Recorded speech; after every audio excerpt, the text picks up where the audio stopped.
The chains weren't just metal, they were a sound.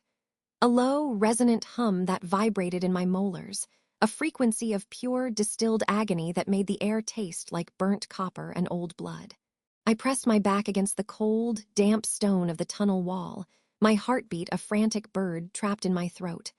Thump, thump, thump, thump. It was so loud I was sure the guards pacing the corridor above could hear it. The scent of mildew, wet earth, and something else. Something wild and feral and wrong clung to the back of my tongue. I'd sold my mother's locket, my father's watch, every last scrap of savings from 3 back-breaking jobs in the human city of Greyport, all for a whispered rumor and a hand-drawn map that led to this forgotten drainage system beneath the Blackwood Pack's fortress. Little did I know, the map was the easy part. "He's at the end of the east cistern," the feral-eyed rogue had hissed, his breath smelling of rotten meat and desperation. "The alpha they broke, Kalen Blackwood. They keep him drowned in wolfsbane and silver, a lesson for any who defy the new beta." Beta Silas. The name was a shard of ice in my gut. My reason for being here, for risking a death that would be slow and creative. Silas, who had smiled with perfect, white teeth as he ordered my brother's execution for insubordination. My brother, who had only questioned Silas's sudden, violent rise to power after the old Alpha's mysterious death. This was my revenge. Not with a knife or a gun, but with a key. A heavy iron skeleton key I'd forged myself from melted-down silver coins, now burning a hole through the pocket of my worn leather jacket. Freeing the true Alpha was the only thing that could topple Silas. It was a suicide mission wrapped in a fantasy. The hum of the chains grew louder, a physical pressure against my skin. I rounded the final corner, and the sight stole the breath from my lungs. The cistern was a cavernous, circular pit, its walls slick with algae. In the center, submerged to his chest in water that shimmered with a sickly, greenish film wolfsbane infusion, was a man. Or what was left of one. Kalen Blackwood was shackled by wrists and throat to the stone floor with chains thicker than my arm. They weren't just silver. They were etched with runes that glowed a faint, malevolent blue. His head hung forward, a curtain of matted, dark hair obscuring his face. His body was a landscape of ruin, whip scars, burn marks, and the pallid, sunken flesh of long-term silver poisoning. But even broken, the sheer scale of him was terrifying. The width of his shoulders, the powerful cords of muscle in his arms, strained even in unconsciousness against his bonds. This wasn't just a man. This was a force of nature in chains. A low, pained groan echoed in the chamber, and his head lifted slightly. My heart stopped. His eyes, when they found me in the shadows, weren't human. Even from 20 feet away, through the toxic mist, they glowed with a faint, amber light. Predator's eyes. They pinned me where I stood, flooding my veins with a primal terror that screamed run. But beneath the terror, something else sparked. A weird, electric pull deep in my abdomen, a resonance. "Guard!" His voice was a ruin, a gravelly scrape of sound, but it held a bedrock of command that shouldn't have been possible. "Come to check your handiwork." That was my first mistake. Speaking. "I'm not a guard." My own voice sounded too high, too human in this place of slow death. I stepped into the dim light filtering from a great high above. "My name is Alara. I'm here to get you out." A harsh, wet sound that might have been a laugh rattled in his chest. "Silas sends a mouse to mock the lion. Clever. Silas killed my brother." The words were out, sharp and hot. "He's twisting the Blackwood Pack into something cruel. I spent everything I have to find you." I pulled the key from my pocket, the metal warm from my skin. "I have the key." His glowing eyes tracked the movement. The air changed. The hum of the chains seemed to sharpen. The feral wildness in his gaze receded, just a fraction, replaced by a scorching, intelligent intensity. "You reek of human cities and fear." And he inhaled deeply, a rattling breath. "You smell like sunlight on dry grass and grief, real grief." He strained against the chains, the water sloshing. "If this is a trick, Mouse, your death will be the last beautiful thing I see before the madness takes me for good." "It's no trick." I moved forward, my boots slipping on the slimy stone steps leading down into the cistern. The water was icy when it seeped over the tops, the wolfsbane in it making my skin prickle and burn as if I were allergic. I waded toward him, the unnatural green water rising to my waist.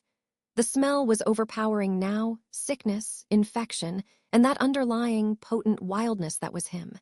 He watched me come, his breath coming in short, pained gusts. Up close, the damage was worse. A fresh, silver-branded R for Rogue marked the side of his neck. His lips were cracked, his face gaunt. But the power was there, coiled tight, a storm waiting to break. "The locks are rune-sealed," he growled, his eyes never leaving my face. "A simple key won't—" I didn't let him finish. I plunged the key into the first massive lock at his wrist. The silver of my key met the silver of the lock. The runes flared, a searing blue light that made my eyes water. A jolt of energy, cold and vicious, shot up my arm and I cried out, my teeth clacking together. But I'd done my research. The coins I'd melted were pure lunar silver, blessed under a full moon by a banished pack elder I'd tracked down in the Greyport slums. It was a counteragent. The rune light flickered, fought, then died with a sound like a sigh. The lock clicked. Clunk. His entire body went rigid. The amber glow in his eyes blazed. I moved to the other wrist, my hands trembling so badly I could barely fit the key. Click. Clunk. The chain fell away, splashing into the water. Finally, the thick collar at his throat. I had to get closer, my body almost pressed against his as I reached up. His heat radiated through the icy water, a furnace contained in broken flesh. His breath stirred my hair. I could feel the vibration of a growl building deep in his chest. "Hurry," he commanded, the word a bare whisper. The key slid in. The runes flared one last time, and for a terrifying second I thought I'd failed. The cold shock was stronger, shooting through my heart, making it stutter. I gasped, my vision spotting. Then, with a final, deafening crack, the collar split open. Silence. The oppressive hum of the chains ceased, leaving a ringing void. Kalen Blackwood did not move. He stood, shackles hanging loose, head bowed, water streaming from his massive form. Then he lifted his head, and the world shifted. A raw, ragged breath exploded from his lungs. He stumbled forward out of the deepest part, bracing his hands on his knees. His shoulders heaved. A sound began, low and deep, starting as a human groan of pain and twisting, morphing into something else. A snarl. The bones in his back began to pop and realign, audible cracks like gunshots in the cistern. "Oh, gods," I whispered, backpedaling through the water. He threw his head back and a howl tore from his throat, a sound of liberation, of agony, of pure, unleashed fury. It was not a human sound. It shook the walls, dislodging grit and dust from the ceiling. The amber light in his eyes wasn't just a glow now, it was a fire. He turned those eyes on me. All the fear returned, multiplied. This wasn't a grateful prisoner. This was a predator unchained. "You," he rasped, taking a step toward me. The water seemed to part for him. "You freed me." He said it like he was tasting the concept, finding it both unbelievable and intoxicating. I stumbled back, hitting the slimy steps. "Why, yes, now we have to go. The guards will have heard." "They heard," he agreed, his voice smoothing, gaining a dark, velvety power. He took another step, emerging fully from the water. He was colossal, towering over me, a monument of scarred muscle and terrifying potential. But they will be too late. He moved then with a speed that blurred. Not toward the exit, toward me. One large, brutally scarred hand shot out and wrapped around my upper arm. His touch was like a brand, searing through my jacket. The electric pull in my gut became a live wire, zinging through my entire nervous system. A dizzying, confusing wave of heat followed the fear. "What are you doing?" I cried, trying to pull away. "We have to run." He yanked me toward him, his other hand coming up to grip my chin, forcing my face up to his. His gaze bored into mine, the wolf light in his eyes swirling. He leaned in, his nose skimming along the column of my throat. He inhaled a long, deep, shuddering breath. A full-body tremor racked him. A low, possessive rumble erupted from his chest, a sound that seemed to vibrate in my very bones. "Mine!" The word was absolute. A decree, it wasn't a question. It wasn't a thank you, it was a claiming. Before I could scream, before I could even process the word, he bent his head. His mouth found the juncture of my neck and shoulder. I felt the sharp scrape of his teeth, too sharp to be human, against my skin, and he bit down. The pain was bright, shocking, immediate. but it was swallowed an instant later by a sensation so profound it stole my mind. A cascade of fire and ice, connection and chaos. It was as if a circuit, long dormant, had been completed. I saw flashes behind my eyes.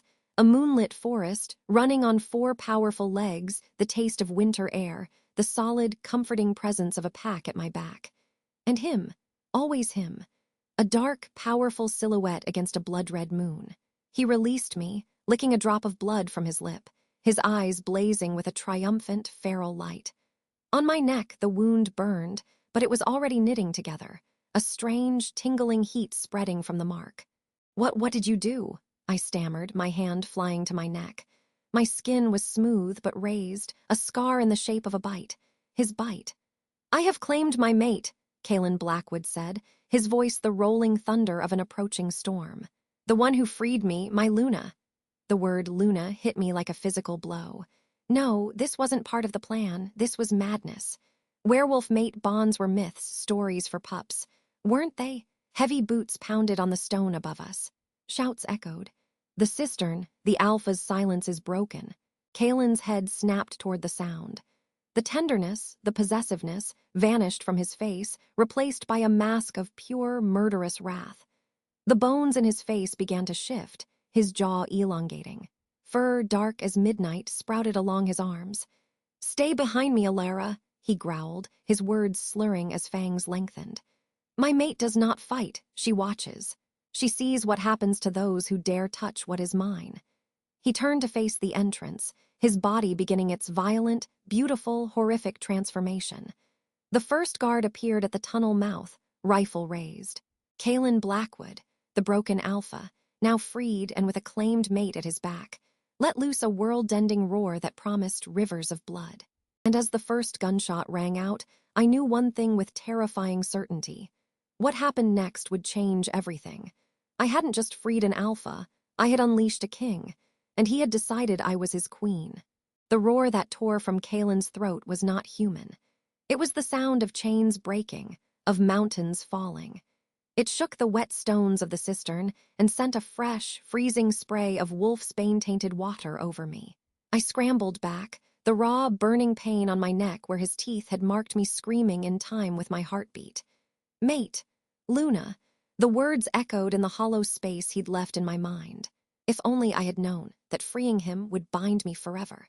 The guards, 4 of them, huge and armored in dark leather, skidded to a halt at the edge of the stone platform, their torchlight painting the cavern in frantic, jumping shadows. Their eyes, glowing with the low amber of their wolfish nature, widened in unison. They hadn't expected this. They'd expected a broken prisoner, not a myth rising from the water. Kalen stood between them and me, his back a landscape of knotted muscle and old, silver-scarred wounds. The air around him crackled. I could feel it on my skin, a static charge that made the hair on my arms stand up. The sound that followed was the worst thing I'd ever heard, the wet, tearing crunch of bone and sinew reshaping itself. His scream of agony was swallowed by a guttural snarl as his spine arched, fur the color of a midnight storm erupting from his skin. His transformation was not the smooth, practiced shift of a healthy wolf. It was violent, explosive, a seismic release of years of pent-up power. "The Alpha," one guard breathed, taking a step back. "He's shifting, stop him," another bellowed, finding his courage. He hefted a heavy crossbow, the bolt tipped with dull gray iron. Wolfsbane, my heart seized. Thwump, the bolt flew. Kalen, no longer fully man, not yet fully wolf, twisted with a speed that blurred. The bolt grazed his shoulder, and he let out a yelp of fresh pain, but it didn't stop him. He was a creature of pure momentum now. He launched himself forward, a monstrous, half-formed shadow. The guard with the crossbow had no time to scream. A massive, clawed paw swiped, and the sound of rending leather and breaking bone was sickeningly loud. The man flew backwards into the dark water with a heavy splash. The other 3 attacked as one. This was their territory, their prison. They had the advantage, or they should have. What happened next changed everything. Kalen's wolf form solidified, and he was enormous, larger than any wolf I'd ever heard described. His eyes were no longer the storm cloud gray I'd seen in the cell, but a blazing, furious gold. He moved like vengeance itself. One guard lunged with a silver-edged short sword. Kalen caught the man's arm in his jaws and shook. The snap was deafening.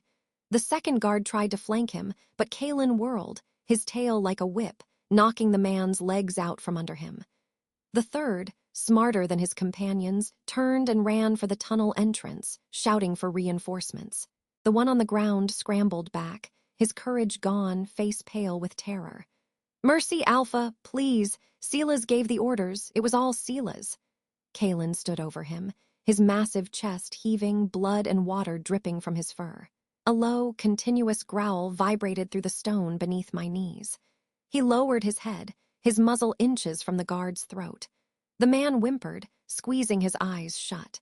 "Kalen!" The name left my lips before I could think. It was a whisper, torn from me by the sheer, overwhelming terror of the scene. I didn't know why I said it. He was a monster. He'd marked me without my consent. But the guard's plea, it was too familiar. It was the excuse of every coward who followed a tyrant. The golden eyes flicked to me. The growl stuttered, just for a second. In that moment, the guard saw his chance. He kicked out, catching Kalen in the chest, and scrambled to his feet, bolting for the tunnel after his companion. Kalen made to give chase, but a shudder racked his huge form. The poison, the silver, the years of torture, it was all still in him. His legs buckled. He stumbled, catching himself on the platform, his claws scraping deep grooves into the stone. The transformation began to reverse, not by choice, but by collapse. Fur receded, bones shifted back with painful-sounding clicks, and within moments he was kneeling on the stone, fully human again, naked and shivering violently, one hand pressed to the bleeding graze on his shoulder. The cistern was suddenly, terribly quiet. The only sounds were the drip of water, the ragged pull of his breath, and the frantic drumming of my own heart. The smell of blood, wet wolf, and fear filled the air. I should run. This was my moment. He was weak. The path to the tunnel was clear. I could disappear back into Greyport, my revenge technically served. Silas would now have a furious, freed Alpha to deal with. That had been the plan. A simple transaction. His freedom for my brother's justice. But I couldn't move. The bite on my neck pulsed, a strange, warm anchor holding me to this spot, to this broken man. And he was just a man again, for now. The sight of his scars under the torchlight, fresh blood mingling with old silver-webbed wounds was a brutal human tragedy. He lifted his head. His eyes found mine, the gold fading back to that turbulent gray. They were clear, focused entirely on me. "Alara!" His voice was shredded, but the command in it was undiminished. It wasn't a question. It was a recognition, a claiming all over again. "You bit me," I said, my voice trembling. I touched the wound, my fingers coming away smeared with my own blood. You said." "Mine," he rasped, the word final as a tomb door closing. He tried to push himself up, failed, and slumped against the wet rock. "The bond," it snapped into place the moment the silver left my skin. The first pure thing I've felt in years. He coughed, a wet, painful sound. "You are my Luna. I am a human from Greyport." I shot back, anger finally piercing the shock. "I came here to use you as a weapon against Silas, not to be your prize." A ghost of something, amusement, respect, flickered in his exhausted eyes. "A weapon with a mind and a heart brave enough to walk into this pit, a fitting Luna for the Blackwood." He grimaced, looking toward the tunnel. "They will return. With more men, with Silas himself, we cannot stay here." Logic fought a war with sheer panic in my chest. He was right. The fleeing guard would bring the entire fortress down on us. But there was no we. "I have to go," I said, forcing myself to stand. My legs felt like water.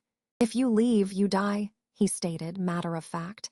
"Silas will hunt you. He will know you freed me. He will use you to get to me. The only place you are safe is by my side." He fixed me with that piercing gaze. "And the only place I am strong enough to tear out his throat is with you by my side. The bond, it strengthens us both. Can you not feel it?" I didn't want to feel it, but I did. A thread, thin and new, stretching from the burning mark on my neck to the core of him. It hummed with a foreign energy, a whisper of his pain and his fury. It was a violation. And it was, terrifyingly, a source of information.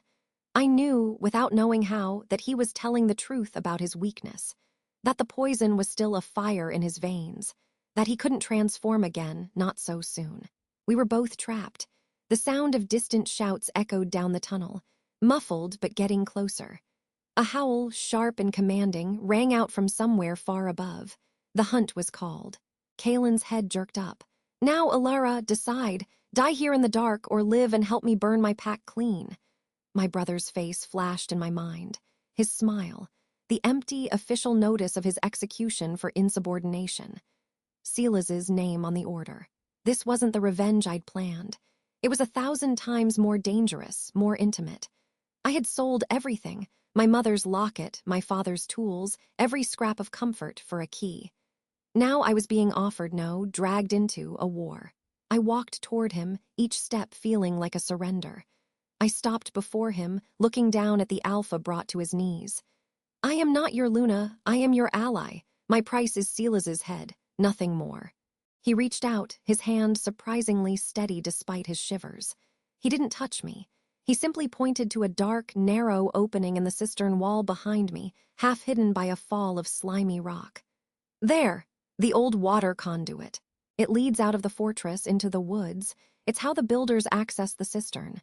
Silas's guards are too large to use it. You might fit. Might. It is our only path. His eyes held mine. You will have to help me. I cannot walk far. The shouts were louder. Torchlight bobbed at the far end of the main tunnel. There was no more time. With a curse that was half sob, I hooked his arm over my shoulders. He was impossibly heavy, all dense muscle and dead weight. The heat of his skin seared through my wet clothes. The scent of him, wilderness, iron, and pain, filled my senses. I dragged him toward the small opening, my boots slipping on the algae. The conduit was a tight, round pipe of cold, mortared stone, stinking of decay and stagnant water. It was a crawl space, not a passage. I went first, pulling him in after me. He stifled a cry of agony as his broad shoulders scraped against the unyielding rock. We inched forward into utter blackness, the sounds of our frantic movement echoing loudly in the cramped space. Behind us, the cistern erupted with noise, muffled shouts. Find them! Check the water! The splash of guards entering the pool. We kept moving, blind and desperate. The pipe sloped upward slightly. My knees and palms were soon raw, my breath coming in sharp gasps. Kalen's breathing was worse, a ragged, wet struggle. Just as I thought the tunnel would never end, I saw a pinprick of gray light ahead. Fresh, cold air touched my face. Moonlight. We spilled out of the pipe like refuse, tumbling onto a muddy bank under a thick canopy of trees. A small, fetid stream trickled from the pipe mouth behind us. We were outside the fortress walls. The looming silhouette of the Blackwood stronghold stood dark against the starry sky behind us, maybe a quarter-mile away. I lay on my back, gasping, the cold mud seeping into my clothes. Kalen rolled onto his side, his body racked with silent, painful tremors. The wolfsbane from the bolt was working on him.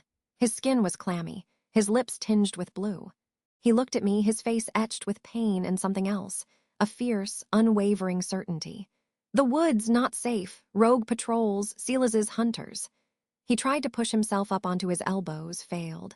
Need to find shelter. Before the moon rises higher. I sat up, wiping mud from my face. I was free of the cistern, but more trapped than ever. I was in the wilderness with a poisoned, half-mad alpha who called me his property, hunted by the pack he was supposed to lead. My revenge had become a survival nightmare. Where? I asked, my voice hollow. He lifted a trembling hand, pointing deeper into the ancient forest, where the shadows were thickest. The heart of Blackwood territory. There is a place, a sacred grove. Silas cannot enter it. The old magic, it rejects him. His eyes fluttered closed for a moment, then snapped open, locking onto me with desperate intensity. You must lead us, Alara, my Luna, my strength. Follow the pull of the bond. It will guide you. The pull. That insidious, warm thread inside me. I wanted to cut it out with my knife. Instead, I closed my eyes, trying to quiet my panic. And there it was, a faint, thrumming direction like a lodestone pointing the way. It felt like him. With a groan of utter exhaustion, I got to my feet. I looked down at the fallen king in the mud, then back at the distant fortress where his enemy ruled. I had no choice. I bent down, hauling his arm around my shoulders once more. "If you die on me," I gritted out, staggering under his weight as we began to limp into the dark, unforgiving trees, "I will never forgive you." A faint, pained chuckle escaped his lips, his breath warm against my cold, marked neck. "Promise, little human." We disappeared into the forest just as a new sound split the night, the long, rising howl of a beta on the hunt, promising death to all who defied him. Silas knew we were gone, and as Kalen's weight grew heavier with every step, a chilling realization settled into my bones. The conduit exit was known. It was the first place they would look, and the muddy bank where we'd fallen, it was covered in our footprints, leading straight into the woods. The forest was a chorus of dripping leaves and our own ragged breaths. I had a werewolf's arm slung over my shoulders, his weight threatening to buckle my knees with every step. "Mate, Luna." The words echoed in my skull, a maddening counter-rhythm to the squelch of mud underfoot. If only I had known the price of my revenge would be a chain of a different kind. "Faster!" Kalen grunted, his voice a raw scrape. His skin was furnace-hot against mine. The poison in his system, a fire I could feel through his side. "I'm going as fast as I can," I snapped, my fear sharpening into anger. "You're not exactly light, and this mud—" My boot sank to the ankle, and I wrenched it free with a gasp. A low growl vibrated through him, not at me, but at the woods around us. "They're coming! I can smell the hunt. Silas doesn't send trackers, he sends hunters." The word hung between us, more terrifying than guard. I strained my ears, hearing only the patter of rain beginning to filter through the canopy. Then, a distant, chilling sound cut through the drizzle, the short, sharp howl of a wolf on a scent. It was answered by another closer. My blood turned to ice. "The grove," I panted. "You said it would guide me. How? I don't feel anything." He stumbled, and I barely kept us upright.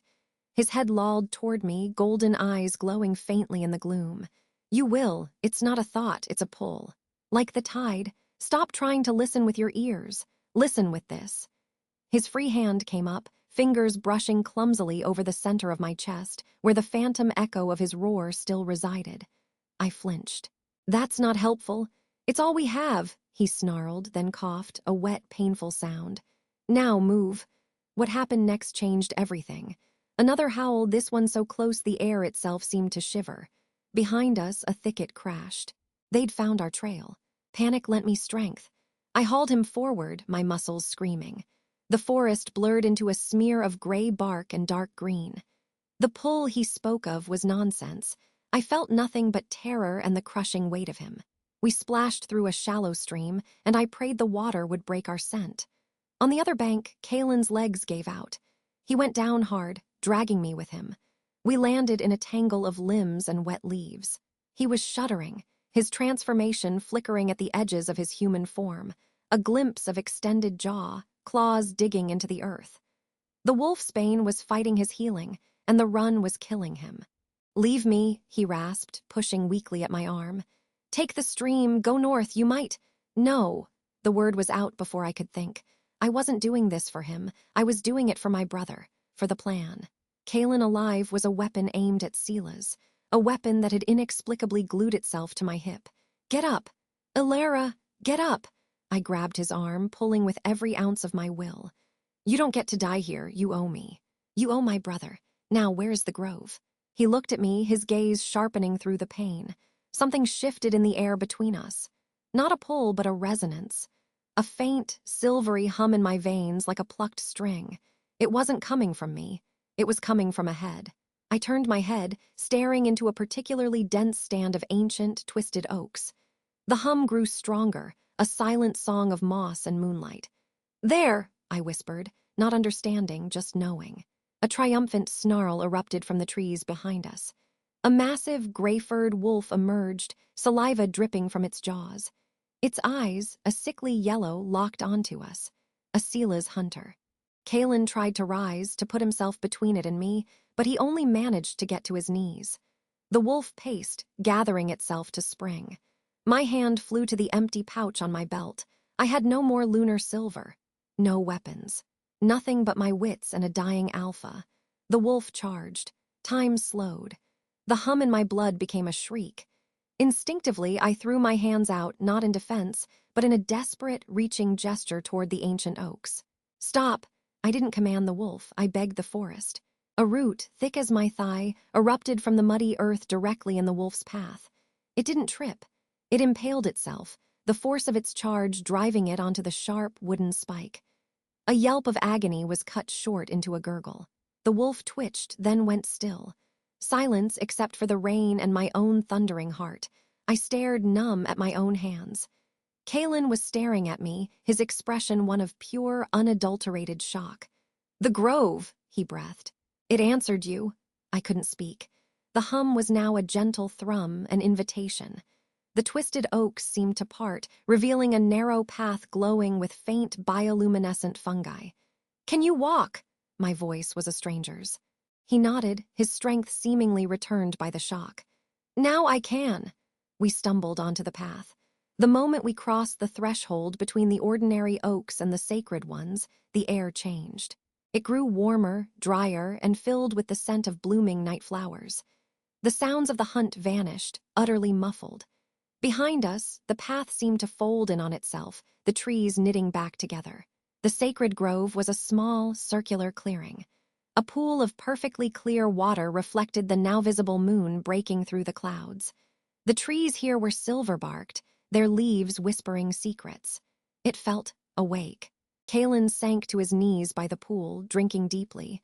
I stood rooted, trembling from adrenaline and the echo of that impossible power. "What was that?" I finally asked. He sat back, wiping his mouth. The poison's gray tinge was already fading from his skin. "Old magic, pack magic. This place is tied to the true Alpha line. It rejects Silas's corruption." He looked at me, his gaze intense. "And it recognized you. I'm human. You are my Luna," he said, as if that explained everything. "The bond is a thread to the pack's heart. The grove felt it, you called, and it answered." I didn't call anything, I hugged myself, the warmth of the grove not reaching the cold knot in my stomach. "This bond, can it be broken?" His expression closed off, becoming unreadable.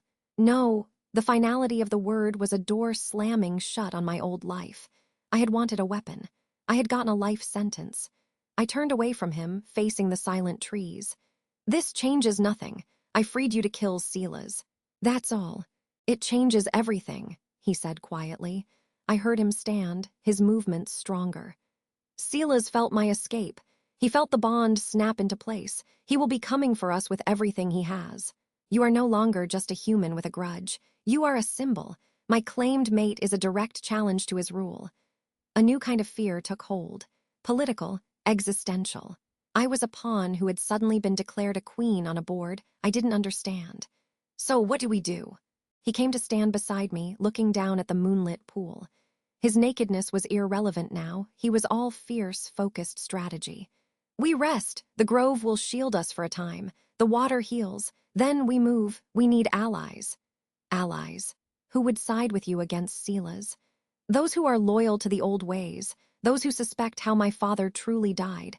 There are still some scattered, silenced, but waiting. He looked at me. "We find them. And we take back my pack." It was a mad plan.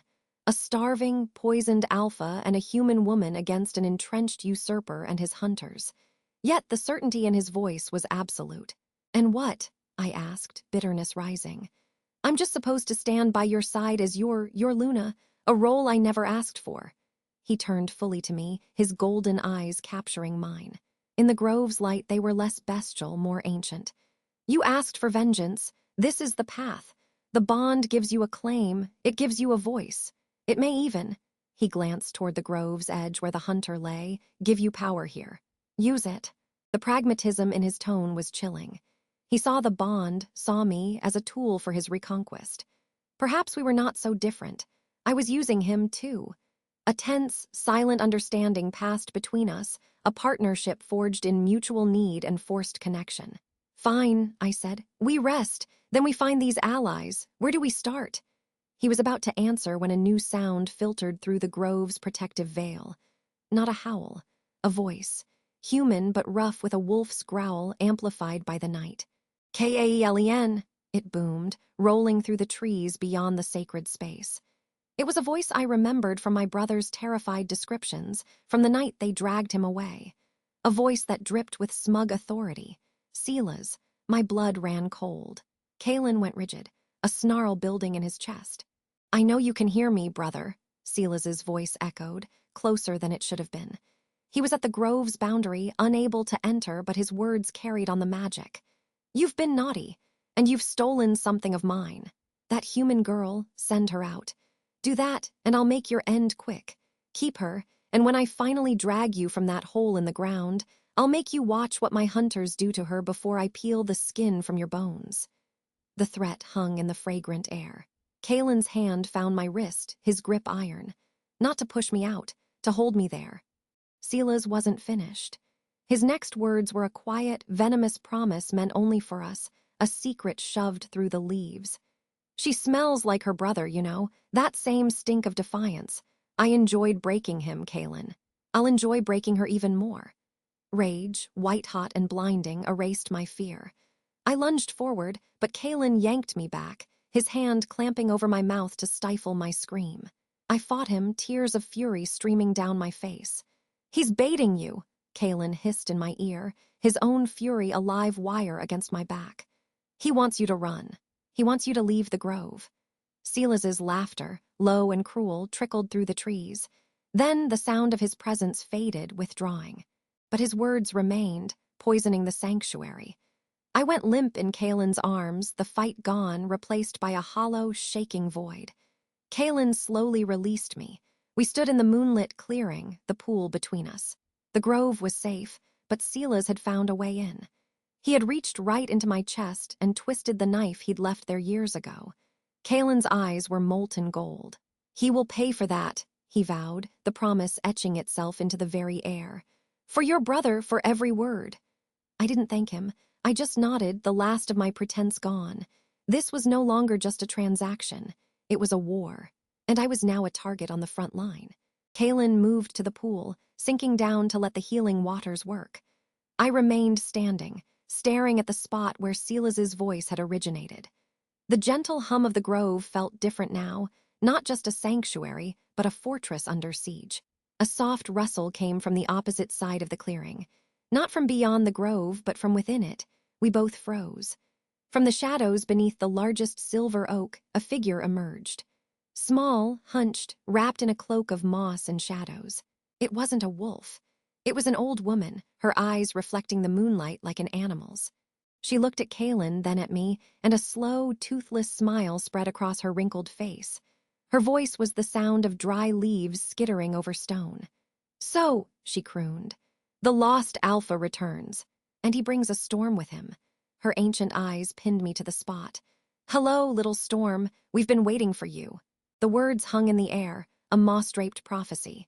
We have been waiting for you, little storm. I stumbled back a step, my boots sinking into the soft, glowing moss. Kalen shifted instantly, a pained but fluid movement that placed his battered body between me and the cloaked figure. A low, warning growl rumbled in his chest, a sound that vibrated through the soles of my feet. The grove's gentle hum seemed to pause, listening. Who are you? Kalen's voice was raw, but the alpha command in it was returning, weaving through the pain. This is Blackwood sacred land. Name yourself. The figure tilted its head. In the dappled, sourceless light, I saw not a face, but the suggestion of one beneath a hood woven from living moss and twisted vine. Eyes like chips of wet obsidian gleamed back at us. Titles are such fleeting things, son of the true line. I am the memory of this place, the keeper of roots and echoes. You may call me Alder if you must have a name. The voice was neither male nor female, but ancient, like stone grinding against stone, yet soft as falling leaves. It turned its gaze to me, and I felt a peculiar, invasive warmth, as if my very bones were being assessed. And you, the human who carries the storm inside, who bears the mark of the bond not yet sealed. My hand flew to my neck, to the place where Kalen's claim had burned itself into my skin. I didn't ask for this. The grove does not answer to requests, Alder said, a hint of something like amusement in that earthy tone. It answers to need, to truth. You needed sanctuary. The truth of your bond, however unwilling, is a key. It allowed you entry. One long, bark-like finger emerged from the cloak, pointing past Kalen to the pool where he had healed. The water mends flesh, Alpha, but the poison in you is more than physical. It is a betrayal, etched into your spirit by silver and wolfsbane. It will linger. Kalen's shoulders tightened. I can fight it.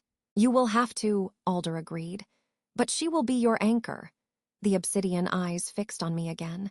The bond is a conduit. His strength can flow to you. Your clarity, your human resilience can steady him. This is the pragmatic utility of the thing you despise. The words were a cold splash of reality. I'd thought of the bond as a brand, a chain. The idea that it could be a tool, a two-way street, was somehow more terrifying. It meant I was not just a prisoner of it. I was now a part of its machinery. I hugged myself, the silence of the grove pressing in, muffling even the sound of my own frantic heartbeat. What happened next changed everything. It moved this from a desperate escape to a war I never enlisted in. You said you were waiting for her, Kalen pressed, not moving from his protective stance. Why? Alder shifted, and the moss on the ground seemed to shift with them, a slow, wave-like motion. The balance has been sick for a long time, since the old Alpha died under a moon with no shadow, since the Beta with the hungry eyes began to whisper. This grove, we feel the sickness of the packland. We heard a new note in the song, a human note, pure with a purpose not of greed, but of grief. A storm of vengeance, yes, but also of sacrifice. You sold your past, little storm, to buy a key. We felt that transaction in the roots of the world. A chill that had nothing to do with the cool air crept up my spine. They knew. They felt it. The 3 jobs, the pond locket, the desperate bargain with the feral-eyed rogue in Greyport's stinking alleys. The grove had been watching, listening. Can you help us? The question left my lips before I could stop it, stripped of any pretense. Silas is out there. He has the whole pack. The pack is not a monolith, Alder intoned. Fear is a powerful leash, but it chafes. There are those who remember the true Blackwood line, who whisper in the dark, ashamed. They gestured to the trees around us. This place is a sanctuary, not an army. We offer you rest, counsel, and a path. The first step of that path lies in sealing the bond you resist. Kalen went utterly still. No, she is not ready. It is not. It cannot be forced. It already has been, I whispered, the bitterness like gall on my tongue. You forced it the moment you said the words. He finally turned to look at me, his amber eyes blazing with a complex storm of guilt, possession, and fury. Claiming is one thing. The full mating bond is another. It is a fusion. It would open my mind to you and yours to me. Every memory, every shadow, you would see the cistern. You would feel the breaks in my bones as I felt them. You would know the scent of my father's blood as he died. His voice dropped. And I would see your brother. I would feel your grief. It is not a gift, Alara. Not now. It is a weapon that could shatter us both. The raw honesty of it stunned me. I had thought only of my own violation, not of his, not of the horror he might be shielding me from. Alder watched our exchange, the grove humming softly. The bond is a bridge, the elder said. Half-built, it is a treacherous thing. It can be used against you. Silas, if he is as cunning as the roots say, will sense its incompleteness. It is a crack in your armor. To face him, you must be whole. One entity on 2 legs. And if we refuse, I asked, my voice small. Alder's cloak rustled. Then you leave this grove as you entered it, fractured. The hunters will find you. The rogue patrols in the deeper woods will smell your discord. You will die and the sickness will continue. They paused, letting the finality sink in. Or you accept the bridge, you walk across to each other. You become Alpha and Luna in truth, not just in name. And then you can begin to find the others. The others. The words hung with tantalizing promise. Kalen's head lifted. What others? The disaffected. The loyalists in hiding. The packs who look upon Blackwood and see not strength, but a festering wound. They will not rally to a broken Alpha and a human girl trembling in the dark. But they might rally to a united front, to a storm-given direction. Alder turned, beginning to glide soundlessly towards a denser part of the grove where the silver-barked trees grew in a tight circle. Come! The grove will feed you. You have until the moon reaches its zenith to decide. The decision was a physical weight. We ate in silence, seated on a fallen log covered in velvety fungus. The food was strange, sweet, fleshy berries that tasted of sunlight and crisp tubers that burst with clean water. With each bite, a subtle warmth spread through me, easing the deep-seated ache of terror and exhaustion. I watched Kalen. He ate methodically, his eyes distant, scanning the shimmering canopy. The gashes on his back, visible through his torn shirt, were already closed into pink, tender scars. The grove's power was real. "He was brave," Kalen said suddenly, his voice cutting through the buzz of strange insects. I froze, a berry halfway to my mouth. "What?" "Your brother, I never knew his name, but I saw him, the day Silas condemned him." He wouldn't look at me, his profile hard. "It was in the main courtyard, a public example. Silas accused him of smuggling messages to me in the cistern. A lie, he was just kind. He brought an extra blanket to the guards on the lower tiers during the first frost. Silas saw it as a potential weakness to exploit." The world narrowed to his words. The damp earth smell vanished, replaced by the phantom scent of cold stone and fear. "Tell me." He finally met my gaze, and in his eyes I saw the reflection of the memory. He didn't beg. He stood straight. He looked Silas in the eye and called him a poison in the heart of the pack. His voice didn't shake. Kalen's fist clenched on his knee. Silas smiled. He always smiles before he enjoyed it, Alara. The breaking. He made it slow. And your brother, he never made a sound, not one. Until the very end, he whispered something. My breath hitched. "What?" "He said, 'The Alpha sees you.'" Kalen's jaw worked. I thought it was delirium, a final prayer to me rotting in my hole. But now I think he meant the true Alpha, the spirit of the land, the thing Silas has violated. He leaned forward, intensity radiating from him. "He died loyal to something greater than Silas, greater than fear. You carry that same loyalty. It's why you're here, not just for vengeance, for justice." Tears blurred my vision, hot and furious. I didn't wipe them away. He had given me a piece of my brother I thought was lost forever. Not the laughing boy from my memories, but the man he'd become. A brave one. In that moment, the bond between us wasn't a chain or a tool. It was a shared witness. A sacred, terrible trust. "If we do this," I said, my voice thick, "this sealing, what do I have to do?" He let out a long, slow breath. "It requires intent, from both of us. And blood. A ritual exchange here where the magic is strongest. My blood to yours, yours to mine. The bond will solidify. The bridge will be complete." He looked utterly grave. "You will feel everything, Alara. My pain, my rage, my failures. And I will feel your grief, your fear, your doubt. There is no hiding. It is the most vulnerable a werewolf can ever be." The moon, visible through the lacework of branches, was climbing. Time was slipping away. I thought of Silas's voice at the boundary, dripping with mockery. I enjoyed breaking him. I thought of my brother's silent courage. I thought of a future spent running or dying or worse, being used as a lever to break Kalen completely. "Okay," I whispered. His eyes widened. "Alara, no, you said it yourself. We're fractured. He'll use it. I won't let my brother's death be for nothing. And I won't let that smiling bastard win." I stood up, my legs trembling but firm. "Do it. Seal the bond."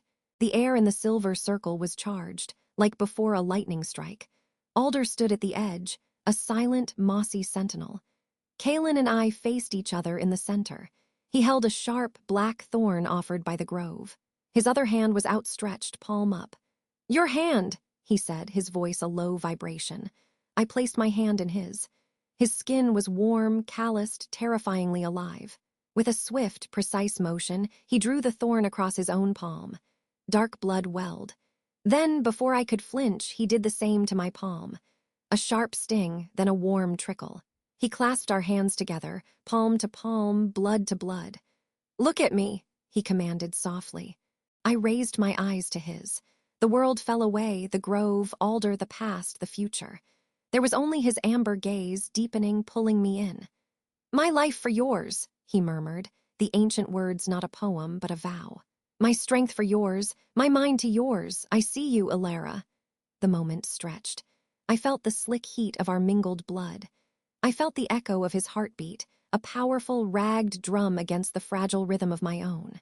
This is it, I thought, the point of no return. I see you, Kaelin, I breathed, the words feeling both foreign and inevitable.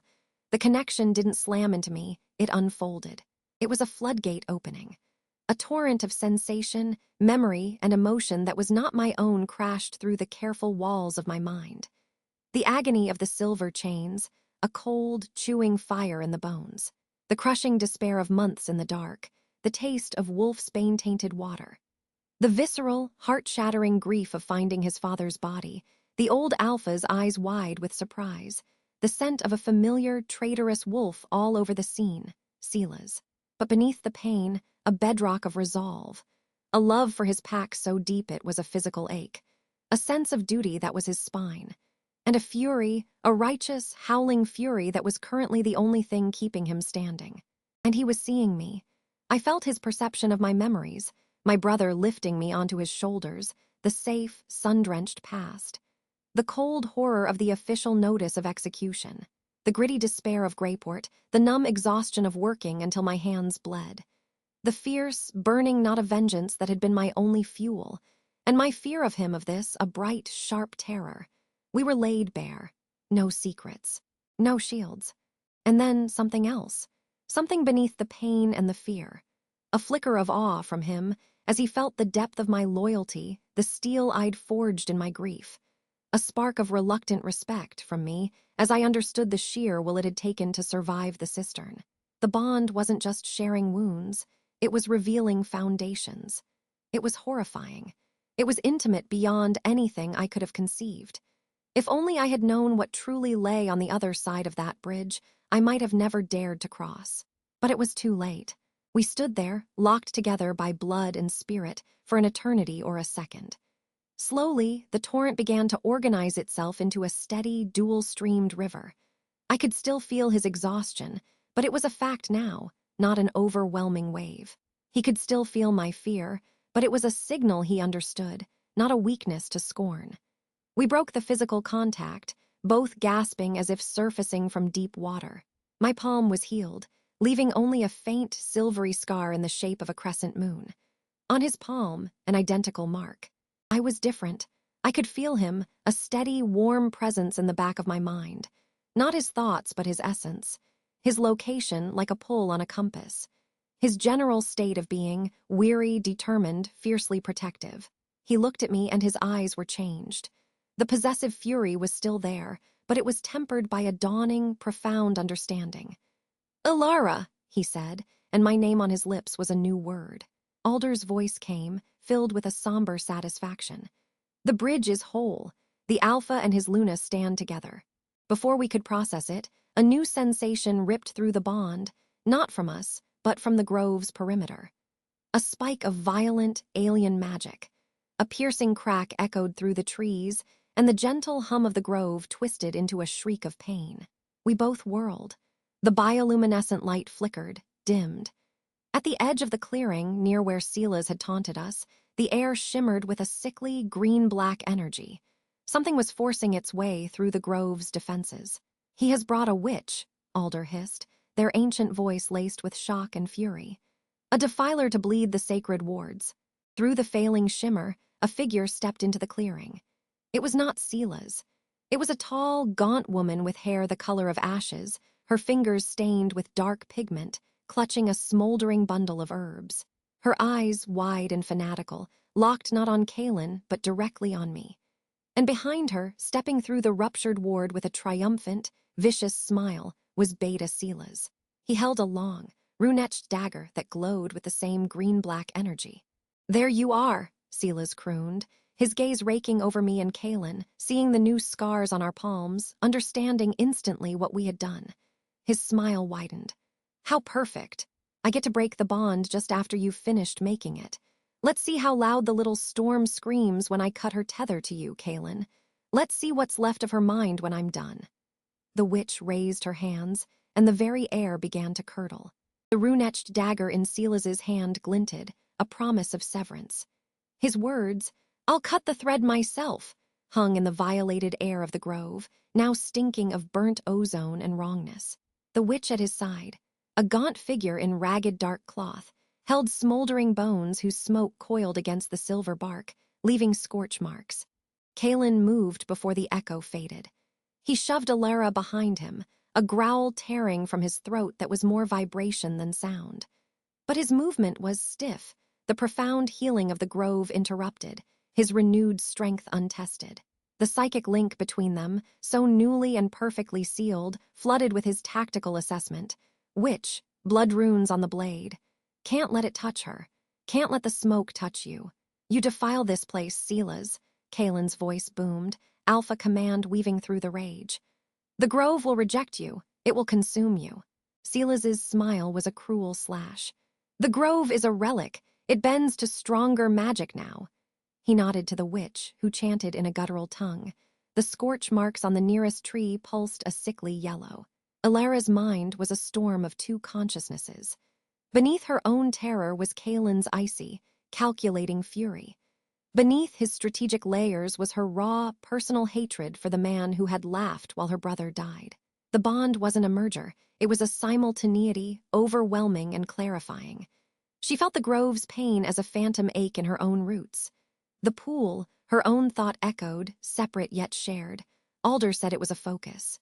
She glanced toward the silver-barked trees where Alder had stood. The elder was gone, but the air where they'd been shimmered with a faint green light. A message, a retreat. You brought a human into our most sacred heart, Kalen, Silas taunted, taking a step forward. The moss beneath his boots withered and turned gray. And you let her make you weak. Binding yourself to a brittle little thing, it's a flaw I can snap. His eyes, wolf-bright and malicious, locked on Alara over Kalen's shoulder. I'm going to enjoy unmaking what you just made. I'll peel her mind open and let your bond bleed out. The witch flung the bones at their feet. They didn't scatter. They formed a crackling, yellow line on the ground, a barrier that hummed with a nausea-inducing frequency. The bioluminescent light of the grove dimmed near it. Alara's head throbbed, a sharp, invasive pressure behind her eyes. Kalen flinched, a full-body recoil. Wolfsbane and Gravedust, his knowledge supplied to her. Anti-magic. It's cutting us off from the grove's power. Now, Silas said and lunged. He didn't go for Kalen. He flowed around him, unnaturally fast, the dagger aimed for the space where Alara stood. Kalen pivoted, intercepting with a swipe of his arm that would have taken a normal wolf's head off. Silas ducked, the movement fluid and slashed upward. The runed blade grazed Kalen's forearm. It was just a scratch, but Kalen roared, a sound of pure, shocking agony. He stumbled back, clutching his arm. Where the silver had touched, black tendrils like ink spread up his veins, visible beneath his skin. The bond shrieked with his pain, a feedback loop that made Alara gasp, the world tilting. See, Silas whispered, circling. Not just any silver, it's etched to unravel bonds. Pack bonds, mate bonds, the very magic that holds a wolf together. He looked at Alara, his gaze predatory. What do you think it will do to a human mind tied to one?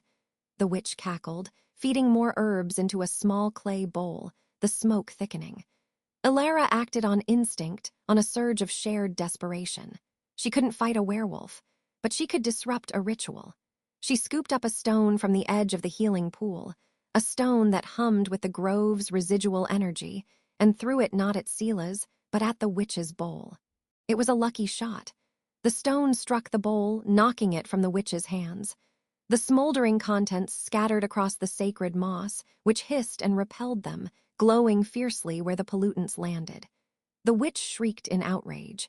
The yellow line on the ground flickered. It was enough. Kalen, teeth gritted against the spreading poison in his blood, charged Silas. This was no elegant duel of alphas. It was a brutal, close-quarters struggle for survival. Claws met. Snarls ripped the air. They were a blur of fury, Kalen fighting the weakness spreading from his arm, Silas fighting with the smug confidence of a traitor holding the perfect weapon. Alara tried to move to help, but the bond was a torrent of sensation. The burn of the poison, the impact of blows, the fierce, wild joy of Kalen's rage. It rooted her to the spot, a spectator in her own body. The pool. Focus. She wrenched her gaze away from the fight and toward the still, mirror-like water. She remembered its cool embrace, its power. Remembered Alder's words. The grove answered your need. It is your sanctuary as much as his. Her need now was simple. Stop the poison. Save him. Save them. She dropped to her knees at the pool's edge, ignoring the battle raging behind her, and plunged her hands into the water. It was instantly, shockingly cold. She focused every ounce of her will, her fear, her newfound connection to the grove and to the wolf behind her. "Please," she breathed, not knowing who she addressed, the grove, the moon, the magic itself. "Help him. Burn the poison out." For a second, nothing. Then, a gentle warmth bloomed beneath her palms. The water around her hands began to glow with a soft, blue-white light. In the bond, she felt a sudden, sharp pull, not from Kaelin, but from the grove itself. It was drawing on her human spirit, on the strange, sacrificial love that had driven her to free a stranger for vengeance. It was using her as a conduit. Behind her, Kaelin cried out again. Alara whirled. Silas had him pinned, the dagger poised above Kaelin's heart. The black tendrils had reached Kaelin's shoulder, his face etched with torment. "Goodbye, brother," Silas hissed. "No," Alara screamed. The sound was more than a denial.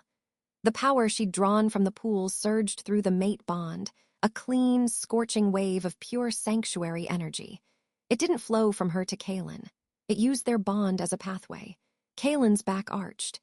His eyes, locked on Alara's, blazed with sudden, incandescent silver light. The black tendrils crawling under his skin met that internal surge and vaporized. The scratch on his arm sealed over, leaving only a faint, silvery scar. Silas's triumphant smirk vanished into shock.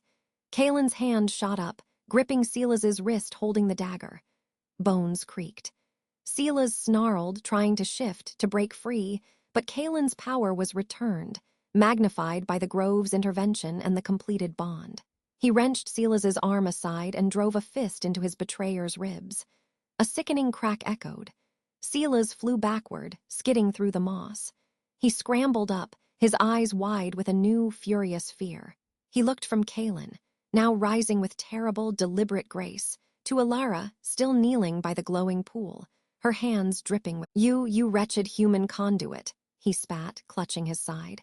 "This isn't over. The pack is mine. The territory is mine. You are a dead woman and he is a ghost."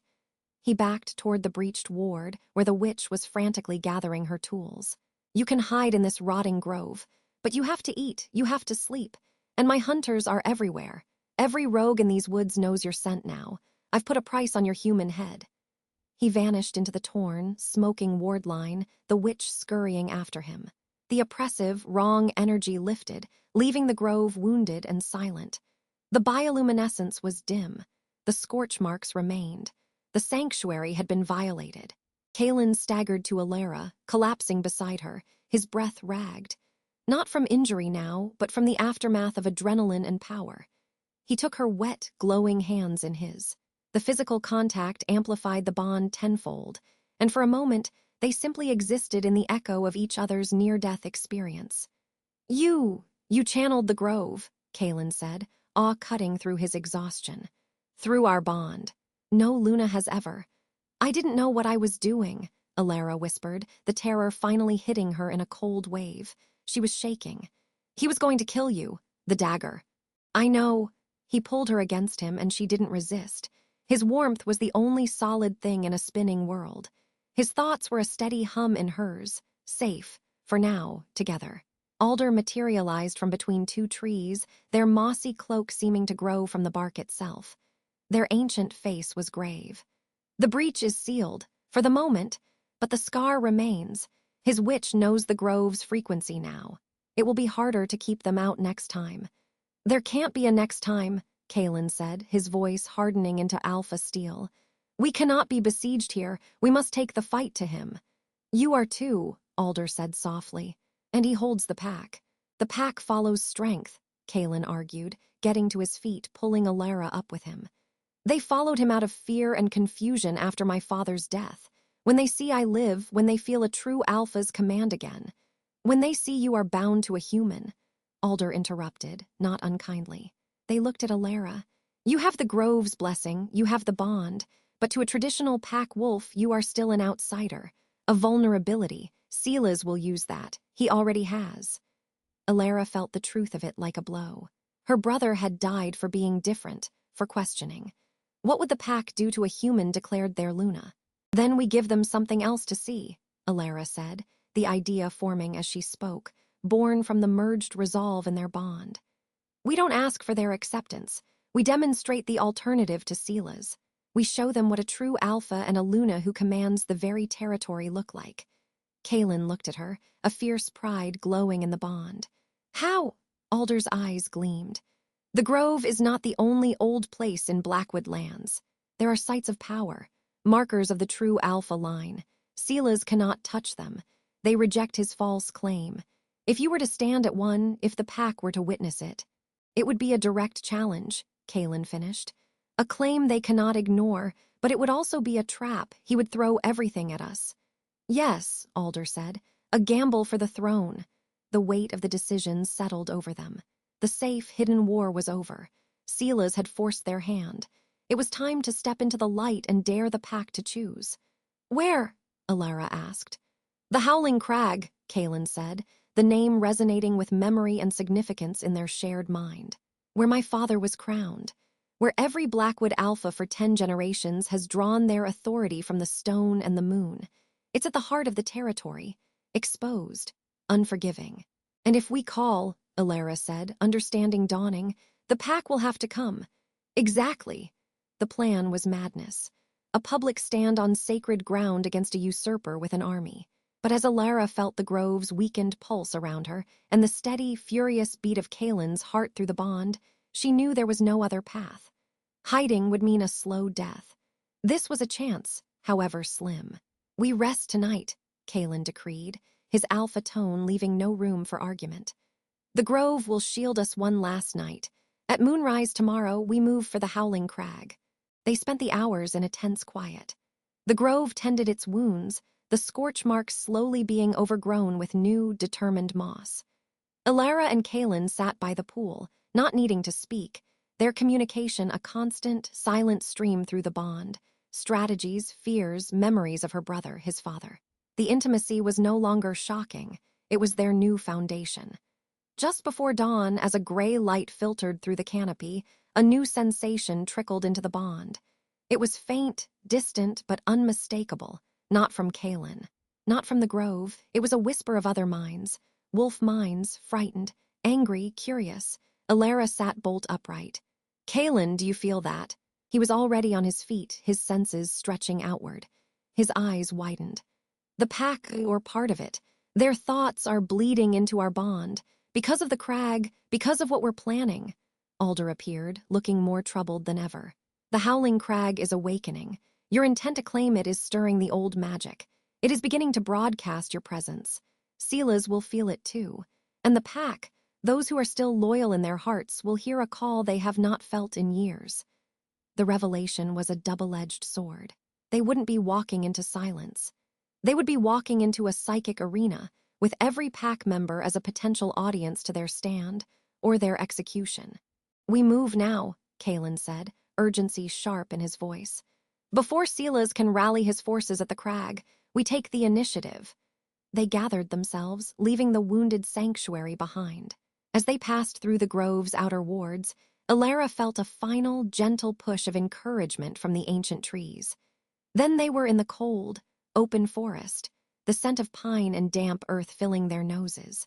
The Howling Crag was a half-day's journey through treacherous, hunter-patrolled woods. They moved swiftly, Kaelin in the lead, Alara relying on his senses and their bond to avoid pitfalls and patrols. The distant whisper of pack minds grew steadily stronger, a chaotic chorus of emotion. Fear, resentment, a thin, desperate thread of hope. By midday, they reached the base of a sheer, granite cliff face. The Howling Crag wasn't a mountain, but a colossal, jagged tooth of rock that thrust up from the forest floor. A narrow, winding path led upward. At the top, under the open sky, was the Alpha's seat. They began to climb. The higher they went, the more the psychic pressure increased. Alara's head felt full of static and foreign emotions. She could feel Kaelin wrestling with it too, trying to shield her, trying to project nothing but strength. They were halfway up when the first howl echoed from the forest below. It was long, triumphant, and full of malice. Seela's, it was answered by a dozen others closing in from all directions. The hunt was on, and they were exposed on the cliff face. Faster, Kaelin urged, pulling her along the precarious path.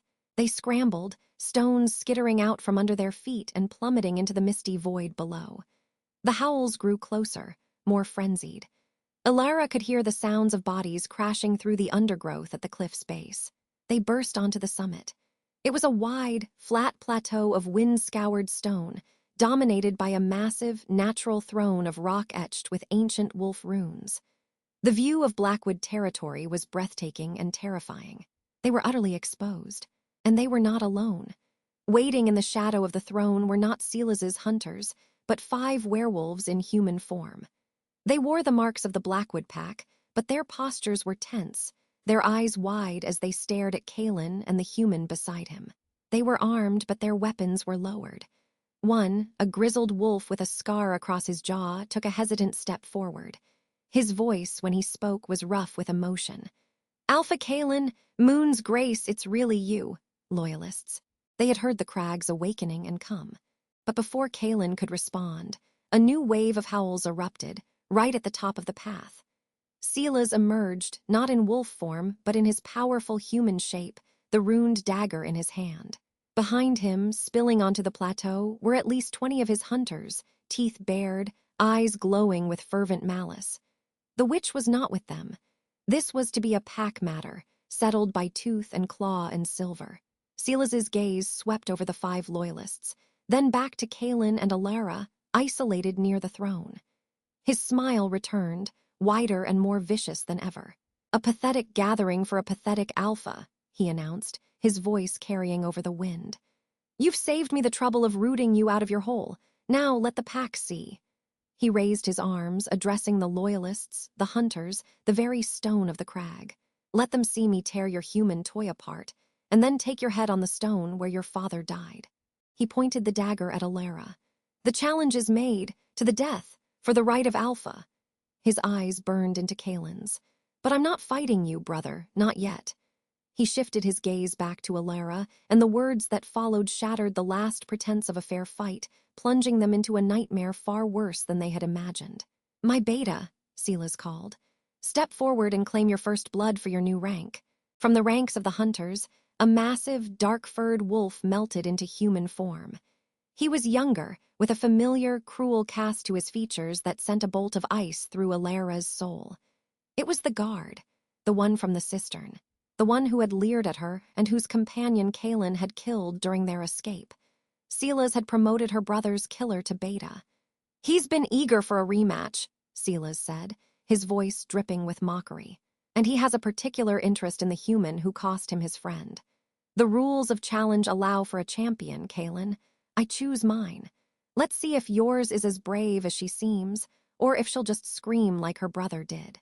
The new beta grinned, cracking his knuckles, and began to advance directly toward Alara, while Silas and the circle of hunters watched, a wall of implacable force separating her from Kaelin.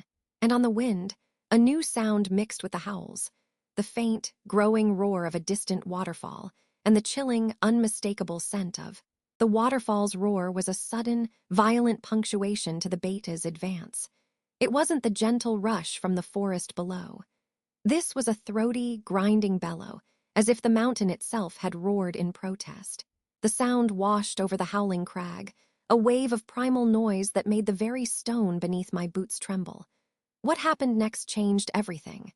The new beta, my brother's killer, didn't even flinch. His eyes, glinting with cruel anticipation, remained locked on me. He was 10 paces away, a wall of muscle and malice, the silver-knuckled gloves on his hands catching the weak light. "The human thinks the rocks will save her," he sneered, his voice cutting through the watery din. "Nothing will." Kaelin's snarl was a vibration in my own chest, a live wire of fury through the bond. He strained against the invisible hold of the challenge's protocol. To interfere now would forfeit everything, branding him a coward before the pack. His agony was my second shadow. "Alara," he growled, the word for me alone, a psychic brush of desperation and strategy. "Use the crag, feel it. You are its Luna." I had no idea what that meant. I was backing up, the rough granite at my heels. My stolen dagger felt like a child's toy. The bond was a storm of his rage and my terror, a feedback loop that threatened to buckle my knees. Silas's voice rang out, smug over the waterfall's new fury.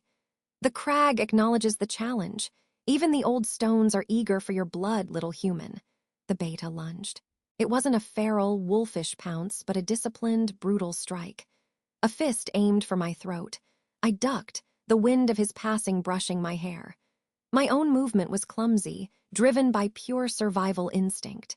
I stumbled sideways, away from the cliff edge, towards the center of the plateau where the loyalists stood, their faces grim.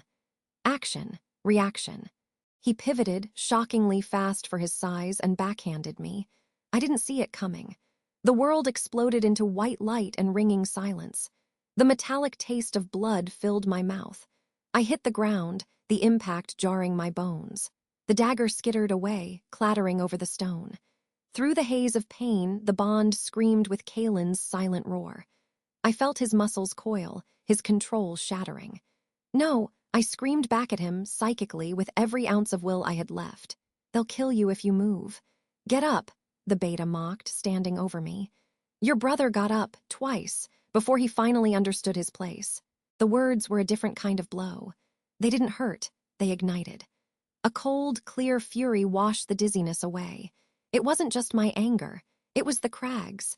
The distant, grinding roar of the waterfall focused into a hum in my teeth, a vibration in the marrow of my bones. The runes on the stone throne began to glow with a faint, silver light. Consequence. I rolled not away but towards him between his legs. I scrambled to my feet, my hand closing not on the lost dagger, but on a loose, heavy fragment of granite. He turned, amused by the struggle. I didn't think. I hurled the rock. It wasn't aimed at him. It sailed past his head and struck the ancient throne with a crack that echoed like a gunshot. The sound that answered wasn't a crack. It was a note. A deep, resonant hum pulsed from the throne, a tangible wave of sound that rippled the air. The beta staggered, a hand going to his head. The loyalists gasped. On the far side of the crag, Silas's hunters winced, their ranks shuffling uneasily. The howling crag was living up to its name, and it was listening to me. I felt it then, a connection as real as the mate bond, but utterly different. It was the feeling of the mountain's roots, of deep, patient stone, of the waterfall's relentless power. It was an anchor. Kalen's presence in my mind shifted from frantic protectiveness to a fierce, focused pride. Now, command it. The beta shook off his disorientation, his face twisting with rage. Clever trick, he spat, and charged again, this time intent on tackling me over the cliff. I didn't move. I planted my feet on the humming stone, faced the charging beast, and did the only thing I could think of. I didn't shout. I whispered, pouring all my will, all my grief for my brother, all my fury at the injustice, into the bond and down into the stone. Stop him, the crag obeyed. A seam in the granite, invisible a moment before, split open directly in the beta's path. It wasn't a chasm, just a sudden, foot-wide fissure. But it was enough. His boot caught the edge. Momentum betrayed him. He crashed forward, landing hard on his chest with a grunt that knocked the wind from him. Silence, save for the waterfall's roar. I walked forward, each step echoing the crag's low hum. I picked up my discarded dagger. I stood over the man who murdered my brother as he pushed himself up onto his hands and knees. That was for my brother, I said, my voice steady, carried by the stone. This is for his alpha. I didn't plunge the dagger into his back. That was his move. That was Silas's way. Instead, I kicked his right elbow out from under him. He collapsed again, his face turning toward me, surprise finally etching through the cruelty. The challenge is to the death, Beta, Silas screamed, his composure cracking. Kill her. But the rules had shifted. The crag had shifted them. The loyalists, led by the grizzled one, took a synchronized step forward, a low growl rising from their throats. It wasn't a threat to me. It was a statement to the rest.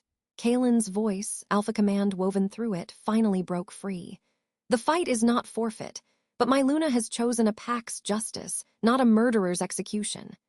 He took a step forward, his power radiating out, no longer weakened, amplified by the crag and by my connection to it. Do you yield? Do you admit your crimes against your true alpha and this pack, and submit to our judgment? It was a masterstroke. It offered a path out of death, but only through absolute humiliation and surrender. It was the pack way, the old way, that Silas had perverted.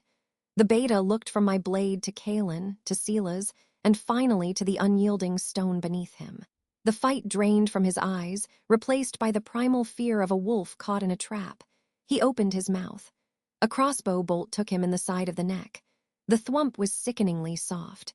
He gurgled, a spray of crimson arcing onto the gray stone, his eyes wide with shock before they glazed over. He slumped, dead. The shot had come from Silas's ranks. New question. All eyes whipped to the usurper. He lowered a small, elegant crossbow, his face a mask of cold displeasure. "A beta who yields is no beta of mine," he stated, as if discussing a faulty tool. He was weak, contaminated by this theatrical nonsense. The sheer, casual brutality of it stole the air from the crag. Even his own hunters looked unsettled. He had killed his own champion to prevent his surrender. Kalen's fury was a silent inferno. "You violate every law. You murder your own in the middle of a sacred challenge." "I enforce my law," Silas shot back. "The challenge stands. Your human pet got lucky with some parlor tricks. The real fight is between you and me, Kalen, or are you hiding behind her skirts?" The tension snapped back, thicker, poisoned by the fresh corpse between us. The Loyalists closed ranks around Kalen and me. We were 5 against 20, but we held the high ground, and the crag hummed at our backs. "We finish this now, Silas," Kalen said, his voice dropping into a promise of violence. He began to remove his tattered shirt, preparing to shift. "Oh, I intend to," Silas smiled. It was a terrible sight. "But you've had your little moment. Now it's my turn." He raised a hand. From the tree line at the base of the crag, where the waterfall's new, furious path churned, figures emerged. Not just hunters. These were larger, their fur matted and dark, their eyes glowing with a sickly yellow that spoke of corrupted magic. They moved with a disturbing, synchronized gait. And among them, her gaunt figure unmistakable, was the witch. Her hands were raised, threads of oily, green light connecting her to the minds of the 6 monstrous wolves now flanking Silas's hunters. "You brought a witch to the Howling Crag," the grizzled Loyalist breathed, horror in his voice. "You have truly damned us all." "I brought a solution," Silas corrected. "The crag may answer to your stolen Luna, Kalen, but they answer only to pain and hunger, and I have told them they can feast on everyone standing with you." The corrupted wolves, their muzzles dripping saliva, began to climb. They moved over the steep rock with unnatural, spider-like grace, the witch's magic fueling their ascent. If only I had known the depth of his blasphemy. Panic, cold and sharp, lanced through our small band. The crag's hum turned discordant, a note of distress. It could reject Silas, but this was an invasive poison, a forced violation it didn't know how to combat. Kalen shifted. It was not the controlled transformation from the grove, but a violent, explosive eruption of fur and bone and power. A massive, jet-black wolf with eyes of burning amber stood where he had been, his snarl shaking the very air. The Loyalists followed suit, a chorus of snaps and growls as 4 wolves, smaller but fierce, formed a line beside him. I was the only human left standing on 2 legs. The dagger in my hand was a joke. The crag's power was a mystery, and 6 abominations were scaling the cliff to tear us apart. "Kalen!" I shouted. His wolf head turned to me just for a second. Through the bond came a single crystal-clear image, the rune-etched throne. Then a command. "Go!" He and the Loyalists launched themselves not at the climbing monsters, but down the main path, a furious avalanche of fang and claw aimed at Silas, the witch, and the core of the hunter line. A direct, desperate strike at the head of the snake. Leaving me alone on the summit with the corpse of the beta and the silver throne, as the first corrupted wolf, its jaws unhinged impossibly wide, crested the edge of the crag behind me. The sound of the waterfall was deafening. The sound of the battle below was a symphony of snarls and screams, and the sound of the creature's ragged breath was right at my back. I ran, not away from the edge, but towards the heart of the crag, towards the throne. The corrupted wolf landed on the stone with a heavy thud and gave chase, its claws scraping on granite. My lungs burned. The throne glowed brighter, the runes pulsing like a frantic heartbeat. I didn't know what to do. touch it, sit in it. The image Kaelin had sent was already fading under the tide of pure terror. I reached the dais and spun, my back to the cold stone. The corrupted wolf slowed, stalking, its sickly yellow eyes fixed on me. It was twice the size of a natural wolf, its body twisted, extra tendons visible beneath patchy fur. The witch magic was a visible stench around it. "The stone won't save you, little sacrifice," a voice hissed, not from the wolf, but carried on the wind, the witch projecting her malice. "Your blood will water it for my new masters." The wolf coiled to spring, and the waterfall stopped. 1 second, a roaring, grinding constant. The next, a vacuum of silence so profound it was louder than any noise. In that sudden, shocking quiet, a new sound emerged. A voice. Not human, not wolf. A voice of grinding stone and deep, flowing water. It came from everywhere and nowhere. WHOSEKS heart of THE mountain. The corrupted wolf froze, confused. The voice resonated in my chest, in my teeth. It was the crag, but conscious, focused. Awake, it was looking at me. The wolf, recovering from its confusion, decided to ignore the voice and finish its kill. It leaped. I had no time. I threw myself sideways, not to escape, but towards the one thing that felt like an answer. I slammed my palm, the one that still bore the scar from the lunar silver key, flat against the largest rune on the throne's base. "I do," I cried out to the voice, to the stone, to the memory of my brother. "Ilara, I seek it." The world went white, not with light but with sensation. I was the mountain. I felt the deep, cold roots miles below. I felt the weight of millennia. I felt the waterfall's arrested plunge, a held breath. And I felt the invasive, gnawing pain of the witch's corruption climbing my side like a disease. The corrupted wolf was midair, a dark blot against the vast feeling of stone and sky. The voice spoke again, this time a satisfied rumble inside my very soul. "Then drink." The waterfall did not resume. Instead, the entire river that fed it from its highest source reversed. With a sound of shattering worlds, the torrent leaped upward from the cliff face below, a colossal, impossible pillar of water defying gravity. It hung in the air for a heartbeat, a spiraling column of liquid power. Then it crashed down, not over the cliff, but directly onto the howling crag. The deluge hit the corrupted wolf first, blasting it off the stone and over the edge in a tangle of limbs. It swept over the summit, a cleansing, furious flood. I was untouched, a dry island in the maelstrom, my hand fused to the glowing rune. I saw it wash over the other climbing abominations, tearing them from the rock. I saw it surge down the main path, a tidal wave crashing into the battle below. And through the bond, I felt Kaelin's shock, then his triumphant howl as the magical tide scoured the witch's influence from her creatures, leaving them disoriented and vulnerable.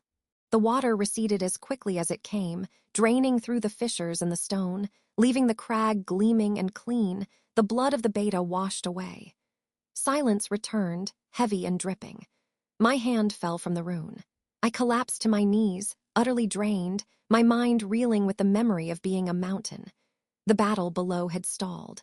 The corrupted wolves were gone, swept away or fled. Silas's hunters were soaked, battered, their formation broken. And Silas himself, drenched and livid, was staring up at me, his witch cowering behind him, her magic visibly shattered. Kaelin, back in human form, stood amidst the loyalists, looking up at me on the dais. His face was etched with awe, with fear, with a dawning, terrible understanding. I had not just used the crag's power, I had awakened it, and it had called me by name. From the forest, a new sound rose, not a howl of wolves, a deep, rhythmic thumping, like drums, like marching feet. Many, many feet. It came from the north, from beyond Blackwood territory. On the wind, now clean of magic and blood, carried a scent I did not know. Iron, pine, and a strange, sharp ozone. Kaelin's head snapped toward the sound, his nostrils flaring. His eyes met mine across the distance, and through the bond flooded a single, devastating realization. The Alpha Challenge was no longer just about him and Silas. The mountain had spoken, and something far older and far more dangerous had heard it. The thunderous, reversed waterfall crashed back into its rightful course, a final, deafening period to the crag's sentence. The silence that followed was profound, broken only by the wind and the ragged breaths of the survivors. But beneath that, a new sound grew, a distant, rhythmic, drum-like marching from the north, and with it, scents of iron, pine, and ozone. Something had heard the mountain wake up, and it was coming. Alara. Kalen's voice was a low rumble beside me. He was back in human form, bloodied but standing tall, his hand on my shoulder. The touch was an anchor. I blinked, the vast, sentient weight of the howling crag receding from my mind like a tide. My bones felt hollow, my nerves singing with spent power. "I'm here," I whispered, my voice raw. Around us, the scene was one of surreal victory and looming dread. The 6 corrupted wolves were gone, swept away or shattered. The witch, a smear of black cloth and pale fury on the far edge of the crag, was scrambling to her feet, her connection to her magic visibly severed by the crag's cleansing roar. Silas stood amidst his hunters, his face a mask of thwarted rage. The casual murder of his own beta had sown a visible ripple of dissent. The hunters closest to him took a subtle step back, their eyes wide with primal fear, not of Silas, but of the awakened stone beneath their feet. Thump, thump, thump. The marching from the north was undeniable now. It wasn't fast, but it was inexorable, a deliberate pounding approach that vibrated through the granite. "We have maybe minutes," Kalen said, his alpha's mind already shifting tactics. He turned to the 5 loyalists, who were gathering around us, their wolf forms giving way to human shapes marked with fresh wounds and older scars. The grizzled one met Kalen's gaze, and for the first time, I saw a flicker of hope in his weary eyes. Alpha, the grizzled loyalist breathed, bowing his head. The others followed suit. "Rise, Garrick," Kalen said, recognizing him. "No time for that. You heard the land, you felt it, you answered. That is loyalty beyond chains." Garrick straightened, his gaze flicking to me with a mixture of awe and confusion. "The Luna, she woke the crag. It spoke." "It did," Kalen said, and there was a fierce, possessive pride in his tone that made my face heat. "And now it has called something else. Silas is a secondary concern. We must face this new threat." Secondary concern. The man who killed my brother. The thought was a cold knife twisting. I looked across the plateau. Silas was also listening, his head cocked, his own hunters reporting in hushed, panicked tones. He wasn't retreating. He was calculating. The witch stumbled to his side, clutching her arm. "The wards are shattered, Silas. The mountain is awake. This changes everything." "It changes nothing," Silas snarled, but his eyes betrayed him, darting toward the northern tree line. "The Alpha challenge is still live. They are still outnumbered." "Against that," the witch hissed, pointing a trembling finger north. "You smell that? Iron and ozone. That's not a pack, Silas, that's an army, and it's not mine to counter." A tense, 3-way standoff crystallized on the crag. Us, the loyalists, clustered around the ancient throne. Silas and his fractured faction near the path down. And between us, an invisible line drawn by the crag's own will, the air still humming with its displeasure. Thump, thump, thump. The sound was closer, just beyond the veil of pines at the crag's northern approach. Then it stopped. The silence was worse. Into that silence, a new voice echoed, clear and authoritative, devoid of wolfish growl but thrumming with undeniable power. "Who has awakened the heartstone of the Blackwood Range?" From the tree line, figures emerged. Not wolves. Not in form. They were soldiers. 20 of them moving in unison, clad in fitted leather and gray steel that reflected the dull sky. Their helmets were closed, fashioned like stylized, impassive wolves. In their hands they held not claws, but long, rune-etched spears with tips of polished silver. The scent of iron was from their armor, the pine from the fresh boughs tucked into their pauldrons, the ozone that crackled from the runes on their weapons. At their head stood a woman. She was tall, her hair the color of winter ash, bound in severe braids. Her face was all sharp angles and assessing eyes the gray of a storm cloud. She wore a long, gray fur-trimmed coat over her armor, and on her brow rested a simple circlet of ironwood. She surveyed the crag, her gaze sweeping over the blood, the bodies, Silas's hunters, and finally, landing on Kalen and me before the throne. Her expression did not change. "I asked a question," she stated, her voice carrying without effort.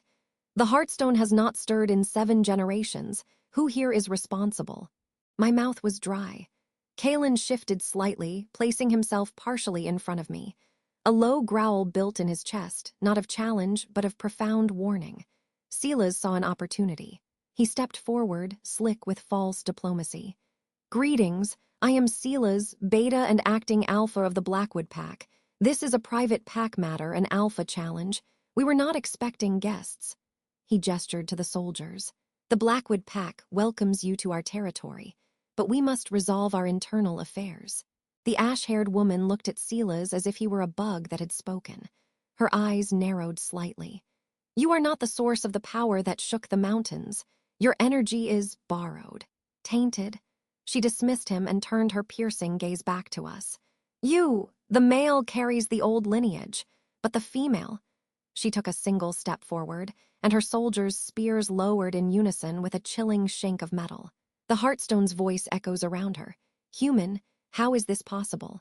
All eyes were on me. The bond between Kalen and me was a live wire, humming with his protective fury and my own terror.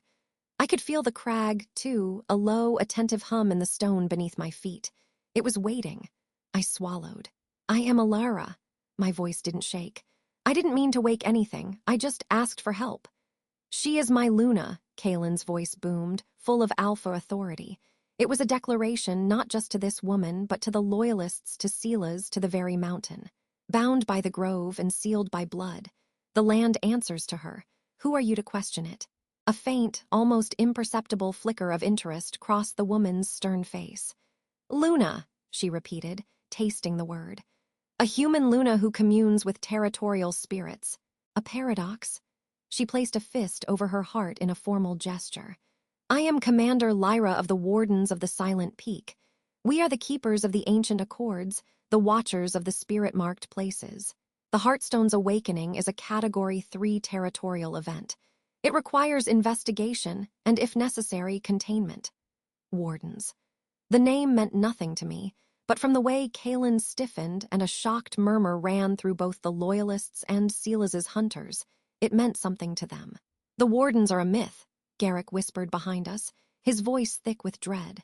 They are not, Kalen said quietly, his eyes never leaving Lyra. My grandfather spoke of them. They are real, and they only appear when the old magic is severely misused or unexpectedly born. Lyra gave a single, sharp nod. Correct. The last time we came to Blackwood was for the poisoning of the sacred Grove's spring, a century past. This event is of greater magnitude. The spirit of the mountain itself is active. Her eyes locked on me. You will come with us for evaluation. It wasn't a request. No, Kalen said, the word flat and final. The air around him thickened with the promise of violence. The 5 Loyalists, though terrified, bared their teeth. Garrick shifted his weight, ready to fight. Lyra remained unmoved. The accords are clear. A newly awakened major territorial spirit requires warden oversight until its stability and the intent of its anchor, apparently this Luna, are determined. You may accompany her, Alphair, if you wish, but she will come. Silas, seeing a chance to be rid of us, spoke up. Commander, if I may, this human is an intruder, a manipulator. She has bewitched our true Alpha and caused this chaos. Take her. We of the Blackwood Pack will not interfere with your sacred duty. He bowed his head, the picture of false deference. Lyra's lip curled. Do not presume to tell me my duty, usurper. Your stink of betrayal and cheap magic is what likely provoked the spirit in the first place. You are also a subject of interest. You and your pet witch. She glanced at the cowering witch. You will all remain here under warden guard until this is sorted. Silas's face purpled with rage and fear. He was trapped, and he knew it. Lyra returned her attention to me. Ilara, come. The pull to obey was not magical, but it was immense. It was the weight of law, of an ancient, impersonal authority. But beneath my feet, the crag rumbled, a soft, possessive growl that only I seemed to feel. A wave of sensation flooded me, images of deep roots, of enduring stone, of a sovereignty that predated these wardens and their accords. I took a deep breath. I was a seamstress from Greyport. I was a sister seeking vengeance. I was a claimed mate. And now, apparently, I was the anchor of an awakened mountain. I looked at Kalen. In the bond, I felt his conflict, the instinct to fight, to protect, warring with the strategic understanding that these wardens were a force beyond a single pack's rebellion. I sent a pulse of feeling down the bond. Trust me, I stepped out from behind Kaelin, facing Commander Lyra. The crag woke to protect its alpha and its people from corruption, I said, my voice gaining strength. It answered my call because I am bound to him, and through him to this land. I am not a danger to be contained. I am its Luna. Lyra studied me for a long, tense moment. The wind whipped across the plateau. Then she did something unexpected. She tilted her head as if listening to something only she could hear. Her eyes widened a fraction. "The spirit confirms your claim," she said, her voice laced with a new, wary respect. "It asserts your sovereignty here. This is unprecedented." She lowered her hand from her heart. "The Accords have no provision for a human spirit anchor. It seems we are in uncharted territory." A fragile hope sparked in my chest. But then Lyra continued. "However, the fact remains that a major territorial spirit is now active due to your actions. Stability must be assessed. You will not be taken to the Silent Peak yet. Instead, a warden contingent will remain here, on the crag, to observe and to ensure the spirit's awakening does not destabilize the surrounding magical ley lines. You and your alpha will submit to this observation." It was a compromise, but one that still chafed. Occupation, not abduction. Kaelin's jaw was clenched, and Lyra's gaze turned icy. "The usurper and his witch are guilty of corrupting pack law and employing forbidden magics on a sacred site. By the Accords, their fate is now tied to the stability of the spirit they provoked. They will be held under warden guard, separately. If the Heartstone remains calm, they will face your justice, Alpha Kaelin, when you reclaim your pack. If the spirit rages, they will be the first sacrifice to appease it." Silas's roar of fury was cut short as two warden soldiers moved with blinding speed, their silver-tipped spears crossing at his throat. The witch was similarly secured, her magic useless against their rune-etched metal. It was over. For now. Lyra gestured, and half her soldiers formed a perimeter around Silas and his followers, herding them toward the southern edge of the crag. The other 10 remained near the throne, a silent, imposing presence. Kaelin turned to me, his hands coming up to cradle my face. His thumbs brushed my cheeks. In the bond, a storm of emotions swirled: relief, fury, pride, and a deep, nagging worry. "You are magnificent, and you have just made us players in a much larger game," his voice whispered in my mind. "What game?" I thought back, exhausted. "The oldest game," he sent. "The game of gods and the stones they walk upon." Commander Lyra approached us, her boots silent on the stone. "We will camp here. You may rest. But at dawn, we begin the evaluation. You will show us the extent of your connection to the Heartstone." She looked between us, her gray eyes missing nothing. "And you, Alpha, will tell me everything about the corruption in your pack. The wardens may have just become your only path to reclaiming it." She walked away, leaving us in a bubble of surreal quiet amidst the new order. Garrick and the Loyalists huddled close, casting wary glances at the impassive wardens. Night was falling fast, the sky deepening to indigo. The wardens began erecting simple, efficient tents, their movements eerily synchronized. Kaelin led me to a sheltered spot near the throne, out of the wind. He sat, pulling me down beside him, his arm around me. The warmth of him was the only real thing in a world gone mad. "What are they, really?" I asked, my head on his shoulder.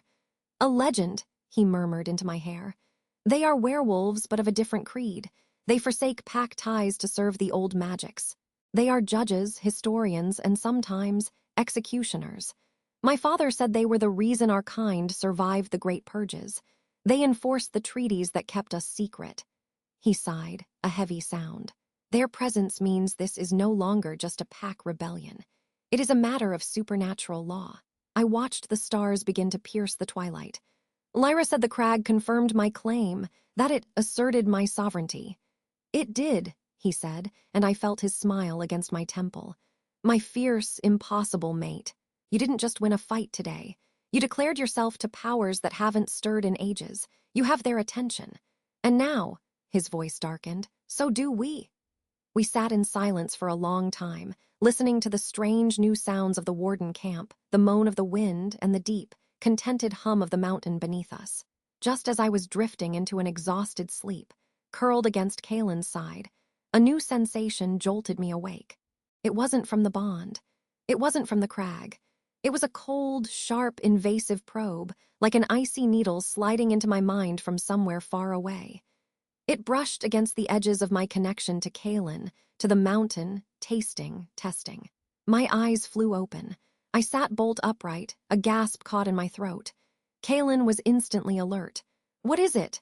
I clutched my head, the sensation fading as quickly as it came, leaving a ghostly chill in its wake. I looked across the crag, past our Warden guards, to where Silas and the witch were held in a separate, magically shimmering enclosure. The witch was staring directly at me through the gloom, her eyes glowing with a faint, sickly green light. Her lips were moving, shaping silent words. And as I watched, horrified, she smiled, a wide, knowing, and utterly malicious smile. The probe hadn't come from the crag or the wardens. It had come from her. And if she could reach into my mind from inside a Warden barrier, then our sanctuary was an illusion, and the real battle had just shifted to a plane where neither Kalen's strength nor the mountain's power could protect me. The witch's psychic touch was a slug's trail of frost across the surface of my mind. I recoiled, my hand flying to my temple. "Get out." The thought was a snarl, not just mine, but Kalen's, flooding through our bond, a shield of pure, protective fury. The invasive chill shattered, but the residue lingered, a psychic stain. Across the crag, within a circle of humming, silver-blue light erected by a warden, the gaunt woman smiled. Her lips didn't move, but her voice, thin and needle-sharp, scratched directly behind my eyes. "Such a pretty storm in there, little Luna. So much noise." "Ilara," Kalen's hand was on my shoulder, his body a solid wall between me and the witch's containment circle. His gaze was locked on her, a promise of violent simmering. "She's in my head," I breathed, the words tasting of static. "Just for a second." Commander Lyra, who had been conferring with two of her stone-faced wardens, turned. Her silver-tipped braids swung. She followed our stares to the witch, and her expression hardened from impartial authority to sharp disapproval. She strode over, the sound of her armored greaves on stone a deliberate, warning rhythm. "You," Lyra stated, her voice cutting through the crag's constant, low hum. "The Accord of Containment forbids psychic projection. You are bound to silence." The witch's physical voice was a dry rustle. "I merely stretched. The bonds are new, a momentary lapse." But her eyes, black and depthless, remained fixed on me, drinking in my reaction. Lyra didn't bother with a rebuttal. She made a sharp, complex gesture with her hand. The silver-blue light of the containment circle flared, then intensified to a blinding white. The witch gasped, a real, pained sound, and hunched over, her connection severed. The psychic stain in my mind evaporated. "Let that be the only lesson you require," Lyra said, her tone flat. She turned to us. "The protections will hold against further intrusion. My apologies. We are not accustomed to housing a mind witch." A mind witch. The term sent a fresh chill through me, one the bond couldn't fully warm. Kalen's thoughts were a torrent of strategy and rage. She is a weapon. Silas brought her not just to break wards, but to break you, to break us. If only I had known then that a prison of light could not contain a shadow that was already cast. The next hours passed in a tense, structured limbo. The wardens moved with silent efficiency, establishing a perimeter. They did not make camp. They took up positions, still as statues, facing outward. They were not guests. They were guards. We, Kalen, myself, Garrick, and the 4 other loyalists, were given a wide berth near the throne stone, but we were unmistakably at the center of their observation. Garrick approached, his grizzled face etched with a new kind of awe as he looked from me to the now-quiet waterfall, which flowed normally again, but with a luminous, silver-veined quality. "The tales spoke of the crag's heart," he rumbled, voice low. "Never that it had a voice or a name." "It chose one," Kalen said, his arm around my waist, a gesture both possessive and supportive. The bond hummed between us, a live wire of shared sensation. I felt his fatigue, a deep bone weariness not even the Grove's pool had fully healed. I felt his relentless, calculating focus on Silas, who sat across the crag in his own simpler circle of warden light, staring at the ground, the picture of sullen defeat. It was a lie. I could feel that too through Kalen. The usurper Beta was a coiled spring waiting. The wardens, Garrick muttered, eyeing Lyra. They are a complication. Their law is absolute, but it is slow. It gives Silas time to scheme. It also gives us time to gather strength, Kalen countered, but the tension in his jaw betrayed his frustration. The alpha in him chafed at this imposed neutrality, this arbitration. He needed to fight to finish it. Lyra approached us again as the sun began to dip, painting the sky in bruises of purple and orange. "Ilara," she said, her tone allowing no argument. "You will commune with the Heartstone. Now, I must assess the stability of the anchor." The way she said it, commune, made it sound like a formal, dangerous procedure. My stomach tightened. Kalen's grip on me tightened in response. "She is exhausted," he stated, a low growl underpinning the words. "The stability of this territory, and by extension the surrounding territories under the Accords, now hinges on her connection," Lyra replied, unmoved. "Exhaustion is irrelevant. She will approach the throne stone and make contact. I will observe." The reaction was immediate. A wave of protective fury from Kalen, a spike of fear from me, and a low, sympathetic rumble from the stone beneath our feet. The crag didn't like her tone either. What happened next changed everything. I had no choice. I pulled away from Kalen's side, giving his hand a final squeeze. "It's okay," I pushed down the bond, hoping I believed it. I walked the short distance to the rune-etched throne. The air grew thicker, charged, the hum of the crag rising in pitch to a welcoming thrum. I didn't know what to do. Last time it had been panic and desperation. Now it was under scrutiny. I placed my palm flat against the cold, ancient stone. The world did not fall away. It expanded. The psychic rush was not violent this time, but a profound, deep merging. I was still Ilara on the crag, but I was also the mountain. I felt the roots delving deep into the earth, the slow grind of tectonic plates, the pulse of ley lines like arteries of molten light. I felt the wardens as pinpricks of disciplined, silver energy. I felt the loyalists as warm, amber flames. I felt Kalen as a brilliant, raging sun, and I felt the containment circles. Silas was a smoldering coal of hatred and ambition. The witch was a void, a hole in the fabric of everything. But around that void, the warden's light was a perfect, unbroken seal. For now. A presence, vast and ancient, focused on the tiny point of consciousness that was me. Elara. The voice was the mountain itself, the wind, the stone. It was not a single voice, but a chorus of epics. You are anchor. The tether is strong. The lawkeepers, their pattern is fixed. Rigid. They do not understand the flow. Images, sensations flooded me. The warden's magic was a geometric net over the crag's organic power, holding it in a specific shape, containing the eruption. It was stable, but it was also a restraint. The crag chafed at it. The one who smells of iron and ozone hears my song. He marches. The vision shifted. North. Through the eyes of a hawk, I saw a column of figures moving with unnatural, synchronized speed through the twilight forest. They wore gray and steel. At their head, a tall, broad-shouldered figure carried a standard I couldn't quite make out. The drum-like thud of their march was a counter-rhythm to the crag's hum. They were closer, much closer. I tried to push a question, a feeling of warning, back into the stone. The response was a surge of territorial defiance. "This place is yours. Mine. The sun hunters, the invaders claim is dust. The Holen things cannot touch you here, where I hold you." But the certainty was followed by a flicker, a momentary static in the connection. A tiny, almost imperceptible gap in the crag's perception, right where the witch's containment circle sat. A blind spot it had made for itself, because looking directly at her void was painful. I snapped back into my body with a gasp, staggering away from the stone. My knees buckled, but Kalen was there, catching me. The sensory overload faded, leaving a ringing in my ears and the crystal clear, terrifying knowledge in my mind. "Report," Commander Lyra commanded, her eyes sharp. "It's stable," I managed, the truth but not the whole truth. "The anchor holds, the crag accepts it." I met Kalen's eyes, and through the bond I pushed the crucial warnings. The northern force is close. The warden's magic is a cage for the crag too, and the crag can't see her properly. His pupils flared. He gave an almost imperceptible nod.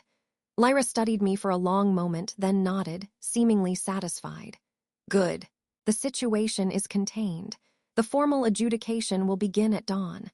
Both parties will present their claims under the accords. She looked at Kaelin, then at Silas. The law will decide the legitimate alpha. It was a civilized end to our brutal struggle. A courtroom on a mountaintop. It should have been a relief. It felt like a death sentence. Silas would lie, manipulate, use the witch's testimony. The law was slow, and in the delay he would find a way to kill us. Night fell, deep and cold. The wardens did not light fires. They stood vigil, their eyes occasionally glowing in the dark. We huddled together, the loyalists taking turns on watch, though it was pointless with the wardens everywhere. Garrick shared hard rations. No one slept. The bond was a constant, low-grade ache of shared anxiety. We sat with our backs against the thrown stone, drawing a faint, comforting warmth from it. Kaelin's fingers traced idle patterns on my arm. We cannot let dawn come, he sent, his mental voice a dark current. If he speaks to the wardens, he will weave a truth they are designed to hear. Usurpation framed as necessary order, my imprisonment as protective custody. Your brother's death as justified punishment. They deal in precedents and paperwork. Our truth is written in blood and stone. They will not recognize it. What choice do we have? I thought back, despairing. We can't fight the wardens. No, but the accords have triggers. Loopholes. If the contained prisoner attempts escape, or if an external threat attacks, the warden's primary duty shifts from adjudication to active defense. I understood. He was looking for a catalyst, a way to force the stalemate to break. It was a terrifying gamble. The attack, when it came, was not from Silas and not from the north. It came from inside my own skull. I was drifting in a shallow, bond-mediated doze when the frost returned. Not a probe this time. An assault. It was a silent, psychic scream that tore through the layers of my consciousness, bypassing the bond's defenses, a scalpel of pure malice aimed at the core of my identity. Little Luna, alone in the crowd. The world, the crag, Kaelin, the loyalists, the wardens muffled, fading to a dull murmur. I was in a gray, formless space. Before me stood the witch, not in her body, but as a towering specter of hunger and spite. The stone holds your body, but your mind is a human thing, fragile, unclaimed by rock. Her spectral form leaned in. He cannot shield you here. The bond is a wire between 2 points. I have simply stepped inside the circle with you. I tried to scream, to run, to summon the crag's power. Nothing. I was paralyzed in this psychic prison. Silas wonders what you know, she hissed, her form flickering. About the old Alpha's death. About the poison in the wine, so slow, so subtle. The sun never suspected his trusted beta. The confession, delivered here in this void, was a weapon. She was telling me because she believed I would never be able to tell anyone else. He wonders if you felt the other threads, she continued, circling me. The threads he wove to neighboring packs, promises of territory for support. The thread to the Ironwood clan marching south, who answer not to his howl, but to the promise of a heartstone unmade and plundered. Ironwood, the name hit me, the northern force. They weren't coming to adjudicate. They were coming to conquer, invited by Silas. The warden's presence had just accelerated their timeline. But mostly, the witch's face contorted in a rictus of glee. He wants me to see what happens when I pull the one thread that will unravel everything. Her spectral hand shot out, not for me, but for the glowing, golden tether in my mind's eye that was my bond to Kaelin. She wrapped her insubstantial fingers around it, and she pulled. Agony, white-hot, shattering agony. It was not physical. It was the rending of a soul. I heard Kaelin's distant, real-world roar of anguish. I felt the bond stretch, fray, the beautiful, constant connection tearing like rotten cloth. Let's see if the mighty Alpha falls when his Luna is unspun. I couldn't breathe.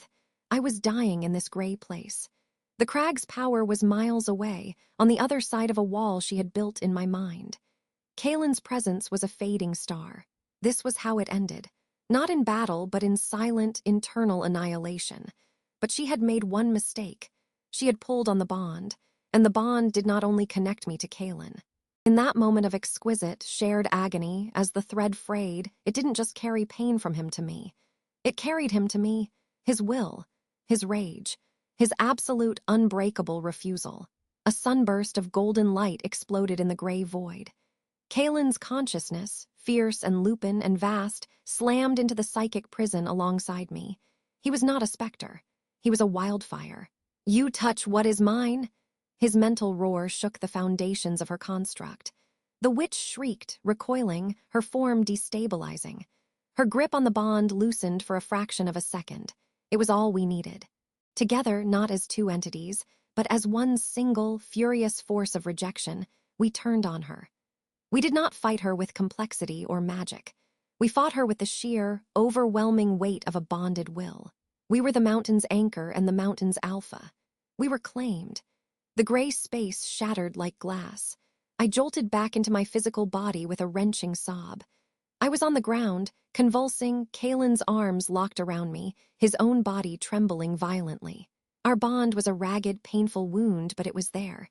It was whole. Blood trickled from his nose, from mine, around us chaos. The witch in her physical circle was screaming, a raw, continuous sound of torment. The silver-blue warden light around her containment circle was flickering wildly, pulsing with black, vein-like cracks. Her void was leaking, attacking the very magic that held her. Commander Lyra was shouting orders. "Containment breach! Level 3! Suppress her! Now!" Wardens moved, chanting in unison, pouring more power into the circle. But the damage was done. Silas was on his feet, his eyes wild with understanding. The diversion was perfect. The wardens were entirely focused on the witch, their rigid formation broken. He looked at the distracted wardens, at the chaos, then directly at Kaelin and me, vulnerable and reeling on the ground. He didn't howl. He simply reached into his tunic, pulled out a small, polished bone horn, and blew. The sound was silent to the ear. But to the senses, to the bond, to the very air, it was a deafening, ultrasonic shriek of command. A call he had prepared for this exact moment. From the dark woods at the base of the crag, not from the north, but from all around the warden perimeter, dozens of pairs of feral, glowing eyes ignited. Silas had not come to the crag with just his hunters. He had brought his entire, loyalist faction of the pack, hidden in the trees, waiting for a signal. And as the wardens struggled to contain the witch's psychic explosion, Silas's hidden army, answering the silent horn, began to swarm up the sacred mountain. The silent horn's call was answered by a roar. It wasn't a sound of voices, but of motion. 100 bodies crashing through the lower tree line, the snap of branches, the thunder of paws and boots hitting stone. Silas's hidden faction, the majority of the Blackwood pack, swarmed the base of the howling crag like ants on a hill. The diversion was perfect. The witch's containment breach was a screaming, violet vortex of energy that 3 wardens were desperately trying to collapse, their chants a strained counterpoint to the rising snarls from below. They were here, all of them. "Shield wall," Commander Lyra's voice, like cracking ice, cut through the chaos. Her wardens, disciplined to a fault, disengaged from observing us and formed a bristling line of fur and steel at the crag's edge. But they were 12 against a tide. Kaelin was already moving, shoving me behind him, his body a tense wall of muscle. Garrick and the 4 other loyalists closed ranks around us, a tiny island in the erupting storm. The air, once charged with the crag's ancient peace, now stank of aggression, fear, and witch smoke. "He kept them in the woods," Kaelin growled, his eyes scanning the advancing horde. Waiting for this, he never intended to honor the challenge. This was always the plan. If only I had known the depth of his deceit. I'd thought Silas a usurper, a murderer. I hadn't understood he was a general. This was an invasion of his own territory, a cleansing of dissent. "Luna," Garrick barked, pointing. A group of 5 hunters had broken from the main surge, using a jagged rock spine as cover to flank the warden line. They were coming straight for our position. Their eyes were fixed on me. "The Heartstone's anchor," one of them snarled, saliva dripping from his fangs. "Silas says you die, the mountain sleeps." The crag's presence in my mind was a panicked hum, a child watching its home be stormed. It showed me pressure points, A loose slab here, a fragile overhang there. But its power was vast and slow, a tectonic will. It could not swat flies. Kalen met the first flanker with a roar that shook the granite underfoot. He moved with a terrifying, efficient grace I'd only glimpsed before. No longer the broken prisoner or the recovering alpha, he was a weapon unleashed. He caught the first hunter's arm, twisted, and the bone snapped with a wet crack. He used the stumbling body as a shield against the second's claws. Garrick and the Loyalists engaged the other three. The clash was brutal, immediate. The sound of tearing flesh, guttural cries, the scrape of claws on stone. It was a symphony of violence that drowned thought. I stood exposed, the bond a live wire of panic and fury. I could feel Kalen's every move, his calculated shifts in weight, the burn in his muscles. I could also feel the crag's desperate, wordless plea. Protect, anchor, hold. One of the hunters, a lanky female with gray-streaked fur, ducked under Garrick's swing. Her yellow eyes locked on mine. She lunged. I had no weapon, no training. All I had was the bond and the mountain. I didn't think. I pulled. Not on the crag's vast power, but on the specific, intimate knowledge it had given me. I focused on the slab of rock under her leading foot. The one it had shown me was fractured. I poured my will, my terror, my sheer refusal to die here into that single point. The rock didn't explode. It sheared.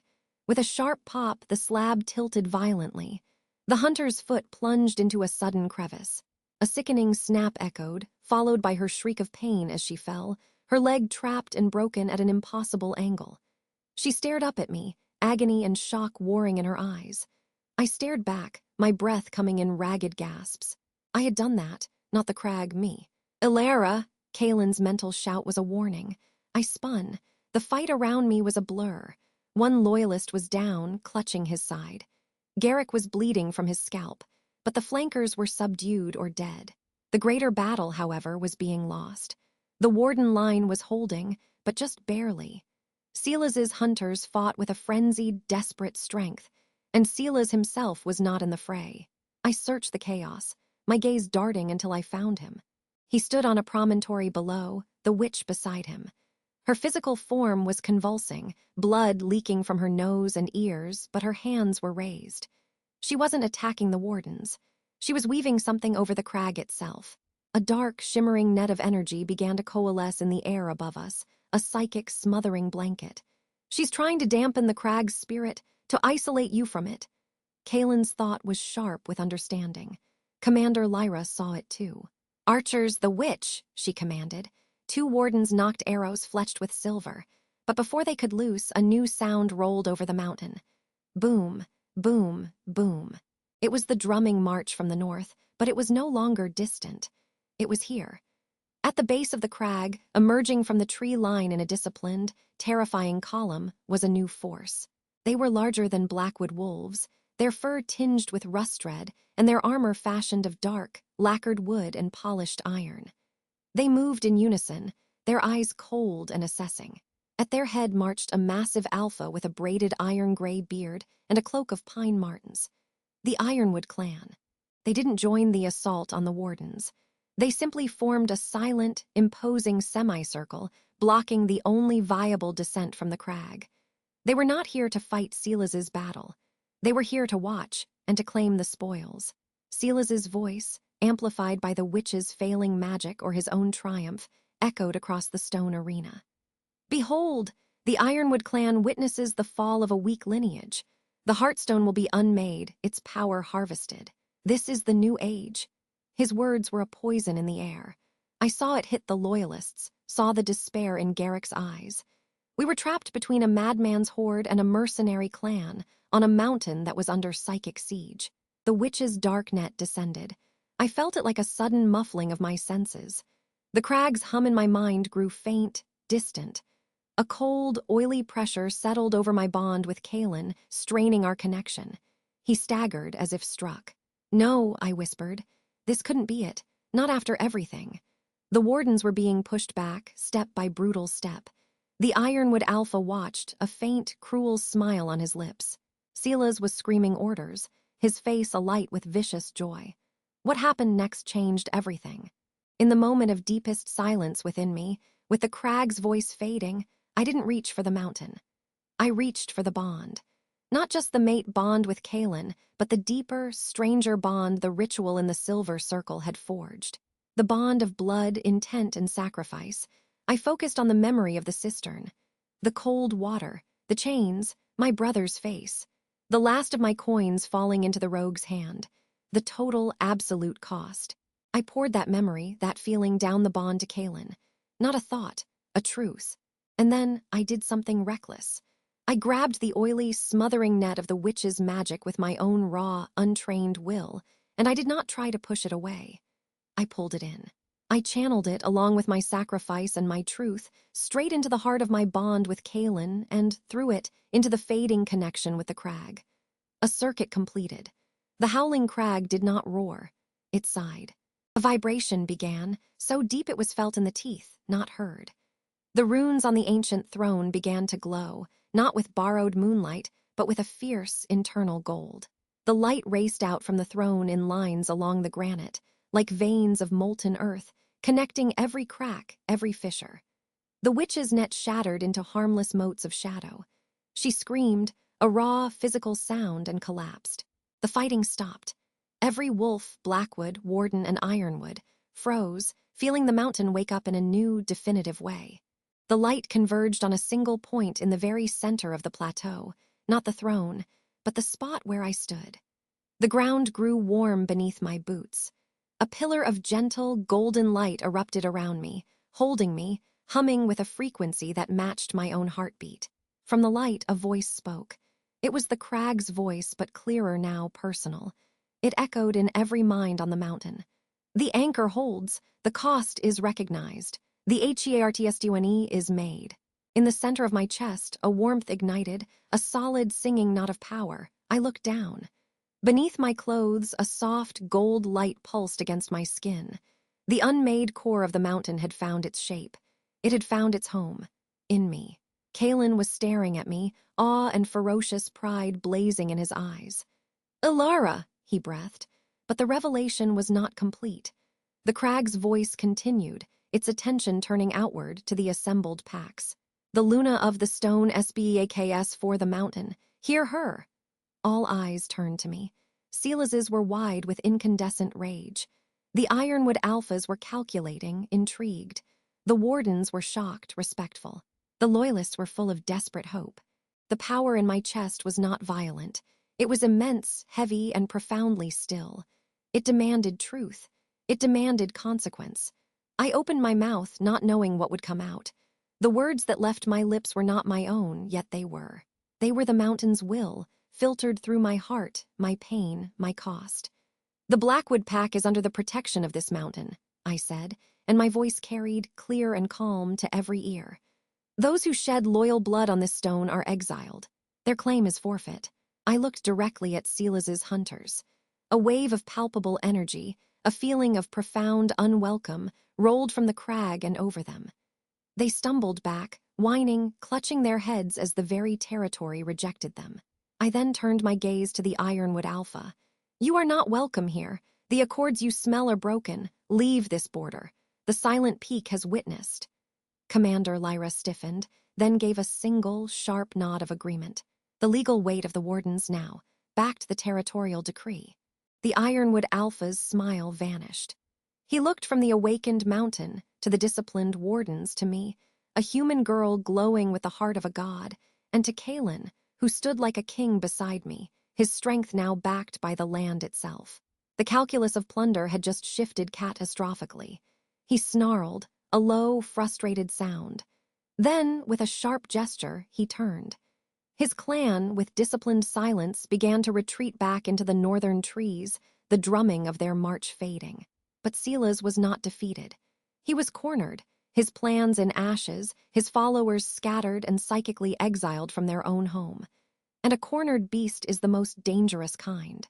As the golden light around me began to fade, settling into a steady, warm pulse in my core, I saw him move. He shoved past his disoriented hunters, his eyes fixed not on Kaelin, but on me. In his hand was a dagger I hadn't seen before, a shard of black obsidian that drank the light. "If I cannot have the mountain," he screamed, his voice breaking with madness. Then I will break its heart. He moved with the last, desperate speed of the damned. He wasn't trying to claim anything. He was aiming to kill. Kalen roared, leaping to intercept, but he was a fraction too far. Garrick lunged. The wardens moved. But Silas had planned this too. The last trick. The witch, bleeding on the ground, raised a trembling hand and sent a final, concussive blast of force that knocked Kalen and Garrick aside and made the wardens stagger, clearing a path. Straight to me, time slowed.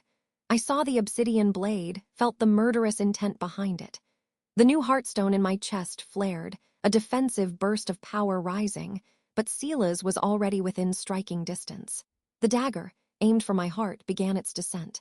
And from the edge of the crag, where the waterfall had reversed, a new figure vaulted onto the plateau. A figure moving with a speed that blurred the air, intercepting the killing blow with a clash of metal on stone that rang like a bell. The figure stood between Silas and me, holding back the obsidian dagger with a short, rune-etched sword. He was not a warden. He was not Blackwood. His scent was of deep earth and forgotten places. He turned his head slightly, just enough for me to see a familiar, fair-eyed glint in the moonlight. It was the rogue, the one who sold me the map. He grinned, a flash of white teeth in a dirty face. "The debt for the map is paid, little human," he said, his voice a rough rasp. "Now about the interest on saving your life." End of chapter 9. The obsidian dagger, meant for my heart, struck home with a wet, crunching sound. But the pain wasn't mine. The rogue stood before me, a human shield turned to stone. Silas's blade was buried to the hilt just below his collarbone. A shocked, feral grin stretched the rogue's lips, blood already flecking them. "Debt paid," he gurgled, his wild eyes locked on mine. Then the world erupted. Kalen's roar was a physical wave, a promise of evisceration. Silas, his face a mask of thwarted rage, wrenched the dagger free. The rogue crumpled. But before Silas could pivot, before Kalen could reach him, the howling crag moved. It wasn't the mountain itself, but the very air of the plateau. It solidified around Silas like amber, a prison of invisible, crushing force. He froze mid-step, a snarl etched on his face, held by the will of the stone beneath our feet. My will, the heartstone's pulse in my chest, was a furious, judicial drum. "The debt is not paid," the mountain's voice whispered through me, through the wind. "It is transferred." Chaos reigned, but it was a ordered chaos split into stark tableaus. The remaining loyalists, Garrick and his four, formed a tight, bloodied ring around Kalen and me. The wardens of the Silent Peak, their discipline unbroken, had already reacted. Half their number maintained a shimmering, rune-etched barrier around the shrieking, convulsing form of the witch, whose magic was bleeding out in violent, purple arcs. The other half had their silver-tipped spears leveled at the frozen Silas and the dozen of his hunters who hadn't fled or been exiled. The hunters looked lost, their connection to the land severed by my decree, their alpha immobilized. And in the center of it all, the rogue bled out on the sacred stone. "Ilara!" Kalen's voice was a low, controlled burn beside me. His hand found the small of my back, a point of anchoring heat. He wasn't looking at the rogue or Silas. He was watching the wardens, the hunters, calculating the next fracture point. "The stone, what does it want?" "Justice," the pulse answered. "Balance." "It wants closure," I breathed out, the words not entirely my own. My knees felt weak. The psychic battle with the witch, the channeling of the crag's awakening, the visceral shock of the rogue's sacrifice.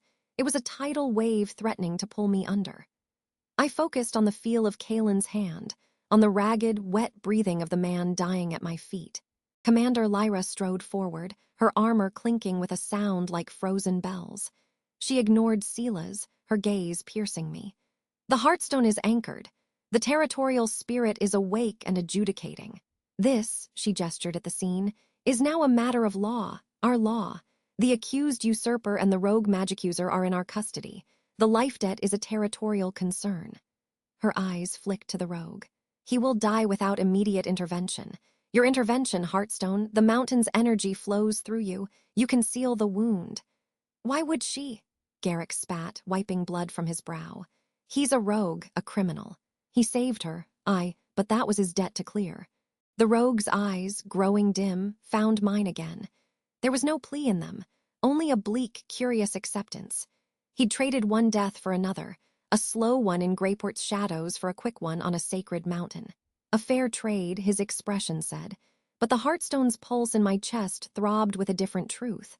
A life given for a life, a thread in the weave, do not break it. He's a thread, I whispered, sinking to my knees beside him. The stone was warm beneath me, humming.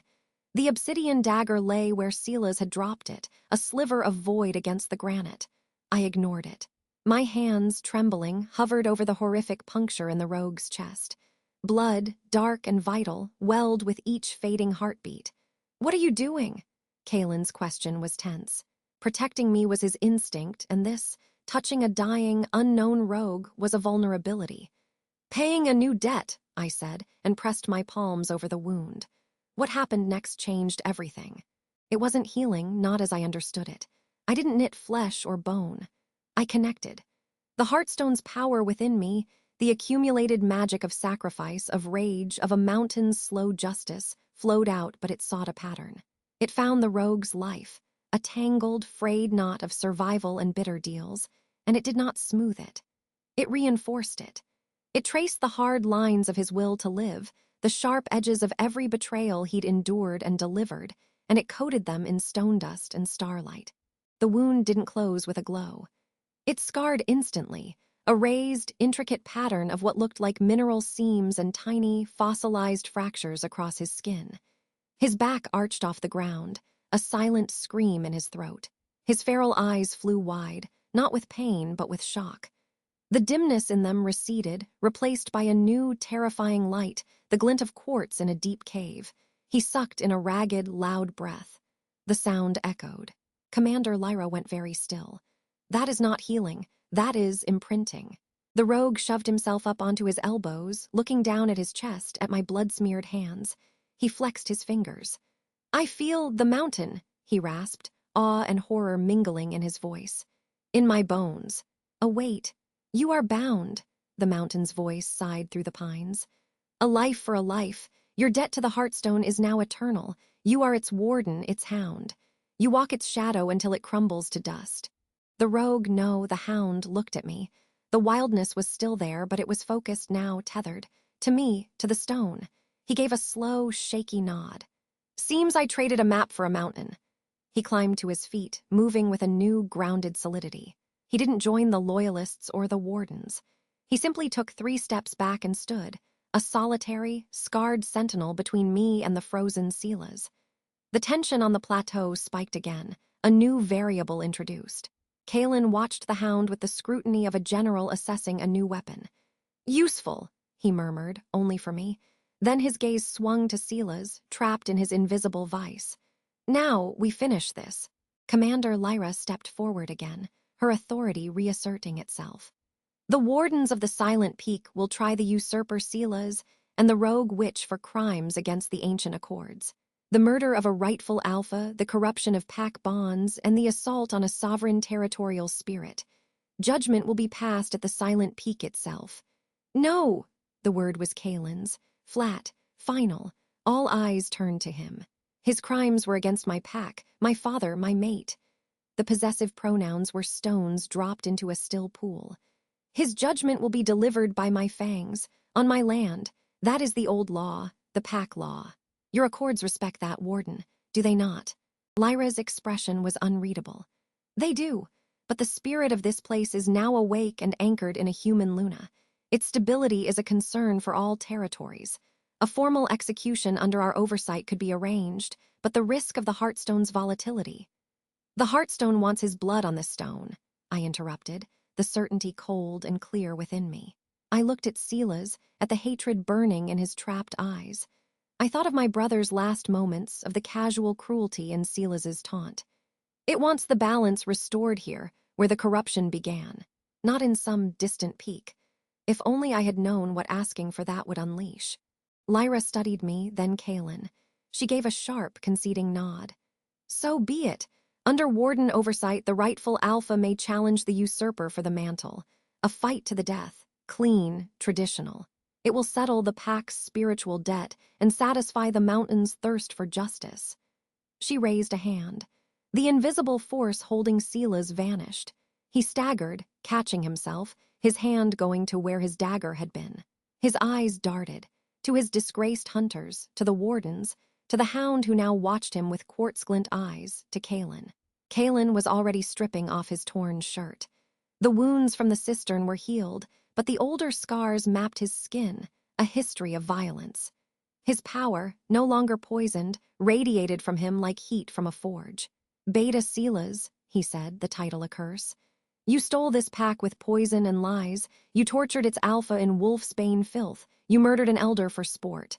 He took a step forward. I take it back by tooth, by claw, by the old ways. It was a formal challenge, spoken on sacred ground. The very air accepted it, thrumming with anticipation. Silas straightened. The fear was there in the tightness of his jaw, but it was buried under a lifetime of arrogance and cunning. He smiled, a thin, nasty thing. You think this is over, pup? You have a sentient rock and a few silver-stick soldiers. I have the pack, the real pack in the fortress. They will never follow this thing you call a mate. His eyes scraped over me. A human heartstone? It's an abomination. They'll tear her apart the moment these wardens leave. They will follow their true alpha, Garrick roared, and the Luna the mountain itself has chosen. Will they? Silas sneered. Then he did something unexpected. He lifted his head and let out a long howl. But it wasn't a howl of challenge or fear. It was a specific, modulated series of notes, a command. From the tree line at the far edge of the crag, where the witch's corrupted wolves had emerged, movement stirred. Not wolves this time. People. They came slowly, emerging from the shadows. Werewolves in human form, dressed not in hunter leathers, but in the simple tunics and dresses of the pack village. Cooks, weavers, elders, young mothers holding wide-eyed children. Dozens of them, the rest of the Blackwood pack. They stood at the boundary of the crag, held back by a line of warden spears, but they were there. Their faces were pale with fear and awe, staring at the awakened plateau, at the frozen waterfall, at me. See, Silas spread his hands, addressing his people, his voice projecting. The Alpha's son returns with a human witch who has bewitched our holy mountain. She has exiled your brothers, your sons. She holds your beta captive with unnatural magic. Is this the pack you want, ruled by a stone and a stranger? A murmur went through them. I felt it like a cold knife in the bond, Kaelin's pain. These were his people. He knew their names, their children, and they were afraid of me. The heartstone in my chest gave a violent, dissonant pulse. Their fear was a poison in the land's new harmony. This was Silas's final, masterful play. He wouldn't just fight Kaelin. He would shatter the legitimacy of our rule before it began. He would make Kaelin a tyrant who killed him in front of a terrified pack. Kaelin's growl was low, deadly. You poison them with words until the end. I show them the truth, Silas shot back. Then he looked directly at the crowd, at a grizzled older woman near the front. Mara, your son Finn, he is among the exiled. Because he served me, his rightful beta. Will you let him be cast out forever? The woman, Mara, flinched, her eyes filling with tears of confusion and anger. The division was happening in real time, a crack splintering through the heart of the Blackwood pack. The wardens watched, neutral, but their grip on their spears tightened. This was a pack matter, spiraling out of control. I couldn't let this stand. The mountain's justice would be seen as a tyranny. Our reign would begin in civil war. I stepped forward, past Kaelin's restraining arm. My voice, when it came, was not a shout. It was carried by the wind, amplified by the stone, so every person on that cliff heard it as if I stood beside them. You are afraid, I said to them, my gaze sweeping over the crowd. You see a mountain that moves and a human who speaks for it. You see your brothers exiled. You don't know me. I took another step, feeling the crag's power hum up through my soles. But you knew my brother. Silence, deeper than before. His name was Leo. He served this pack with honor. He believed in its laws, and Beta Silas had him executed for insubordination in the courtyard of your own fortress. I pointed a trembling finger at Silas, for asking why your true alpha had disappeared, for speaking a truth this snake could not abide. A ripple of recognition went through the crowd. Whispers. Leo, the human-born, he was always kind. I am Alara, I am human. I spent everything I had, my home, my safety, every coin, to find your alpha and free him from the dark. Not for power, for revenge. I let the ugly truth hang there, raw and honest. The mountain didn't choose a witch. It chose someone who understood sacrifice. It chose someone who would put everything on the line for what was right. I looked at Mara, the woman whose son was exiled. Your son followed orders. I understand that. The mountain's exile is not forever. It is for those who cannot feel its truth yet. But this man, I turned my burning gaze back to Sila's, gave the orders. He poisoned your old alpha in his sleep. He tortured Kaelin in Wolfsbane for months. He invited the Ironwood clan to plunder your homes and had to be sent away by the very stone he calls an abomination. He is a poison in your blood, and a poison must be cut out. The crowd was utterly still, held by the terrible, simple clarity of it. Kaelin moved to stand beside me, his shoulder brushing mine. His voice joined mine, alpha power resonating. The challenge is made. The law is clear. This is not a human's justice. This is our justice. Watch, remember, and choose what comes after. It was the perfect, devastating counter. Silas's manipulation was laid bare. The stage was set. Silas had nothing left but violence. With a roar of pure fury, he shifted. His transformation was brutal, fast, a storm of snapping bone and sprouting gray fur. He emerged not as a large wolf, but as a wiry, scarred monster, his eyes blazing with malice. He didn't wait. He launched himself at Kaelin. Kaelin's shift was a thing of terrifying beauty. It was seamless, powerful, a golden-brown wolf with eyes of storm-cloud gray erupting from the man. He met Silas's charge midair. The fight was not a duel. It was an extermination. Silas was cunning, vicious, fighting with the dirty tricks of an assassin. He went for hamstrings, eyes, the old wounds on Kaelin's flank. But Kaelin fought with the righteous fury of a king reclaiming his throne. He was stronger, faster, his movements fueled by the power of the sacred ground and the bond thrumming between us. I felt every impact, every slash not as pain, but as a surge of purpose through our link. The pack watched, breathless. The only sounds were the snarls, the sickening thuds of bodies colliding, the rip of flesh. Silas lunged, jaws aiming for Kaelin's throat. Kaelin pivoted, a move of pure grace, and his own jaws closed around Silas's foreleg. Bone crunched. Silas yelped, stumbling. It was the opening. Kaelin didn't go for the kill. He batted Silas onto his back, a massive paw pinning the usurper's chest. He shifted his head back to human form, just his face, twisted with a grief as deep as his rage. "For my father," he growled, and he tore out Silas's throat. The sound was final. A gasp went through the watching pack. Silas's body twitched, then went still in a spreading pool of dark blood that seeped into the runes of the crag. The mountain gave a deep, satisfied shudder, and the blood was gone, absorbed, the balance restored. Kaelin, still in wolf form, lifted his bloodied muzzle to the sky and let out a long, haunting howl. A howl of victory, of mourning, of reclaiming. It was answered. First by Garrick and the Loyalists. Then tentatively from the crowd at the tree line. One voice, then another, then a dozen. A wave of sound, imperfect but growing, washing over the crag. The pack was howling for their alpha. Kaelin shifted back to human form, chest heaving, painted in his enemy's blood. He looked at his people, then at me, his eyes fierce with a hard-won triumph. Commander Lyra nodded, a gesture of formal closure. Justice is served. The Heartstone is stable. The wardens will withdraw with the prisoner.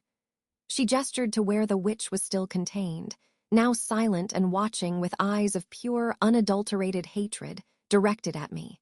But as the wardens began to move, as the pack's howls began to soften into a unified murmur of shock and release, the hound stepped forward.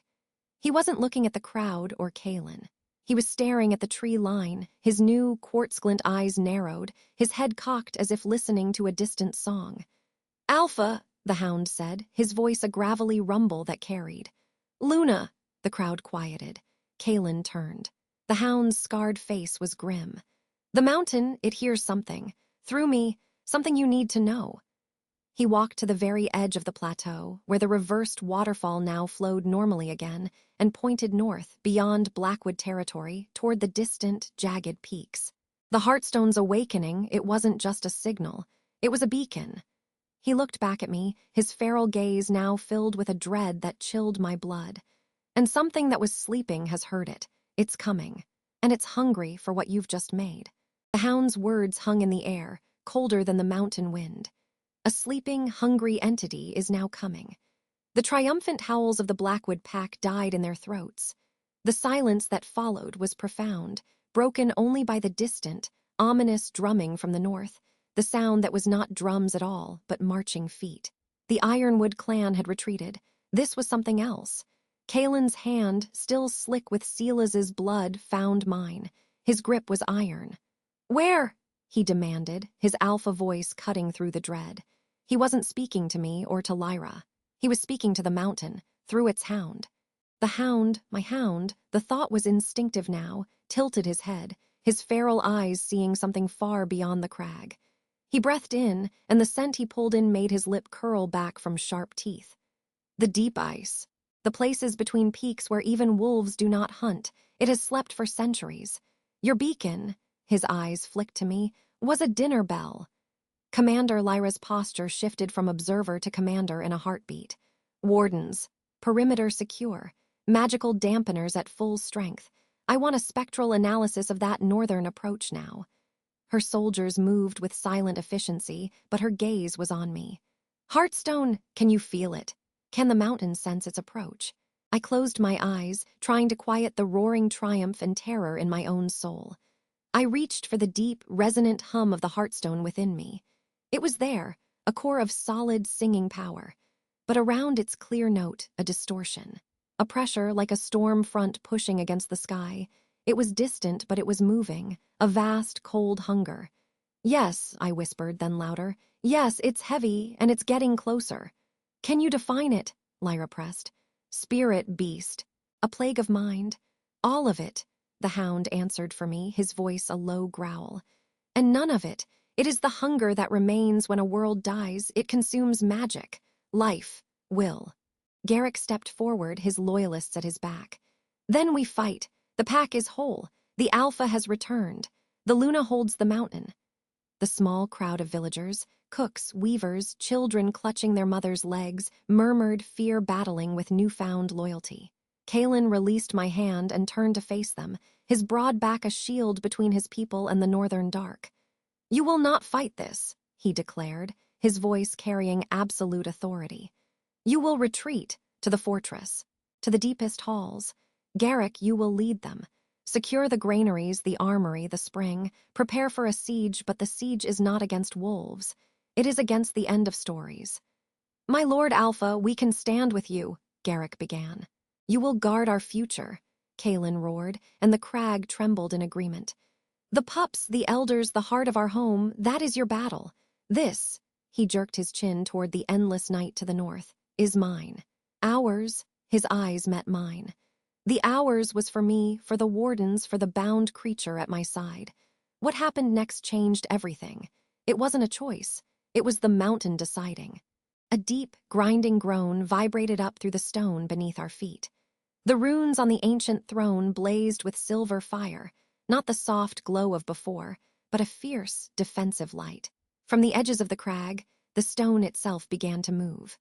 With the sound of sliding continents, granite ridges pushed upward, forming a low, formidable wall that encircled the entire plateau. It was not a complete fortification. It was a rampart, a stage for a last stand. The Howling Crag was preparing for war. Lyra watched, her stern face showing a flicker of awe. The territorial spirit is mobilizing. It recognizes an existential threat. This hasn't happened in recorded history. She looked at me. "You must anchor it. If you falter, the mountains could shatter, and the defense with it." The weight of it threatened to crush me. I was a seamstress from Greyport. I came for revenge, not to hold the line against a world-eating nightmare. "You are the storm," Alder's voice whispered in my memory. "You are the sacrifice that walks." I felt Kalen's presence beside me, not just physically, but in the bond, a steady, furious flame. We are the cliff that breaks the storm, he thought, and the sentiment was so fierce, so sure, it felt like my own. I am anchored, I said, and my voice didn't sound like mine. It echoed with the depth of the stone. The crag is my body, its fight is mine. A sharp, pained gasp broke the moment. We turned. The witch, still held in glowing warden restraints, was convulsing. Her eyes, wide with terror, were fixed northward. "It's here," she hissed, blood trickling from her nose. "It's in the wind. It tastes her, it tastes the new light." Her gaze found me, filled with a horrible, knowing pity. "It doesn't want the pack, it wants the source. It wants you, Heartstone. It will unmake the mountain to suck the marrow from your bones." The wardens holding her tightened their grips, their runes flaring brighter to contain her sudden, thrashing panic. Kalen took a step toward her, his murderous intent a palpable heat. "How do we kill it?" The witch let out a cracked, hopeless laugh. "Kill it? You are thinking like a wolf. A thing can be killed. This is not a thing. It is a process, a freezing, a silencing. You cannot stab the cold." She shuddered violently. "But it must have a form to interact, a focal point. A heart, if it has one. Shatter that and you scatter its will for a time." "For a time?" Lyra asked, her voice sharp. "It is a tide. You can break a wave, but the ocean remains." The witch's head lolled. "It is coming faster now. It likes the fear." A new sound joined the distant marching. A wind, but wrong. It whistled down from the northern peaks, not with a roar, but with a thin, high, sucking sound, like air being drawn across a vast, frozen pipe. Where it touched, the vibrant moss on the crag's new walls grayed and withered in seconds. "To positions," Lyra barked. "Wardens, form the circle of nullification. Alpha, with your permission, we will integrate our defense with your territory's spirit." "Do it," Kalen growled. He was already shifting, his bones cracking, fur the color of midnight erupting from his skin. In moments, the massive black wolf stood beside me, head lowered, a living weapon. I looked at the hound. "You are the mountain's senses. What do you see?" He was trembling, not with fear, but with the strain of perception. "A blur, a walking blizzard. It unmakes the path as it walks. The trees behind it are not dead. They are unmade, like they never were." He focused on me. "The core is deep inside the storm. A knot of terrible, wanting cold. That is the focal point." The sucking wind grew louder. The temperature plummeted. Our breath fogged in the air, and the fog did not dissipate. It hung, frozen, in glittering, malevolent crystals. If only I had known that my beacon of justice would call forth the end of all things. The thought was a splinter of ice in my mind. I had wanted to free an alpha. I had awakened a mountain. And now I had summoned the eater of mountains. "Alara," Kalen's voice in my mind was a warm hand on my frozen cheek. "Look at me." I dragged my eyes from the encroaching, sound-eating darkness to his wolfen gaze. "You are not a beacon for it. You are the fire that will burn it. This land chose you. I chose you. Now we choose to fight together." The simplicity of it, the sheer wolfish refusal to yield, grounded me. I was not a victim waiting for the cold. I was the Luna of the howling crag. I placed a hand on the stone of the newly raised wall. "Show me," I whispered to the mountain. The perception hit me like an avalanche. I was no longer just on the crag. I was the crag. I felt the warden's magic as a net of silver threads over my skin. I felt Kalen's fiery presence as a hearth fire at my summit. I felt my pack, retreating down my slopes, a river of warm life. And I felt the approaching nullity. It was a wave of anti-creation. A lens of absolute zero that looked upon the living, singing magic of the mountain and saw only food. Deep within its core, a pulsating, frozen not beat like an inverted heart, the focal point the witch described. It was surrounded by swirling specters, shapes of ice and stolen memory that howled with silent voices. I snapped back to myself, gasping. "I see it. The heart is there. It's protected by ghosts, or echoes." "Then that is the target," Lyra said. She had drawn a long, rune-etched blade that hummed with contained energy. "Wardens will attempt to suppress the outer storm. Alpha, your force must break through to the core. Heartstone, you must sustain the mountain's will. Its despair is its weapon." The first of the specters crested the ridge. They were vaguely wolf-shaped, but made of jagged ice and swirling, captured shadow. Where their feet fell, the sound died. They had no eyes, only hollow sockets that sucked in the light. There were dozens, then hundreds. They moved with a terrifying, unison silence. The warden's circle flared. A dome of shimmering, golden light snapped into place over the crag. The first specter touched it and shrieked, a sound that was the absence of sound, a vacuum of agony. It shattered into mist, but 2 more took its place, then 10, hammering against the shield. Thud, thud, thud, the dome trembled. The wardens chanted, their faces strained. "The shield will not hold against the main body," Lyra shouted over the silent cacophony. "It must be a sally, a strike at the heart." Kalen threw back his head and howled, a challenge that was pure, defiant life. The loyalists on the crag, the few warriors who had stayed, howled with him. The hound did not howl. He looked at me, gave a sharp, canine nod, and melted into the shadows of the stone wall, becoming one with the mountain's own darkness. Kalen's thought was a final command. "Stay, hold the light. We will bring the darkness to you." Before I could protest, the wardens dropped a section of the shield. Kalen, a black bolt of fury, shot through the opening. 4 loyalist wolves followed him, and a phalanx of 5 wardens, Lyra at their point, moved with disciplined precision behind them. They plunged into the sea of silent specters. The battle was horrifying to watch. The specters swarmed them. A loyalist wolf was engulfed. His furious snarls were cut off mid-sound, and he fell, not dead, but blank. Empty. A husk frozen mid-snarl. Kalen raged through them, his claws tearing through ice and shadow, each blow fueled by alpha power and raw vengeance for his home. The warden's blades glowed, carving paths of temporary nullification in the nullity itself. But they were being swallowed. The tide was endless, and behind the specters the walking blizzard advanced. Within it I could see the frozen heartknot, pulsing, protected. The mountain's despair seeped into me. It was ancient, tired. It had seen empires of wolves rise and fall. This was an end it recognized. No, I pushed back, pouring my own will, my human stubbornness, my love for my brother, my terrifying, unwanted love for the wolf who had claimed me into the stone. "You are not allowed to be tired. You chose me. Now fight." The crag responded. From the wall, spikes of granite shot out, impaling clusters of specters. The ground beneath the feet of Kalen's group surged upward, giving them a momentary vantage. But it was a holding action. They wouldn't reach the heart. They were being slowly, surely consumed.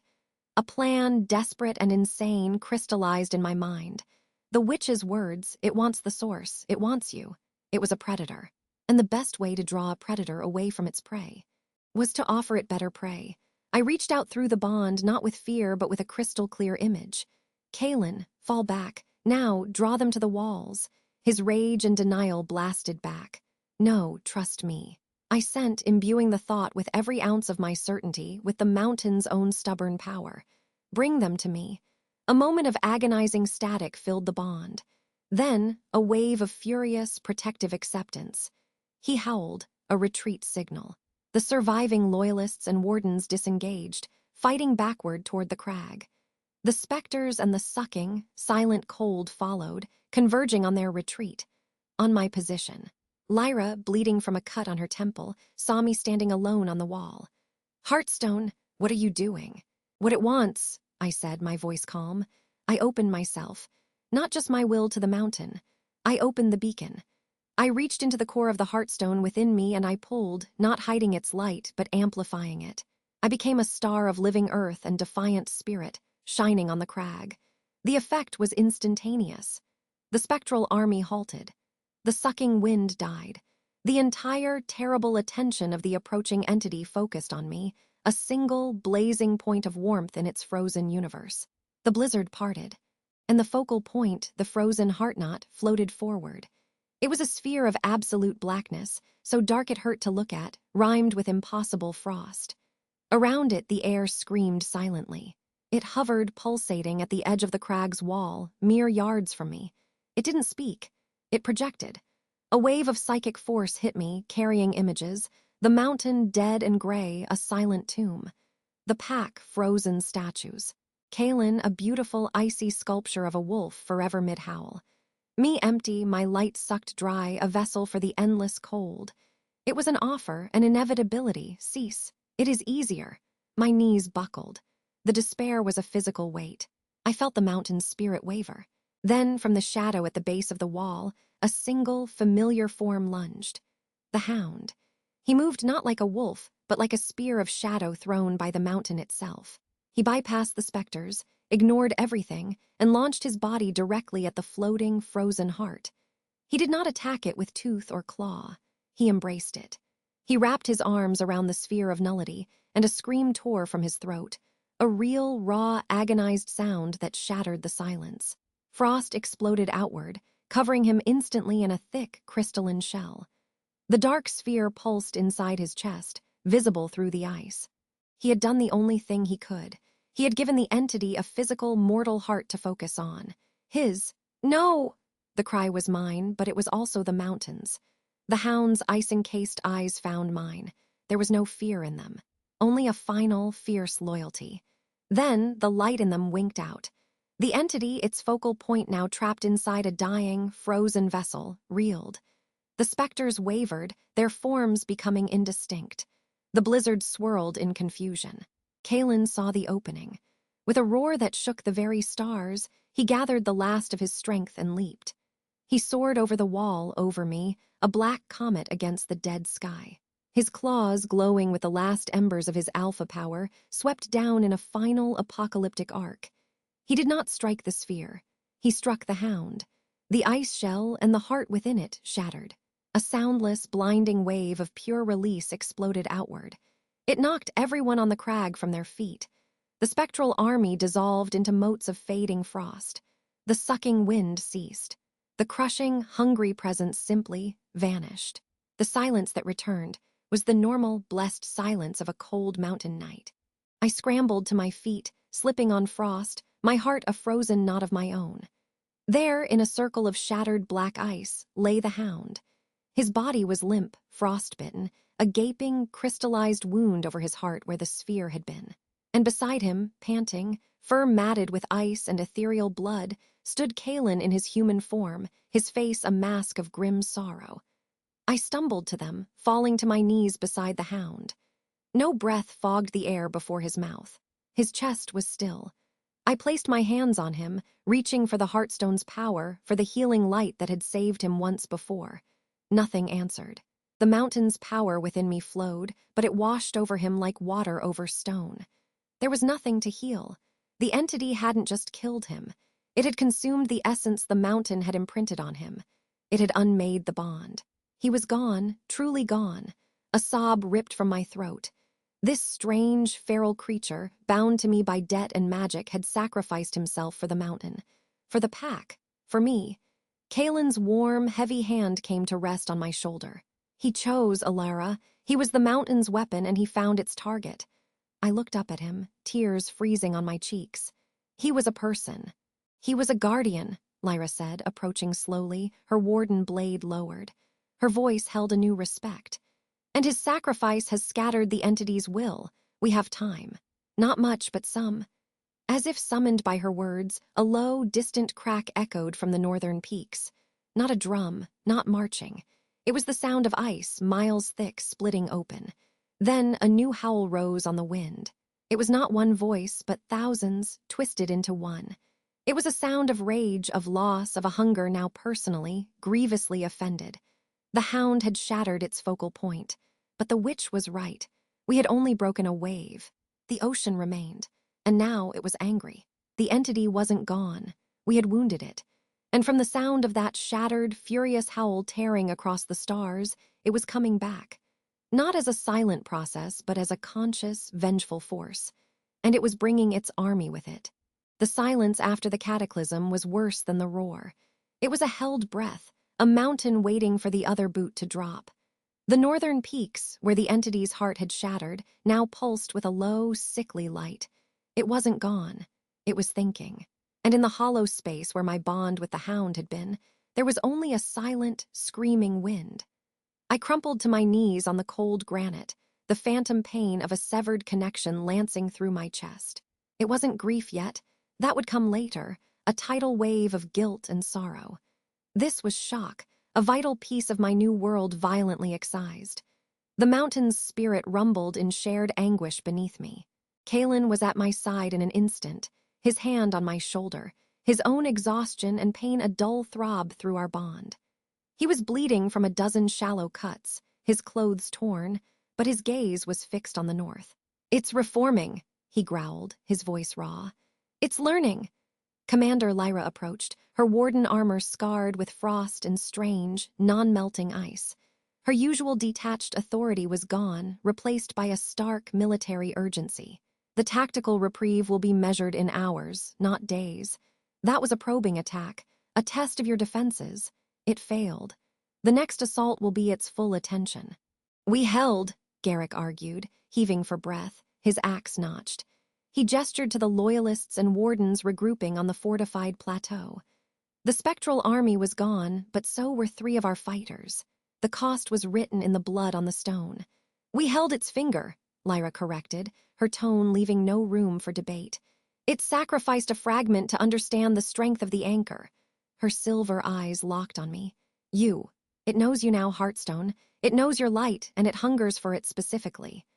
A new kind of cold seeped into my bones.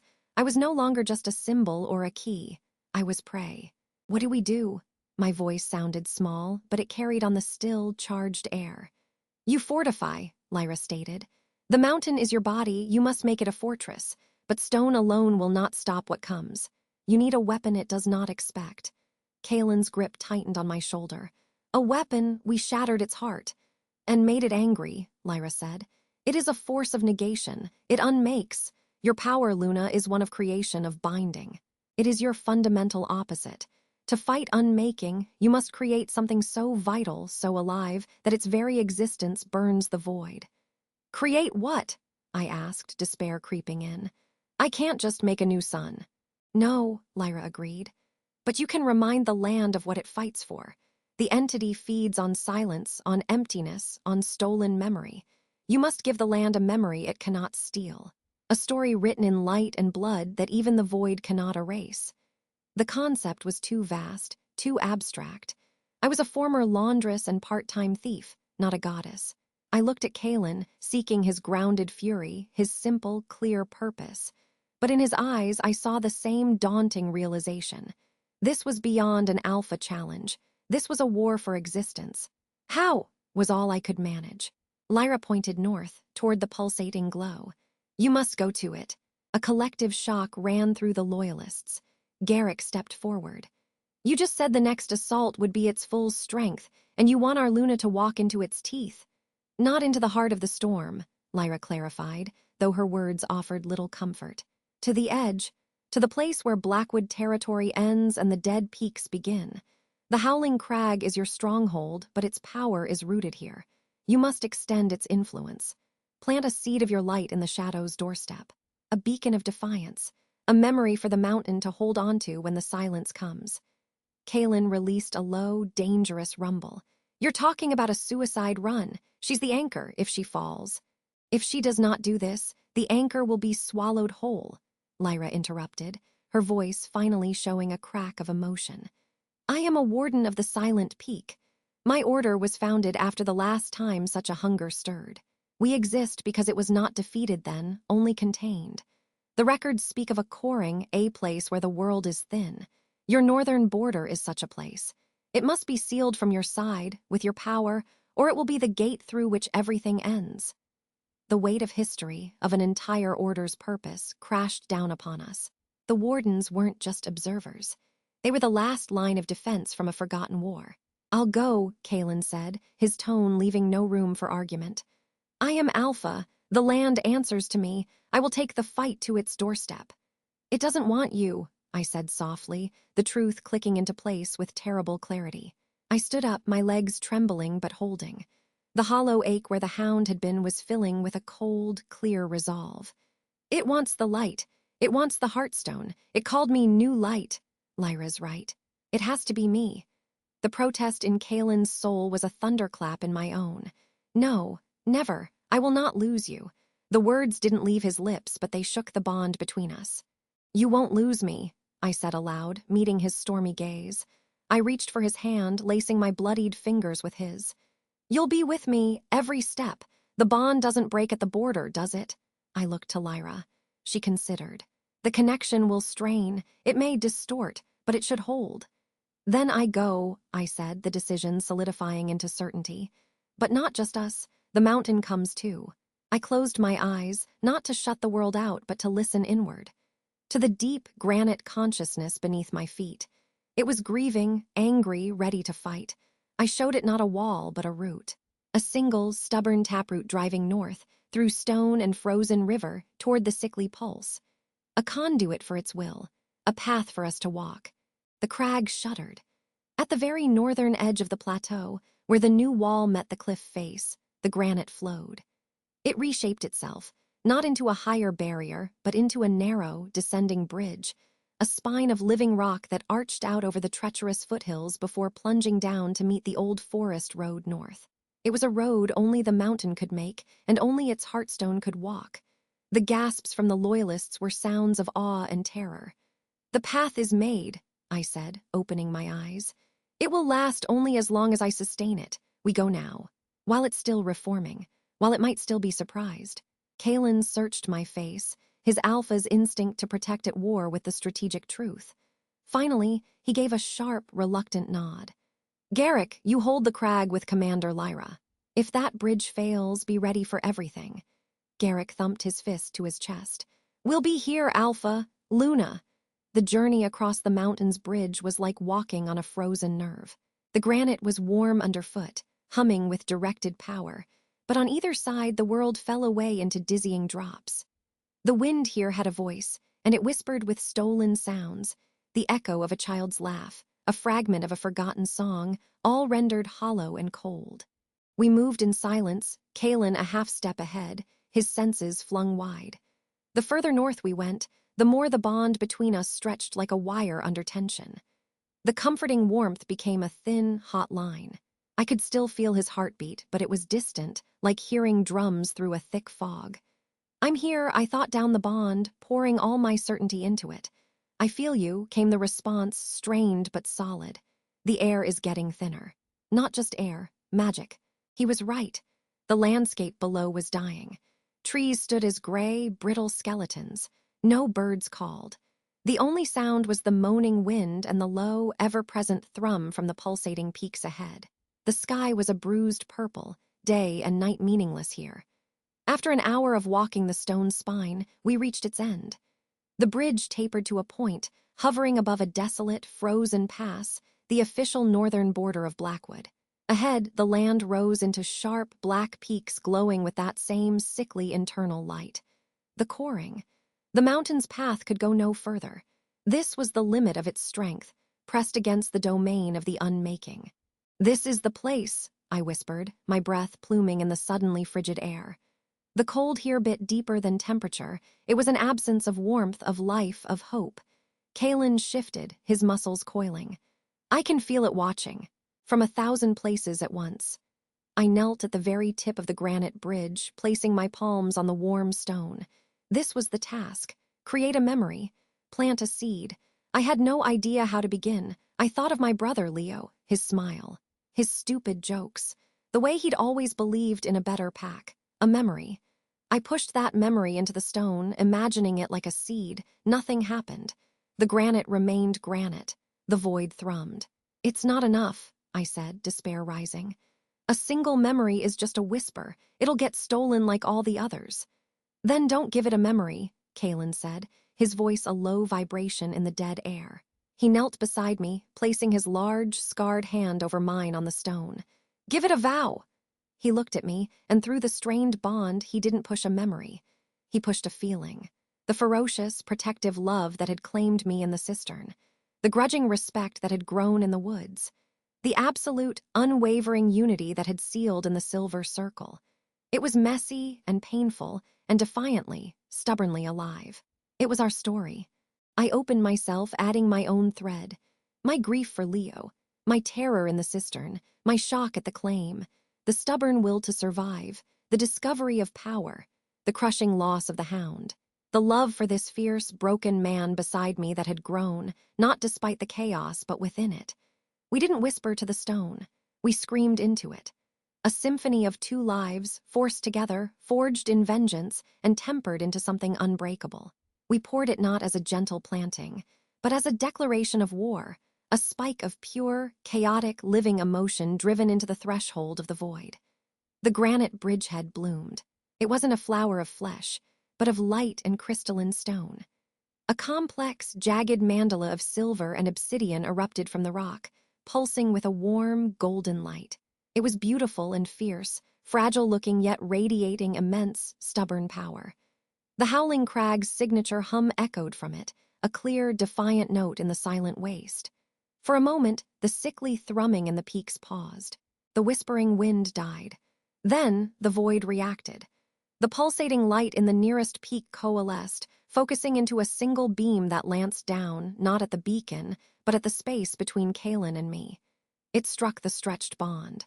The world tore. Not the physical world, the world of connection.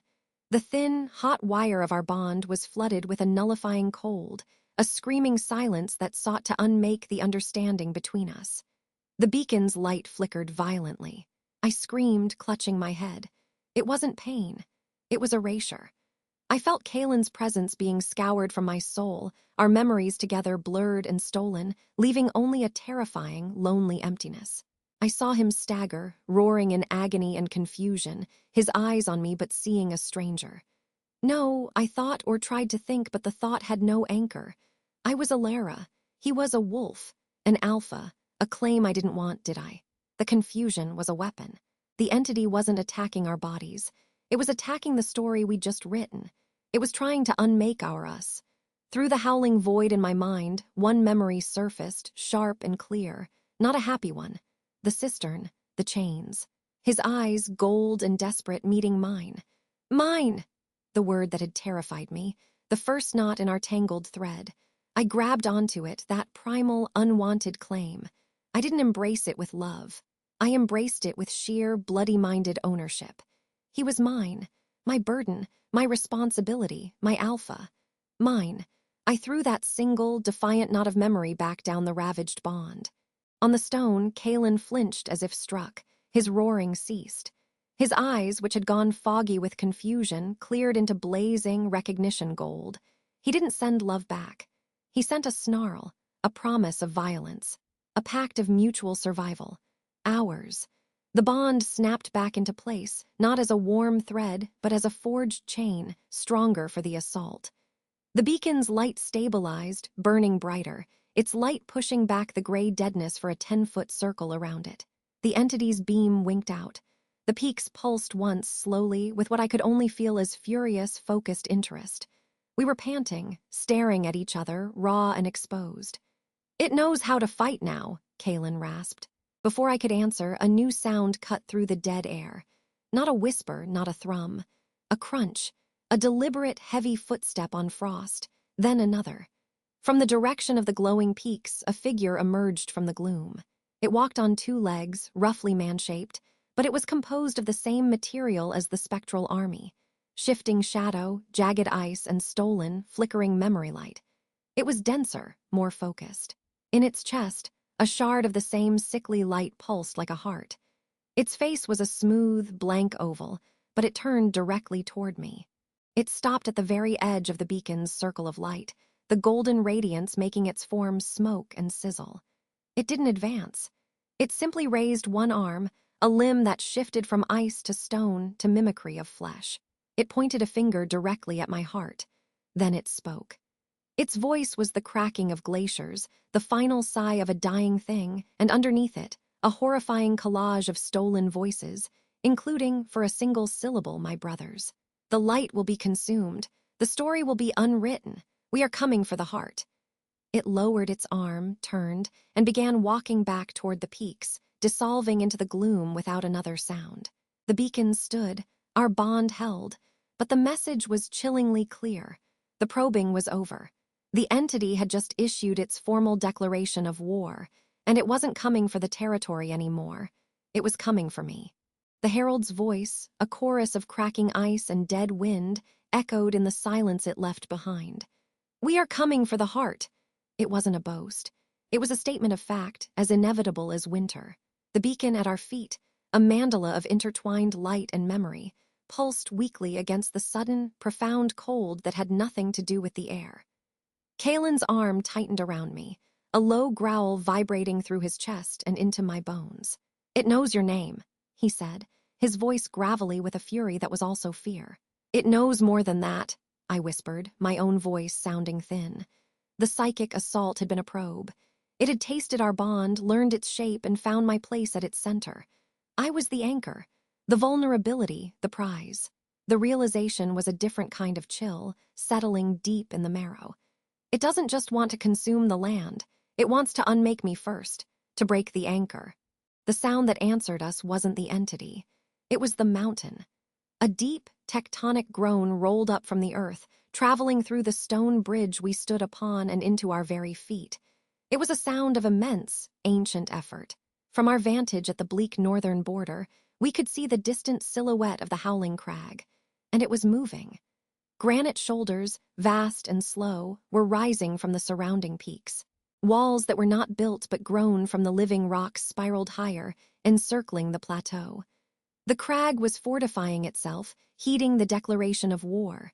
The sight should have been comforting. It was terrifying. It meant the mountain believed the herald. It was preparing for a siege. "We need to get back," Kalen said, his strategic mind already shifting from the symbolic victory of the beacon to the brutal logistics of defense. "Lyra needs to hear this. The Wardens, they've fought things like this before. They must have tactics." The journey back across the bridge of living stone was a silent, hurried retreat. The triumphant energy of planting our beacon was gone, replaced by a watchful dread. Every shadow in the ravines below seemed to hold a deeper darkness. Every gust of wind sounded like a whispered promise. "We are coming." The crag, when we reached it, was a transformed fortress. The rune-etched throne now sat at the center of a nascent courtyard, surrounded by sheer, seamless walls of black granite that rose 100 feet into the air. The air hummed with contained power. Warden scouts patrolled the newly formed battlements, their postures rigid. Commander Lyra stood with Garrick by the throne, a map of the northern peaks spread across the stone seat. She looked up as we approached. Her silver eyes missed nothing. The lingering tension in Kalen's shoulders, the way my hand kept drifting to my chest, where the Heartstone's warmth was a constant, anxious pulse. "Report," Lyra said, her voice cutting through the low murmur of activity. "It spoke," Kalen answered, stepping forward. His alpha authority clashed with her detached military command, creating a spark in the air. "A herald. It declared its intent. It's targeting Alara specifically. Calls her the Heart." Lyra's expression didn't change, but a muscle ticked in her jaw. "A focused enemy is more dangerous than a mindless one. It has identified the source of its resistance. This changes the defensive matrix." She tapped the map. "The coring is its source, but its army will materialize from the spectral bleed between our reality and its nullity. It will attack here in force to reach her. The mountain feels it. That's why it's raised these walls." "So we stand and fight," Garrick grunted, hefting his axe. "Let them break on the stone." "They will not break, warrior," Lyra said, a flicker of impatience in her tone. "They will seep. They will erode. They will unmake the stone itself if given enough time and focus. A siege against an enemy that does not eat, sleep, or fear is a losing proposition. Our victory at the border beacon proved one thing. It can be hurt by concentrated memory, by defiant life. But we struck a focal point, a condensed kernel of its power. What comes next will be diffuse, a wave of nullity. I listened, the words washing over me. My role had shifted again, from Avenger to Luna to Anchor and now to primary target. The weight of it was a physical pressure. "What do you need me to do?" My voice was steadier than I felt. Lyra's silver gaze pinned me. "You are the battery, the lighthouse. Your bond with the Alpha is the strongest thread of living memory in this territory. The mountain draws from you. To defend you, we must project you." Kalen stiffened. "Explain." "We cannot let it lay siege. A prolonged assault will drain the Heartstone and destabilize the territory from within. We must meet the wave before it reaches the crag. We take the fight to the foothills of the coring." She pointed to a narrow pass on the map, north of our beacon. "Here, the throat of the world, It's a natural choke point. We fortify it with warden sigils, with pack strength, and with you, Luna. You will stand at the center of our line, and you will shine.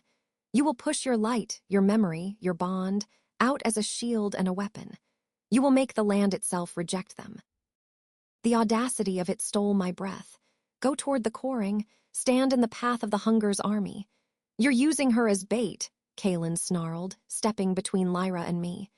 I am using her as a standard, Lyra corrected, unmoved. There is a difference. Bait is passive. A standard is a rallying point, a declaration. The entity wants the heart. Let it see the heart blazing on the battlefield, surrounded by the might it seeks to destroy. It may concentrate its attack, which is preferable to a slow erosion. It will also make it angry, and anger leads to mistakes. The logic was cold, brutal, and probably correct. I felt Kaelin's conflict through the bond, the alpha strategist agreeing with the tactic, the mate wanting to lock me deep within the safest mountain vault. I'll do it, I said before he could argue. Kaelin's head whipped toward me. Ilara, if it's coming for me anyway, I'd rather face it where we choose, with all of you around me, than wait for it to claw its way through these walls to my doorstep. I met his furious, fearful eyes. You told me we were a chain. Links don't hide. They hold the line. The pride that flared in him was fierce and desperate. He gave a single, sharp nod. Lyra watched the exchange, a hint of approval in her austere face. Good, we move at dusk. The spectral army is strongest in the deep night, but the transition periods, dusk and dawn, are when the veil between states is thinnest. Our magic will have the greatest effect. She turned, barking orders to her wardens. The crag became a hive of grim preparation. The hours blurred. I was given a light, reinforced leather vest by a warden armorer. Not for claws, she said tersely. For resonance. The sigils are woven with silver and moonstone dust. They'll help channel your output. Kaelin was everywhere, coordinating with Garrick and the handful of other loyalists, his presence a steady, commanding drumbeat amidst the chaos. As the sun began to bleed into the western peaks, casting the fortified crag in long, defensive shadows, we assembled at the newly formed gate. Our force was pitifully small. 12 wardens in their polished gray armor, 5 Blackwood loyalists including Garrick, Kaelin, and me.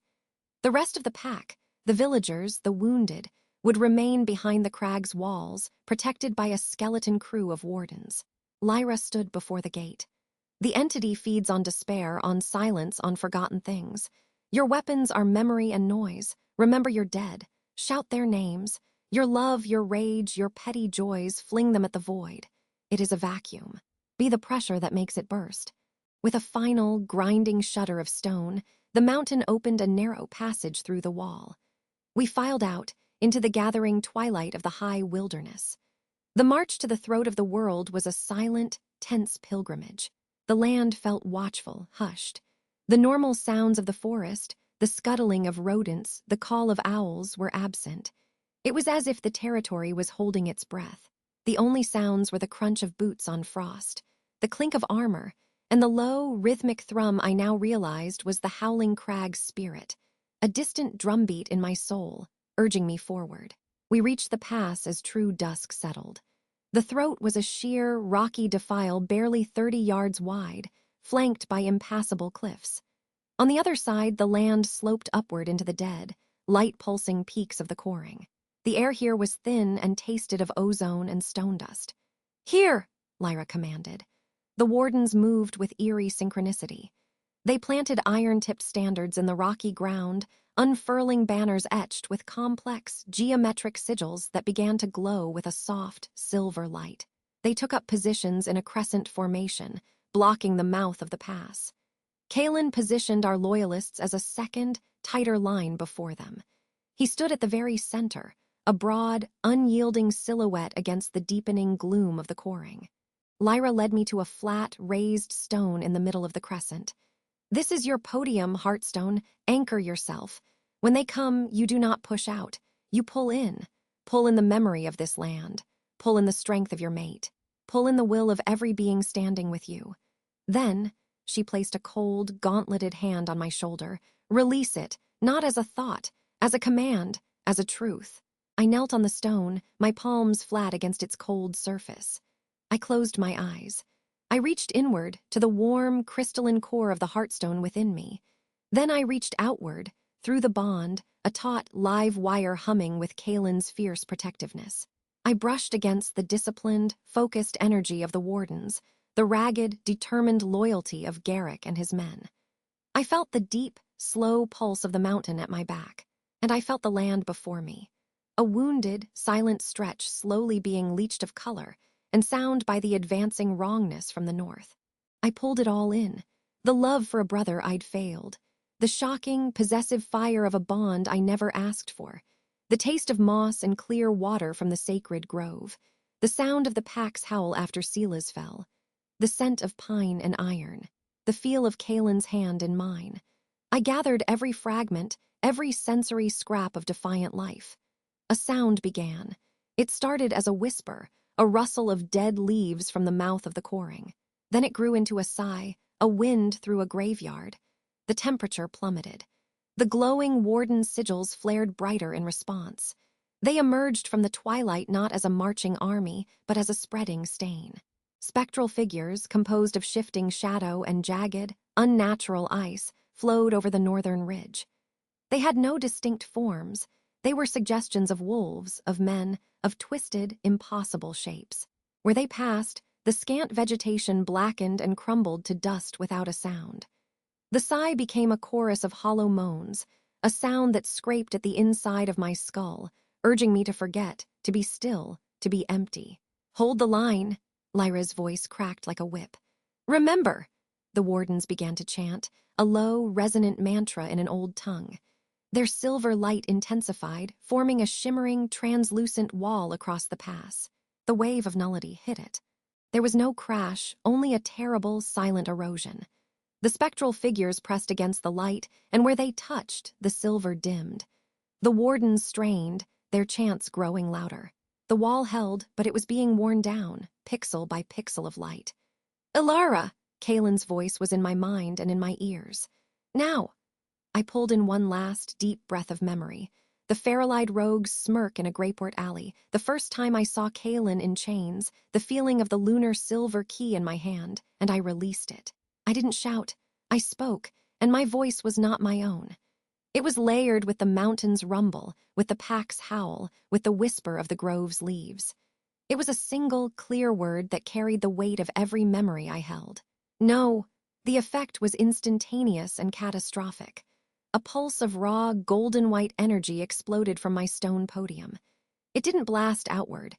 It unfolded, like a vast, luminous flower blooming in fast motion. It washed over our lines, and the warden's wall flared back to blinding brilliance. It hit the front rank of the spectral army, and they screamed. It was a sound of tearing fabric and shattering glass. The foremost figures didn't just dissolve, they recoiled, as if the memory of light was an acid. The wave's advance halted, churning in confusion at the base of the pass. A fierce, wild hope surged in me. It was working, but the entity had learned. The chaotic mass of shadows began to coalesce, to organize. Instead of a broad wave, it drew itself into a concentrated, spear-like tip, aiming directly for the source of the painful light. "For me, brace," Lyra shouted. The spectral spear shot forward, ignoring the warden's wall, which it pierced with a sound like ripping metal.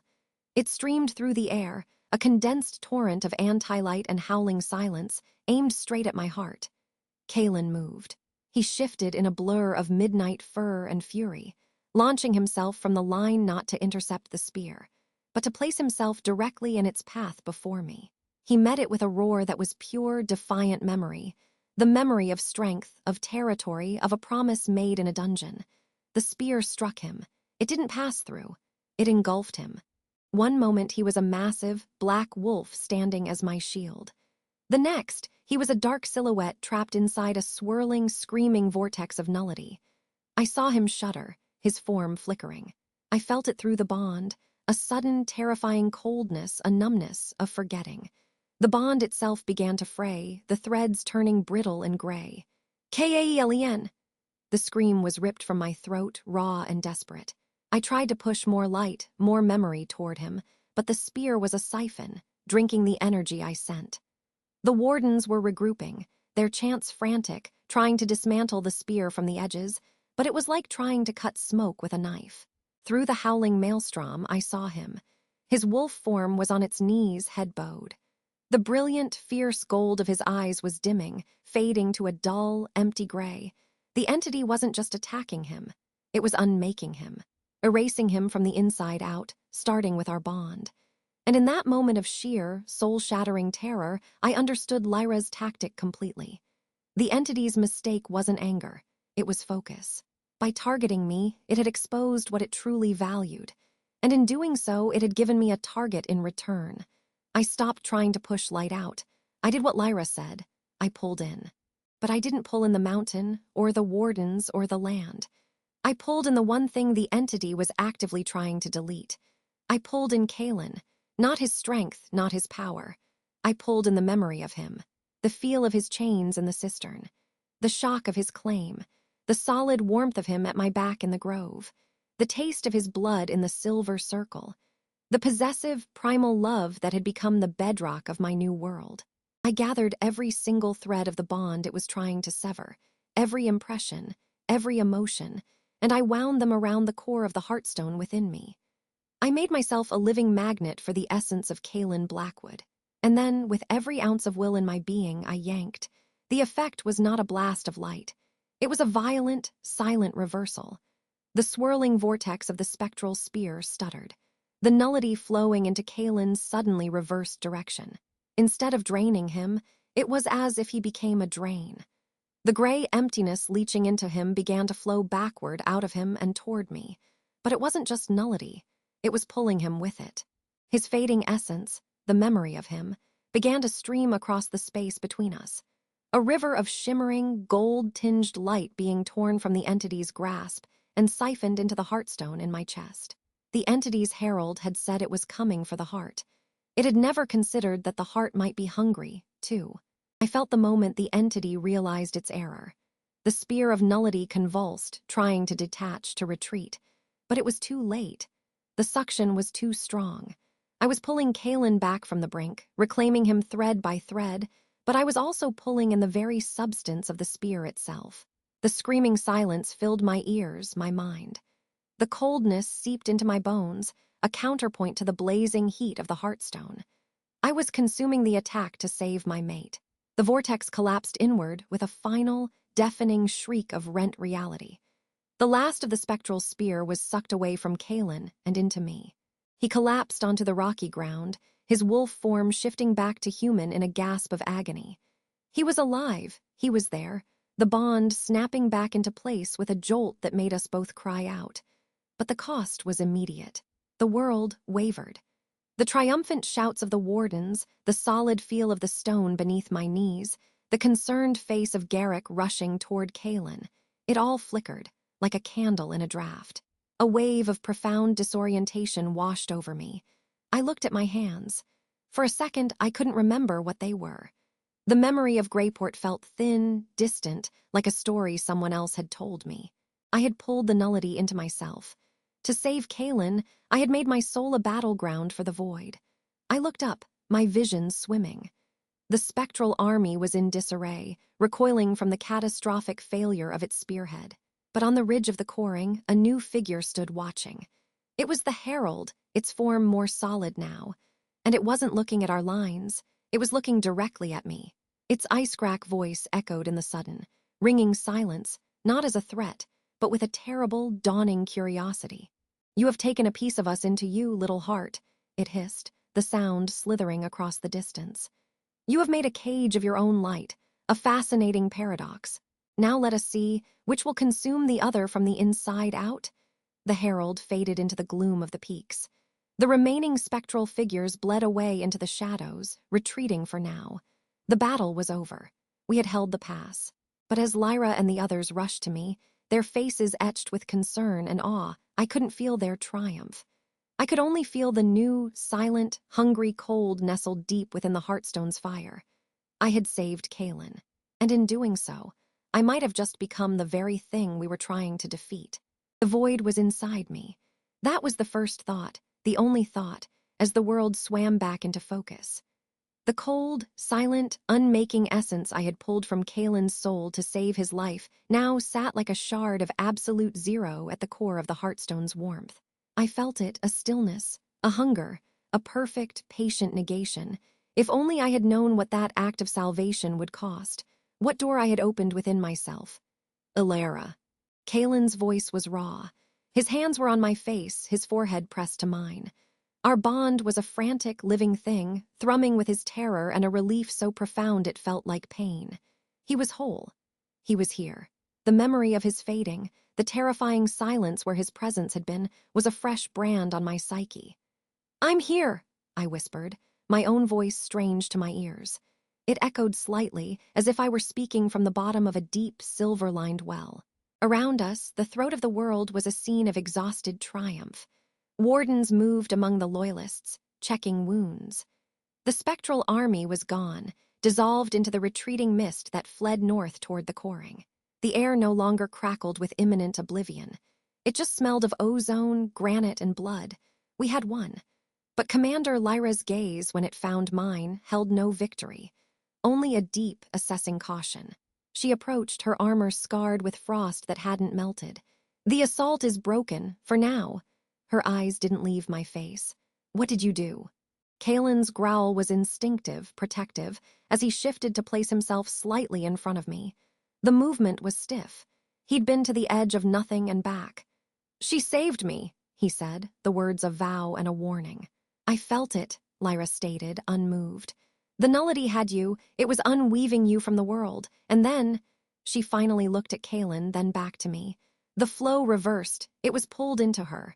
She took a step closer, her voice dropping. "Where is it now, Luna?" The title was deliberate, a reminder of my station and my responsibility. I opened my mouth, but no sound came out. How could I explain?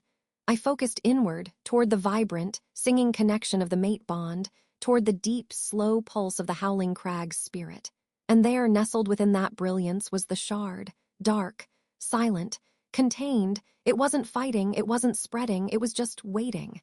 "It's contained," I said finally, forcing certainty into my tone. "The Heartstone holds it. It's a prisoner." Lyra's expression was granite. "You have made your soul a prison for a fragment of an entity that consumes reality. Do you understand the risk?" "I understand the alternative was losing my alpha," I shot back, a spark of my old defiance flaring. The Heartstone pulsed in agreement, a warm, reassuring beat against the cold shard. It was a tactical choice. "A dangerous one," Lyra countered, but she gave a short, sharp nod. "The Wardens will remain. Our mandate is clear. The territorial spirit is awake, and now it is compromised. We will monitor." Compromised. The word hung in the air. Kalen's hand found mine, his grip tight. "She is not compromised. She is my Luna, the mountain's heart." She ended the attack. "She postponed it," Lyra corrected softly. She looked north toward the dead peaks. "It learned today. It learned your strength comes from your bond. It learned she can be a vessel. It will adapt." She turned back to us. "Fortify the crag. Heal your people. The next assault will not be a wave. It will be a needle aimed at the crack you now carry." She strode away, barking orders to her wardens. The silence she left behind was heavy. Garrick approached, his arm in a sling made from a torn cloak. "The men are spent, Alpha, but standing. The craggy it feels different. Lighter, but there's a chill." He was looking at me when he said the last part. "It's over for today," Kalen said, his alpha voice brooking no argument. "Back to the summit, tend the wounded, post sentries, we plan at dusk." The journey back to the Howling Crag was a silent, grim procession. The euphoria of survival was quickly smothered by exhaustion and the unspoken weight of Lyra's words. I walked beside Kalen, our shoulders touching. Our bond was a torrent of silent communication. "You should not have done that." His thought was a mix of awe, fury, and gut-wrenching fear. "You were dying." My reply was simple, absolute. "I would rather die 1,000 times than see that thing touch you. Then don't leave me to rule a mountain alone." A flicker of dark amusement came through the bond. Then, a surge of pure, possessive love that momentarily outshone the cold shard within me. Never. Back on the summit, the reality of our victory settled in. The loyalists, our pack, tended to each other. Cook fires were lit. The Warden camp was a disciplined island of quiet efficiency nearby.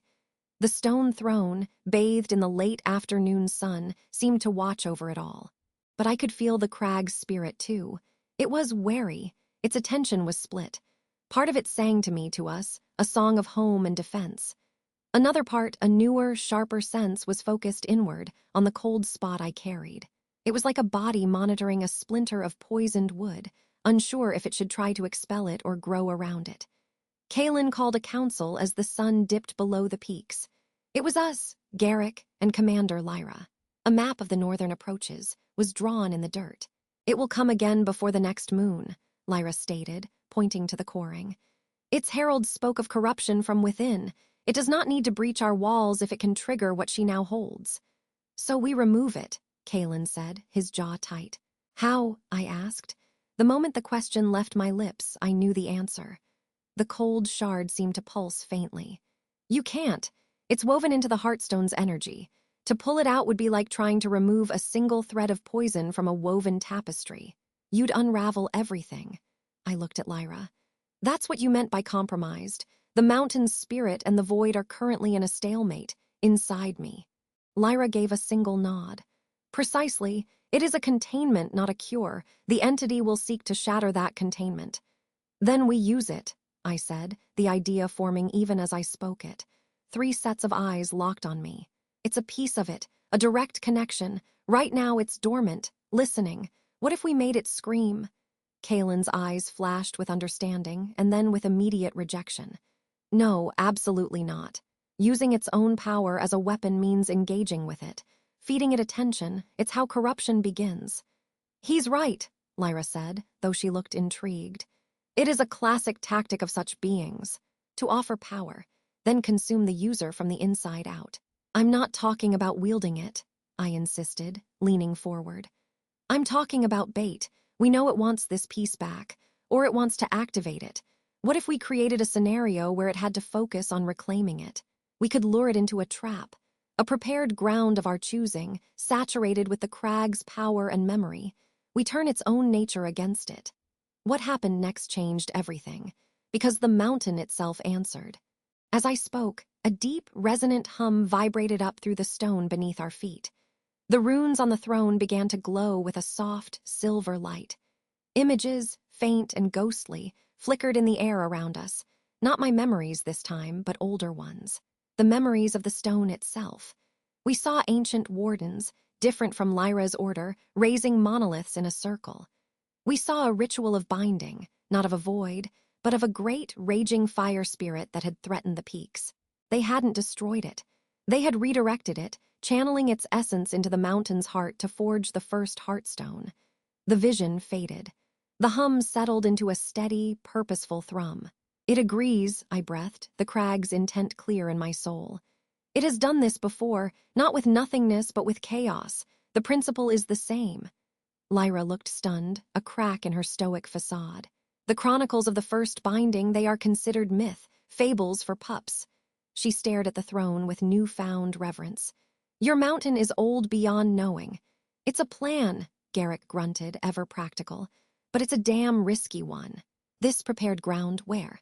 The crag's intention pushed into my mind again, accompanied by a clear topographic image. I pointed north, past the throat, off the edge of our map. "There, a bowl-shaped valley 3 miles into the Deadlands. The stone remembers it. The first binding happened there. The ley lines are still aligned. It's a crucible." Kalen was silent for a long time, his gaze on the distant, darkening peaks. The bond was a storm of conflict in him, the strategic alpha seeing the brutal logic, the mate drowning in terror. "We would be taking the fight to it," he said finally. "On ground it has claimed. We would be taking you to it, directly into its grasp." "It's coming for me regardless," I said softly, placing my hand over his.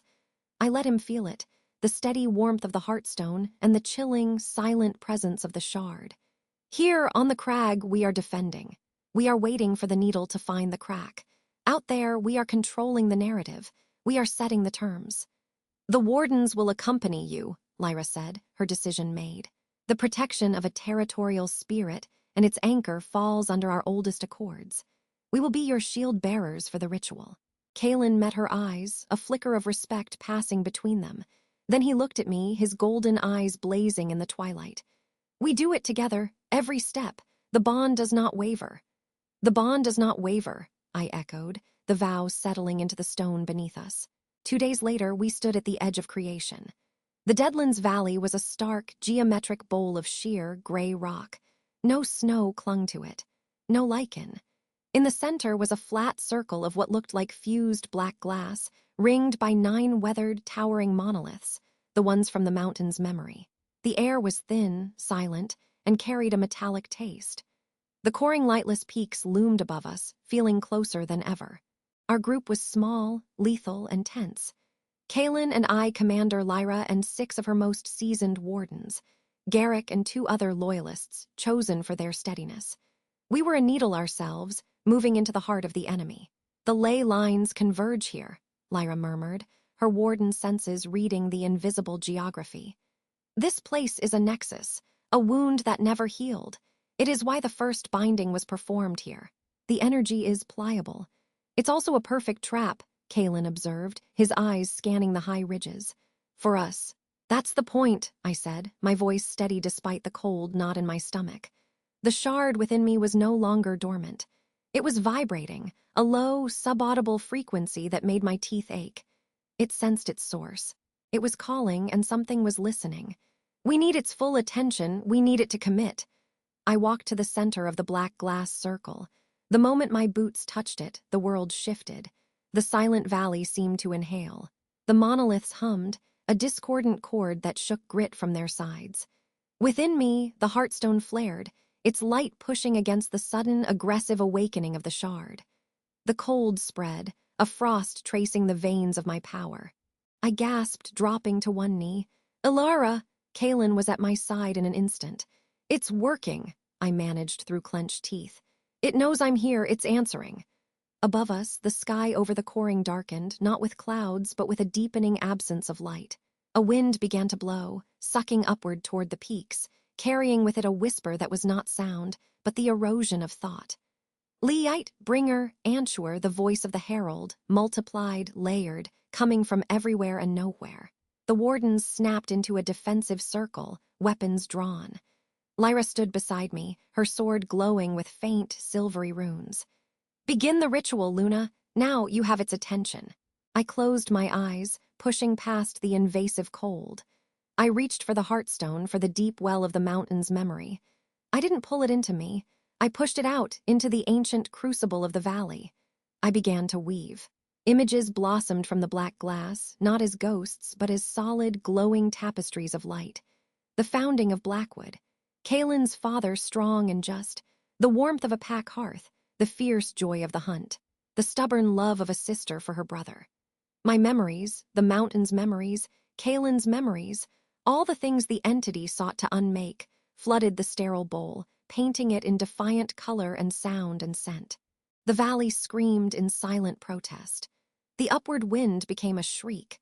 The darkness from the coring poured down like a waterfall of ink, meeting the rising tide of memory and light in the middle of the air. The clash was soundless, but it hurt, a pressure on the soul. Hold the circle, Lyra commanded. The warden's glow intensified, forming a dome of silver light around our position on the glass. Kalen was a solid, furious presence at my back, his power, his pure alpha will, feeding into my weave. It's not enough, he growled. It's resisting. It's learning to unravel the patterns as you make them. He was right. The beautiful memories began to fray at the edges, their colors bleaching to gray, their sounds muffling into silence. The entity was eating the story. The shard inside me exploded into agony.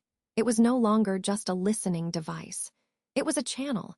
The nullity was pouring through it, using our connection to attack the ritual from within me. Ice crystallized in my veins. The world started to lose its definition. It's in her, Lyra shouted. Kalen's arms wrapped around me from behind, his body a furnace against the spreading cold. Fight it, Ilara, your mountain, your pack, me. I was losing. The light was failing. The warden's dome cracked with a sound like breaking crystal. The herald's voice was a triumphant roar in my mind. Yes, the vessel breaks. The light will die within its own house. Despair, cold and final, washed over me. We had failed. I had led us all to our unmaking. But then, through the agony, through the dying light of the memories I'd woven, I felt a different pulse. Not from the mountain, not from Kaelin, from the shard itself. In its frantic effort to channel the entity's power, to unmake me, it had become a wide-open conduit. And I realized, with a shock that was both terrifying and exhilarating, that a conduit flows both ways. The entity was focused on pouring itself in. What if I poured something else out? Not memory, not light. It was adapting to those. I poured sensation. Raw, unfiltered, overwhelming life. The searing heat of Kaelin's touch. The metallic taste of fear. The aching burn of tired muscles. The thunderous, messy, glorious cacophony of a pack's howl. The gritty feel of stone, the scent of pine and blood, the stomach-churning vertigo of love, the sharp, sweet pain of grief for my brother. All the chaotic, unbearable, beautiful noise of being alive. I shoved it all, every overwhelming, defining sensation of my existence, down the channel the entity had opened. I didn't send a story it could unravel. I sent the incomprehensible, vibrant chaos of a lived experience. The effect was instantaneous. The entity's advance halted. The silent nullity recoiled. The herald's voice cut off into a static shriek of confusion, revulsion, pain.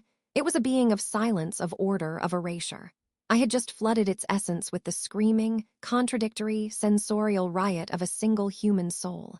For a moment, the connection was pure feedback. The shard inside me flared white-hot, not with cold, but with a painful, overloaded brilliance. The waterfall of dark— "Now!" I screamed, my voice tearing from my throat. Kaelin didn't hesitate. He threw his head back and unleashed an alpha's command, not at the entity, but at the ley lines at the mountain, at the very ritual ground. "Bind!" The howling crag, miles away but intimately connected through me, answered. Its power surged down the psychic link, not as a shield, but as a forge hammer. It struck the overloaded, confused connection between the shard and the entity. The 9 monoliths erupted with light. The black glass circle beneath us turned molten gold. The conflicting energies, the void, my chaotic life sensation, the mountain's ancient power, were violently, irrevocably slammed together in the crucible. There was no explosion of light. There was a pop. A deafening pressure change pop that knocked everyone off their feet. The darkness vanished. The wind died. The silent valley was just a valley again, bathed in weak sunlight. I lay on the warm glass, panting, Kaelin's body half over mine, shielding me. The shard was gone. The cold, silent presence at my core had been transmuted. In its place was a strange, humming resonance like the echo of a struck bell. I was whole. The heartstone pulsed, clean and strong. We sat up slowly. The wardens were picking themselves up, looking around in wary disbelief. Garrick had a bloody nose, but was grinning fiercely. Lyra stood, sheathing her sword. She looked at the now-dormant monoliths, then at me, her expression unreadable. "It is done. The connection is severed. The fragment is integrated, neutralized." She took a deep breath. "You did not fight it with its opposite. You drowned it in what it could not comprehend. That was unprecedented." A weary cheer began to rise from the loyalists, but Kaelin wasn't cheering. He was staring north at the coring. His face was pale, his body rigid. "Kaelin," I asked, my heart stuttering. He didn't look at me. His voice was a hollow whisper of dread. "It's not retreating." I followed his gaze. The lightless peaks of the coring were moving, not crumbling, not advancing. They were churning like a slow, tectonic whirlpool.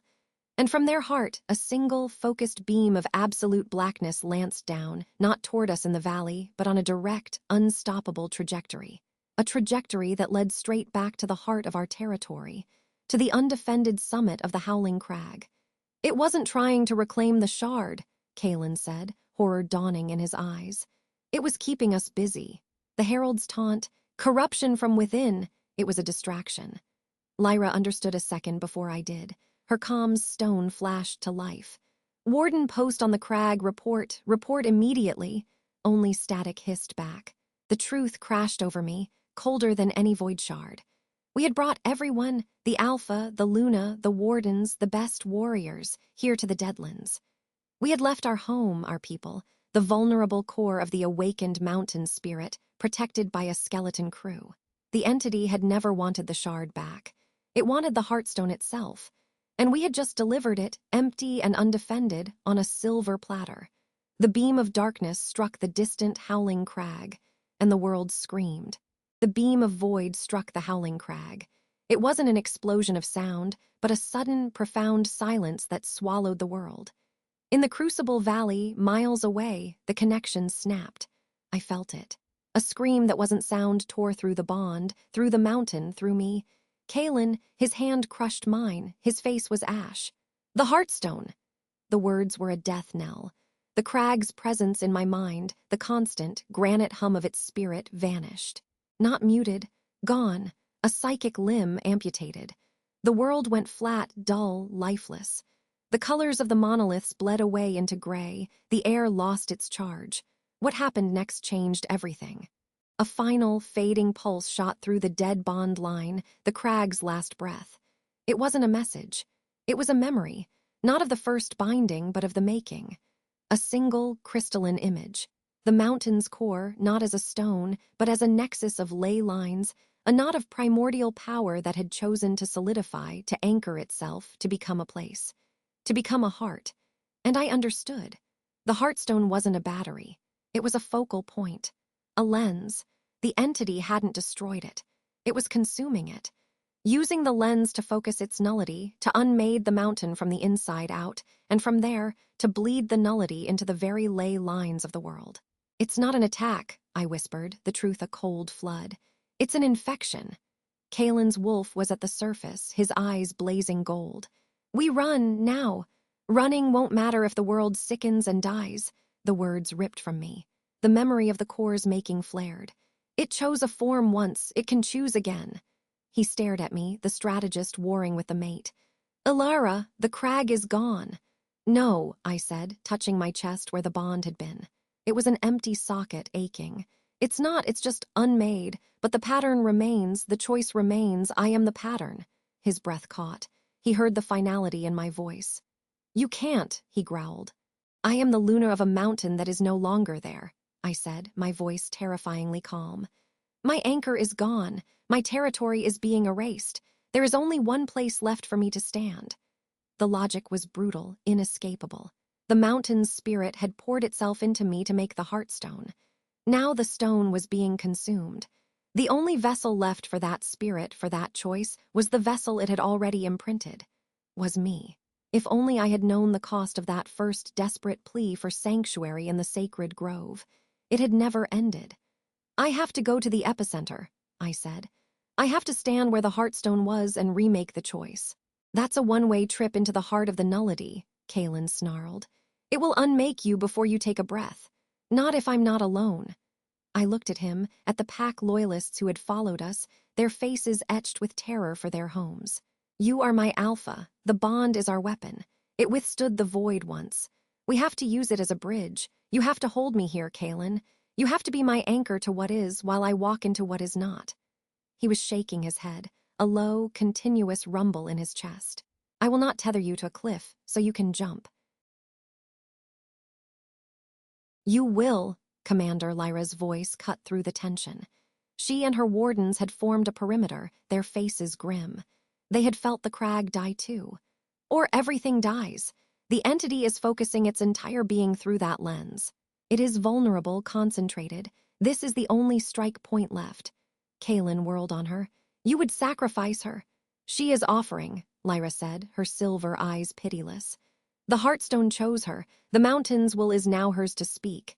We are wardens. We protect the balance. This is the balance. She looked at me. The ritual. No ritual, I said.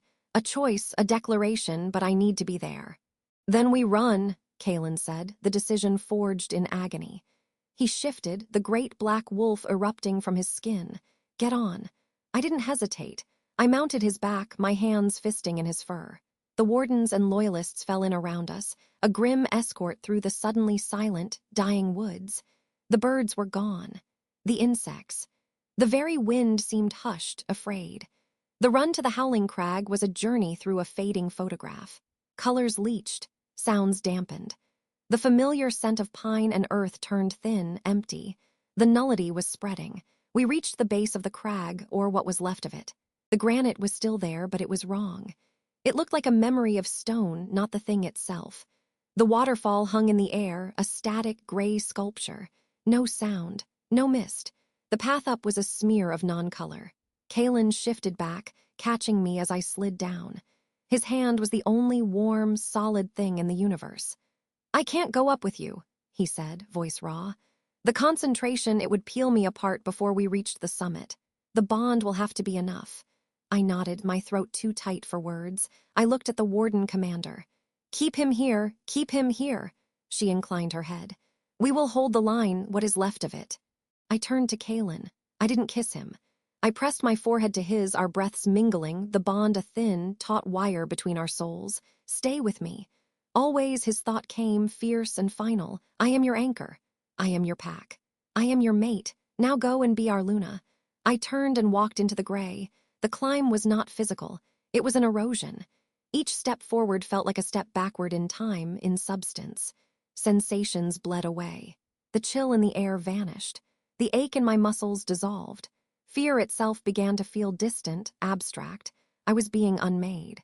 I clung to the bond, to the memory of his hand in mine, to the scent of rain on his skin, to the sound of his laugh, rough and rare, to the taste of shared blood under a silver moon. I am Alara. I am from Greyport. I had a brother named Leo. I freed an alpha. He claimed me. I am Luna. The mantra was a lifeline thrown across a widening void. I reached the summit. The plateau was a perfect circle of nothing. No throne, no loyalists, no sky, just a flat, endless gray plain. And in the center, where the Heartstone had been, was a swirling, silent vortex. Not black, the absence of color, the absence of category. It was the entity, fully manifested, feasting on the core of the world. It saw me. Awareness pressed down, a weight that had no temperature, no texture. "You are too late, new light. The heart is mine. The pattern is mine." The voice was inside and outside, the sound of ice cracking over a deep, dark sea. "It was never a heart," I said, and my voice was small but sharp in the silence. It was a choice. I walked toward the vortex. The nullity pressed in, unweaving me. The memory of my mother's face blurred. The feel of my brother's hand faded. I gripped the bond with everything I had, a psychic scream. Kaelen, and he was there, not his voice. His essence, a torrent of pure, defiant being, the smell of his fur after a hunt, the weight of his gaze, the strength of his will, the memory of sunlight dappling through leaves onto his sleeping face. The taste of his kiss, possessive, tender, alive. He poured himself down the bond, a flood of sensory memory, of emotion, of life, holding back the void. I stood at the edge of the vortex. The entity hunger was a vacuum, pulling at my soul. "You are a hunger with no mouth," I said to it. "A memory of nothing you consume, but you cannot create. Creation is disorder. I am the final order, the silence." "Silence is just a pause between sounds," I whispered. I closed my eyes. I let go of the fear, the grief, the pain. I reached not for the mountain's power, but for its first memory. The memory it had shown me in its last moment. The nexus of ley lines, the moment of choice. I planted my feet on the featureless gray. I imagined roots, not of stone, but of intention. I reached down through the unmade rock, through the spreading nullity, and I touched the ley lines of the world, the rivers of raw creation that flowed beneath everything. They were sick, gray, sluggish. I poured Kalen's essence, the essence he was giving me, into them. I poured my own memories, not just mine, ours, the loyalists on the crag, Garrick's gruff loyalty, the villagers' hopeful faces, the warden's steadfast duty, the sacred grove's mossy peace, Alder's ancient eyes, the hound's final, fierce grin. I poured the pattern of Blackwood, of love and fury and sacrifice and home. "You want the pattern?" I shouted into the void, my voice the only sound in existence. "Here it is." I didn't rebuild the Heartstone, I became it. The choice wasn't to make a stone. It was to be the anchor, to be the lens. Light did not erupt. Sound did not return. Instead, definition did. Color bled back into the gray, not from the sky, but from the ground up, spreading from my feet like ink in water. Green of pine, gray of granite, blue of sky. The waterfall crashed back into existence with a roar that was the sweetest music. The throne solidified, runes gleaming. The vortex shuddered. No, you are a flicker, a moment. I am a moment that chooses to repeat, I said, my body thrumming with the power of the ley lines, focused through me, through the bond. I was the focal point. I was the declaration. I am memory, I am choice. I am the lunar of the howling crag, and this is my territory. You are not welcome here. I took the nullity it was spewing, the anti-creation, and I did not fight it. I filtered it. Through the lens of me, through the prism of the bond, through the memories of a pack and a mountain and a love forged in chains. The void hit the pattern of us and changed. It could not unmake what was, so it became what could be. The gray vortex fractured into a million shimmering motes. They didn't vanish. They transformed. They became the scent of rain on dry earth, the first note of a bird at dawn, the cool side of a pillow, the ache of a healed bone, the quiet understanding between old friends, the potential in a seed. The entity did not die with a scream. It dissolved with a sigh of completion. Its hunger, its nullity, was fed into the cycle of life and memory, transformed from an ending into a part of the whole. The silence that followed was peaceful, full. I stood on the summit, whole, the world vibrant and real around me. The bond to Kalen was no longer a thin wire. It was a sun-warmed cable, thrumming with power, with relief, with love. He was beside me in an instant, having broken past the wardens, his arms crushing me to his chest. He was shaking. I realized I was too. You're here, he breathed into my hair. I am the here, I whispered back, my face buried against his neck. I am the now. The howling crag's presence returned to my mind, not as a separate spirit, but as a harmony. The mountain was the land. I was its heart. We were one. Slowly, the others ascended. The wardens, Garrick, and the loyalists, their faces etched with awe. They saw the vibrant summit. They saw Kalen holding me. They felt the profound, settled peace in the air. Commander Lyra approached. She looked at me, then at the throne, then at the restored waterfall. She placed a fist over her heart in the warden's salute. The balance is restored. The anchor is held by a human. A faint, rare smile touched her lips. The Accords have no precedent for this. Make one, Kalen said, his voice the rumble of the Alpha, full of pride and possession. Lyra nodded. We will. She looked out over the restored territory. The corruption is purged. The ley lines run clear. The entity is integrated. It will not return. It was over. The days that followed were a blur of quiet reclamation. The gray sickness receded from the woods, leaving vitality in its wake. Flowers bloomed where only silence had been. A week after the summit at dawn, Kalen and I stood before the pack. All of them. The loyalists, the returned villagers, even the few surviving hunters who had fled Silas's exile, now kneeling in submission. They filled the clearing below the crag. Kalen, in his human form, wore the simple authority of his lineage. I stood beside him, not in finery, but in sturdy clothes, my hand in his. The mountain speaks, I said, my voice carrying without effort, the Heartstone's power a gentle hum beneath my words. It remembers every name. It holds every sacrifice. It chooses to grow. We are Blackwood. We are scarred. We are whole. I looked at the faces, saw the grief for the lost, the hope for the future. Our territory is not just land. It is memory, and we will protect it. Kalen stepped forward. The threat is past. The challenge is met. The line continues. He raised our joined hands. Your Alpha and your Luna. The howl that rose was not one of fury or war. It was a song of homecoming. A deep, resonant chorus that shook the dew from the leaves and echoed against the granite of the crag. The mountain's spirit hummed in answer within me. Later, in the sacred grove where it all began, we stood before Alder. The moss-cloaked elder looked at me, her ancient eyes seeing the mountain within. The storm has settled, she said. It has become the climate. Is it done? I asked, the human part of me needing to hear it. For now, she said, smiling. Life is not a destination, it is a direction. You have set the course. Kalen's arm was around my waist, solid and real. The bond between us was a quiet, eternal flame. I was no longer a human caught in a werewolf world. I was the bridge. I was the heart. I had spent everything to free an alpha from chains. He had claimed me immediately, and together we had claimed a future. As the first stars pricked through the canopy above the grove, I leaned into him. The sounds of the pack settling for the night drifted through the trees, laughter, chatter, the crackle of fires. They were the sounds of a world that had almost been lost. The sounds of a world that had chosen to go on. "Come on, Luna," Kalen murmured, his lips against my temple. "Let's go home." And we did.